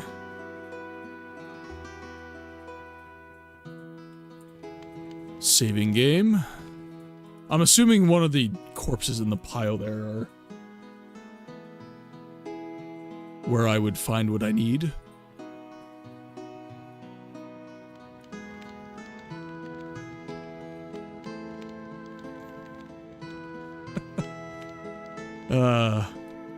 Got my little... Here, let's...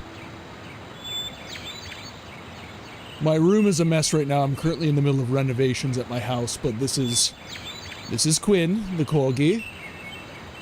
She is always down there, just staring at me as I play my games. So just make sure we're positioned. Okay, perfect. Okay, so where is... Exactly.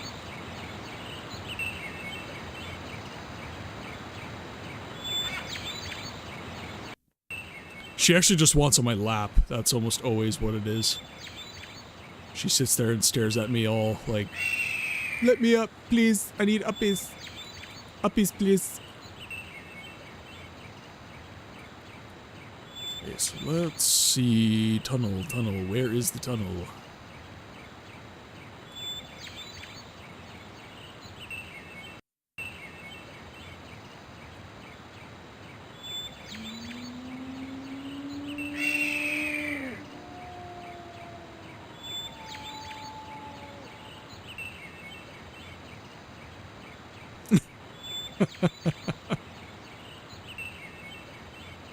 Yeah, she just sits there like, why are you staring at a screen all day? When you could be outside playing with me. I wonder if this is where we make our tunnel?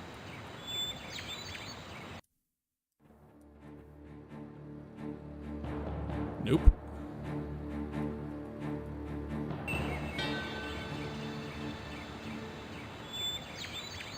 It's not the Veld. Ah, here we are. Veld numero uno.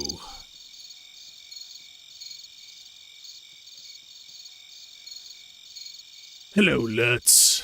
Now, before you go into battle, I must order you to stop a group of knights. They have just been spotted. Apparently, they were sent to stab us in the back in the tunnel. Very well, my brother. I will go immediately. You will find little support. They will help you in this fight.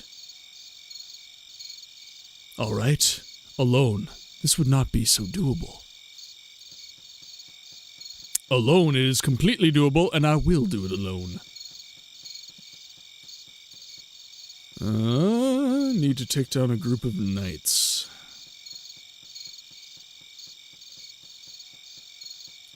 So I'm assuming they're over here. Seems so. Veld number 2.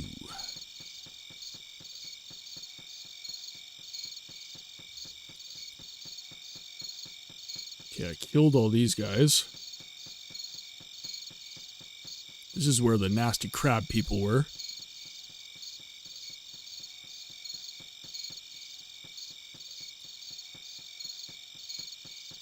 Okay, so I already took them down. I feel like I already took them down. Need to go more this way.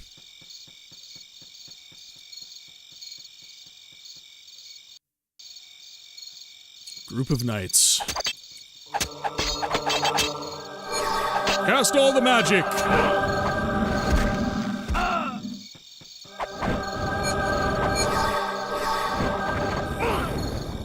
Boom!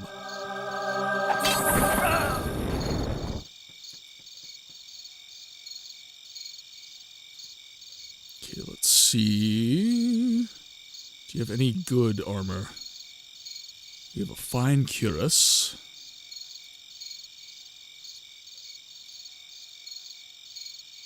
Just remove all this.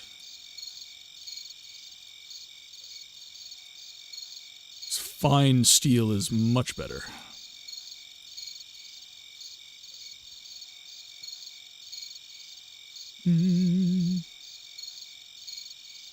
Fine white cuirass.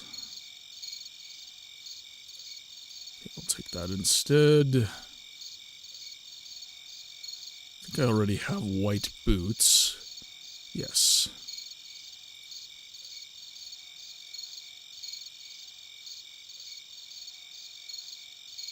Do 1 to 5, 0 to 7, 1 to 9. That is much better. We'll keep our cloak on. Actually, you know what? We'll swap.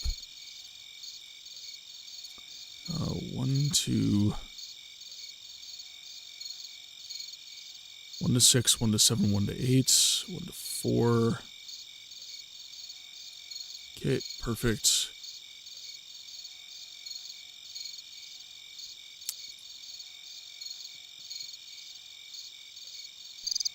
Let's see what you got. Golden chain pants.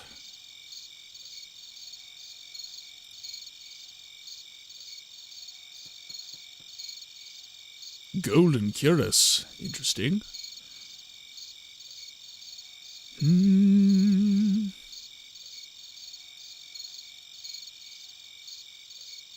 Bear, welcome. How's it going? Sorry, just for reference, you guys, Arcolab is Drop Bearware. He's just watching via mobile. It is good to see you in the chat, my friend. How are you today? We're just about to beat the game, actually. Or, I should say, this expansion pack in the game.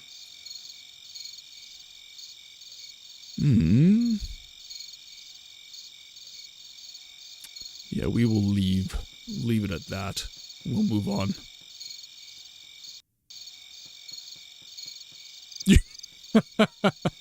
Have you been up all night again, or are you just up early today?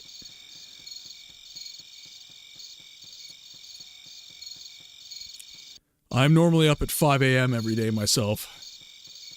There are no late starts in the trades.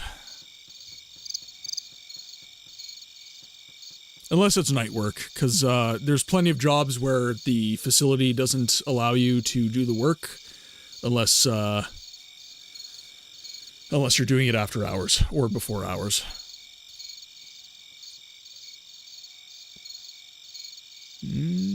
Okay. I assume you've finished the group of knights. As a matter of fact, I'll now go into battle. Burn brightly.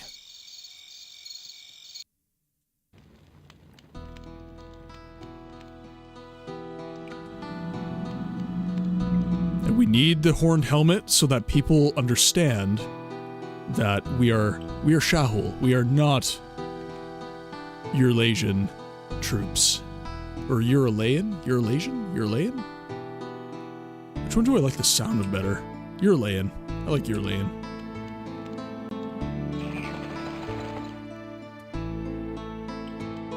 Okay, so that should be the way up.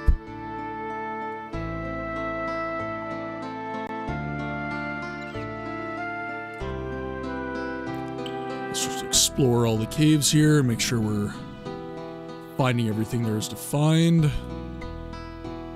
Any interesting landmarks? Then we can read our journal quick.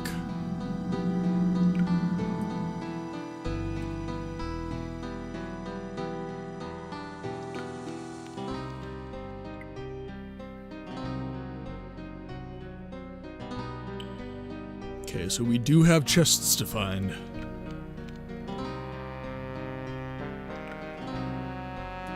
come on now.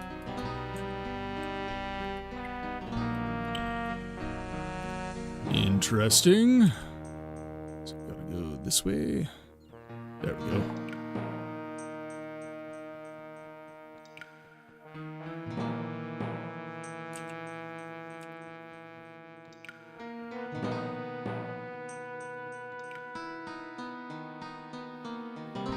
Chests. Where are the chests?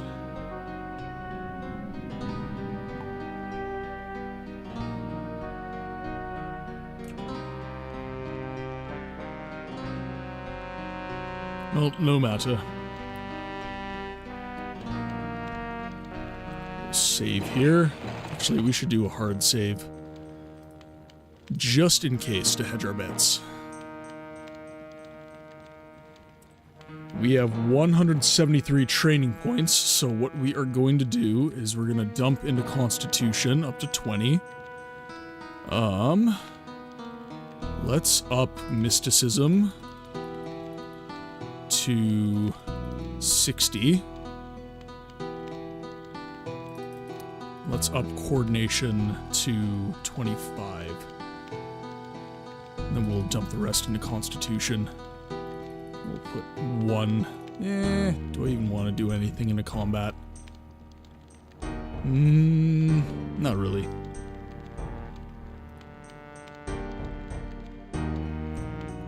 Up we go. To battle.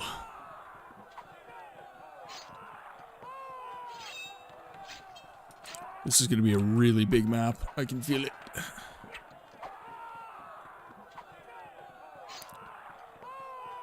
Okay, just got to get everything navigated here. And actually, Sep, if you're looking at maybe doing a bit more work on the mod patches and stuff, the Discord is a good spot to get some resources. We do have a couple game devs in the Discord. So if you're looking at maybe getting some resources made for the expansions, even the existing ones, they might be worth having a chat with. The two guys off the top of my head would be Bear and Kezi. They may not be able to help, but it's worth a try. That's what the community's about.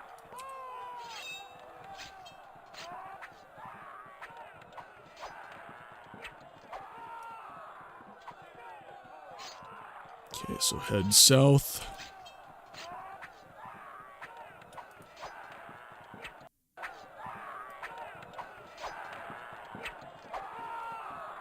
Can I head up?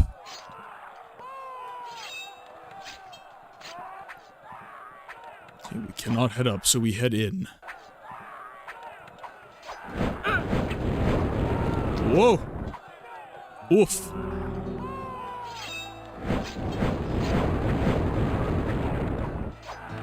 Boom.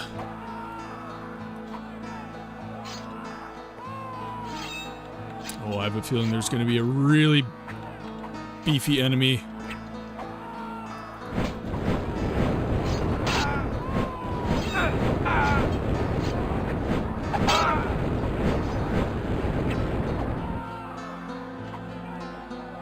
Oh, the music is, like I was saying earlier to Kilniath, the music is my favorite part. Oh, gotta take it down. Damn. Gotta watch my health.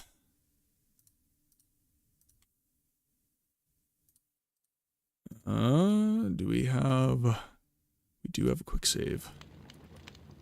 Up we go. Come on now. Let's go. Oh. Bamboozled again. Damn mouse presses. Okay, you know what might be a good idea is just mirror image right away. My mana pool's pretty massive now, so I should be able to come up with enough mana to,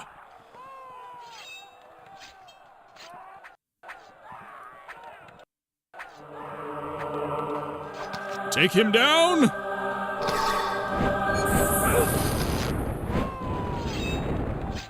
Okay, let's get right into the weeds as fast as we can before these guys wear off.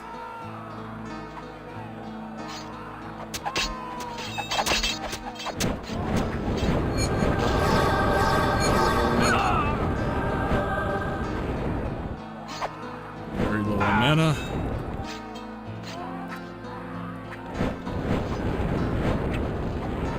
Boom. Both archers taken down.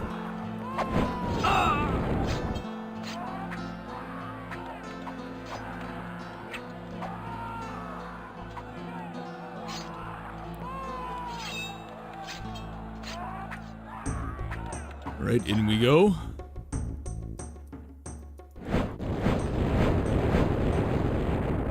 Oh, the Naga are in battle.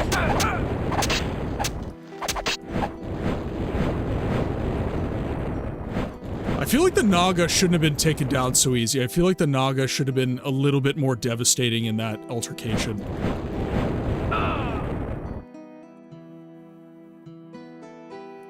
Then there's obviously me with my fireballs. Great balls of fire.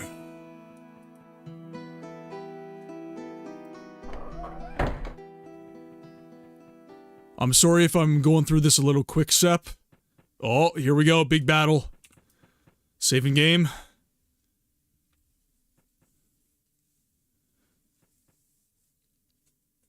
I'm just gonna let all you German friends enjoy that script there. There we go.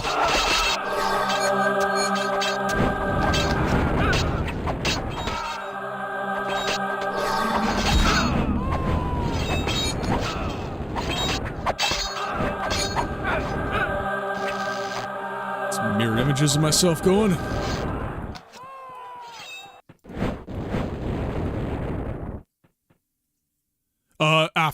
After macaroni. This is, the basis of this story is that, Mithras was never found after the battle where our main character in the original Siege of Avalon defeated him. And this is basically the Sha'Houl have been rallied by a reincarnated, deified Mithras. He's a god now to them. And he has rallied the tribes once again, and we have invaded Yurlay again. Yeah, demigod, pardon me. And we are now here re-invading Yurlay. And this time we're winning. This entire thing is playing from the enemy's perspective.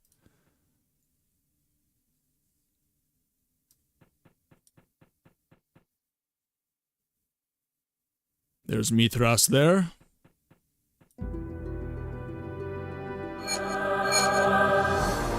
Oh! Let's get some!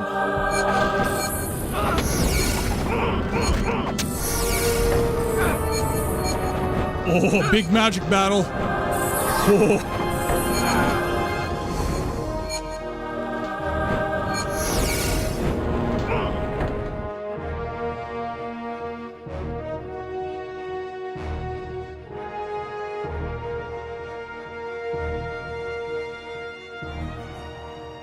Oh, no way!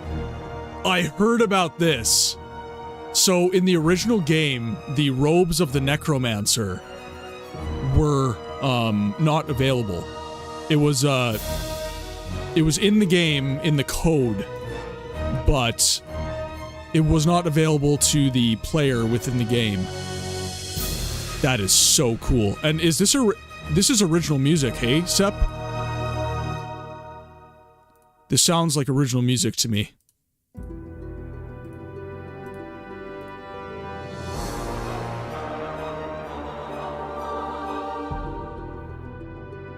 King Tortin, so that must have been... Hey, so we just killed the King of Taberland. King Tortin is dead. Oh, this is so cool. Oh, I'm a kid in a candy store right now. I'm not gonna lie. This is so cool.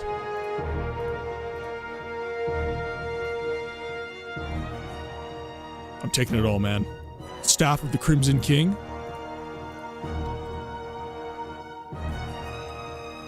We are going to replace our current staff with that. What is restricting? Minimum strength of 15.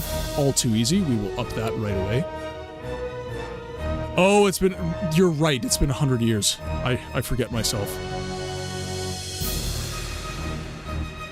That is so cool.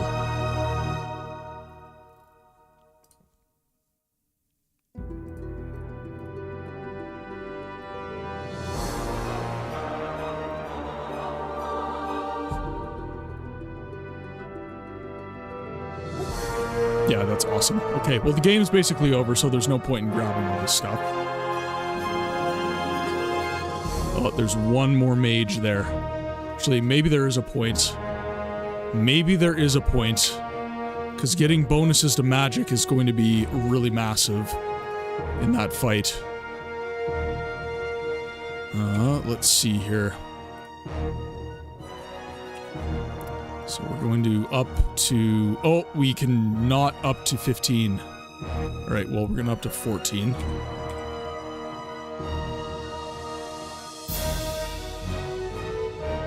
Actually, Mithras and the others should have vanished because they had to go... Okay.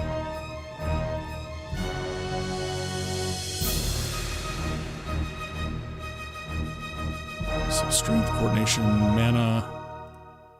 Okay, so this is all ups mana.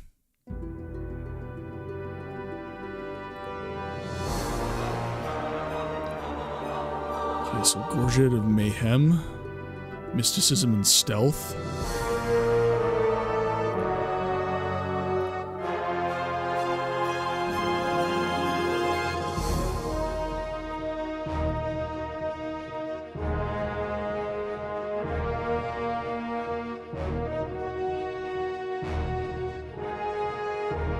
Drop these.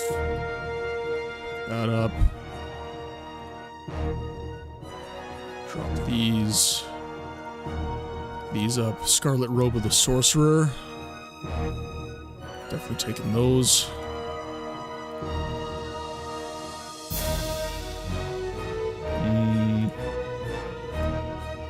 Scarlet Sorcerer's Hood.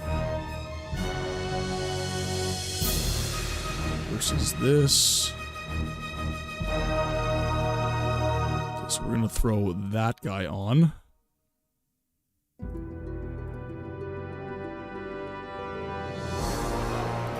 Okay, and then this is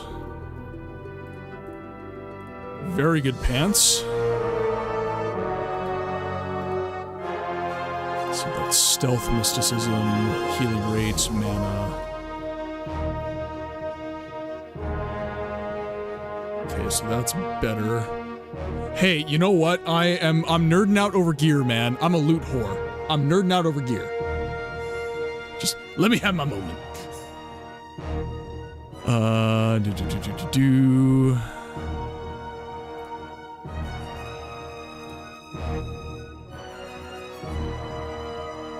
Okay, so we'll throw this on. Throw this on.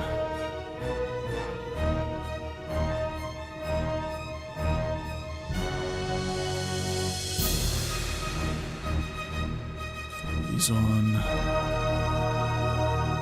So that's mysticism up, charm, mana.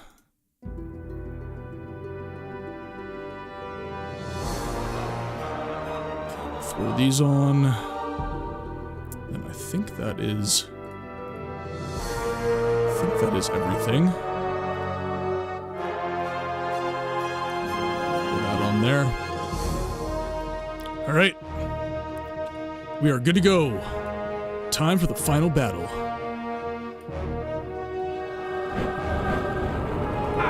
Oh! Time for the final battle.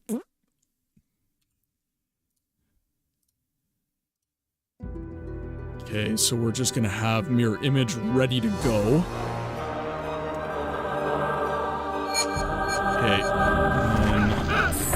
Run, run, run. Oh, no way! I killed him! I took him down! Oh! I totally killed him there. I totally killed him. You all saw it. You all saw me do it. Oh. Running away, running away. Okay.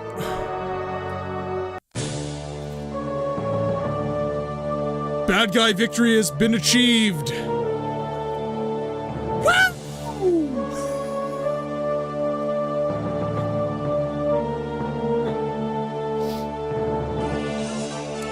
And now, we will proceed to the Pillars of Avalon. The Sha'Houl have conquered the fortress. What will the Urlayans do?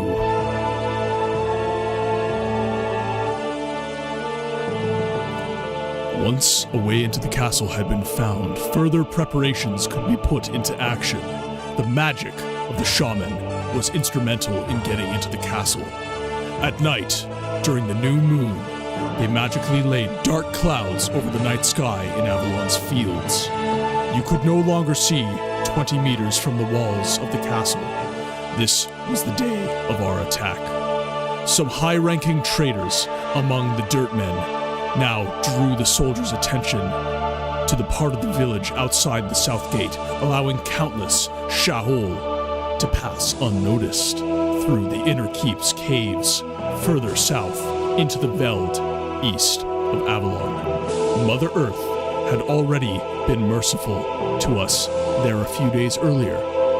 Our workers found a cave within a very short time, which meant that we needed much less time to dig to the peasants' bailey so that we could focus more intensively on other preparations.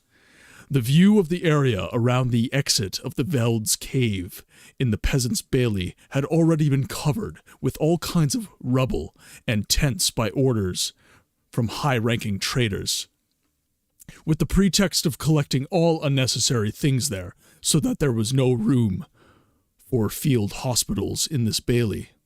The Dirtmen had no chance against us, the rushing mass on our side, bloody murders until sunrise. The people didn't know what was happening. We overwhelmed them with our tunnels, and we were able to invade further and further into the castle. Finally, it was time for their retreat to the inner bailey, where at the same time, a last big fight broke out between us and the Dirtmen. Mithras himself fought against a powerful magician who was also king. But he had almost no chance against the half-god Mithras. He fell, and the Knights of Avalon lost their courage. The castle is ours, and we will enslave the people and let them work in mines under Avalon. Mithras took the crown and became ruler of Avalon. Avalon is in our possession, and all the people are enslaved there. However, our task is not entirely finished. Other parts of Urlay must be liberated. Some resistances were beaten down fairly quickly because their morale was not high after the defeat of the Citadel. From now on, Mithras's dark hand extended over almost the entire Urlay. After Avalon, we brought down Cathea. For some time, we recovered for the next conquests until we stood in front of the castle in Taberland. The end. And that, ladies and gentlemen, is the completion of the Days of the Sha'Houl. The enemy's perspective sequel to Siege of Avalon. The fortress has fallen. What will happen next in the Pillars of Avalon? That is a tale for another day. I would just like to take a second to thank every single one of you guys who have taken the time out of your busy schedules to spend the afternoon or evening for some or morning for some with me. It means the world to me that you guys take time out of your busy schedules to be in the stream and be in the chat. With that said, for those of you who have just been lurking and have not done so already, I would ask that you guys take the time and follow on all the socials. I am a mere 18 followers away from affiliate. So a follow on Twitch, YouTube, Instagram, TikTok, and yes, joining the Discord as well is a massive help in growing the channel and making sure that we can Sep, behave yourself. it is a massive help in making sure that the channel reaches a wider audience and that these old, obscure games that aren't getting enough love reach a wider audience. I'm doing my part. I ask that you do yours. And with that, I say, be well, and I will see you on the next one.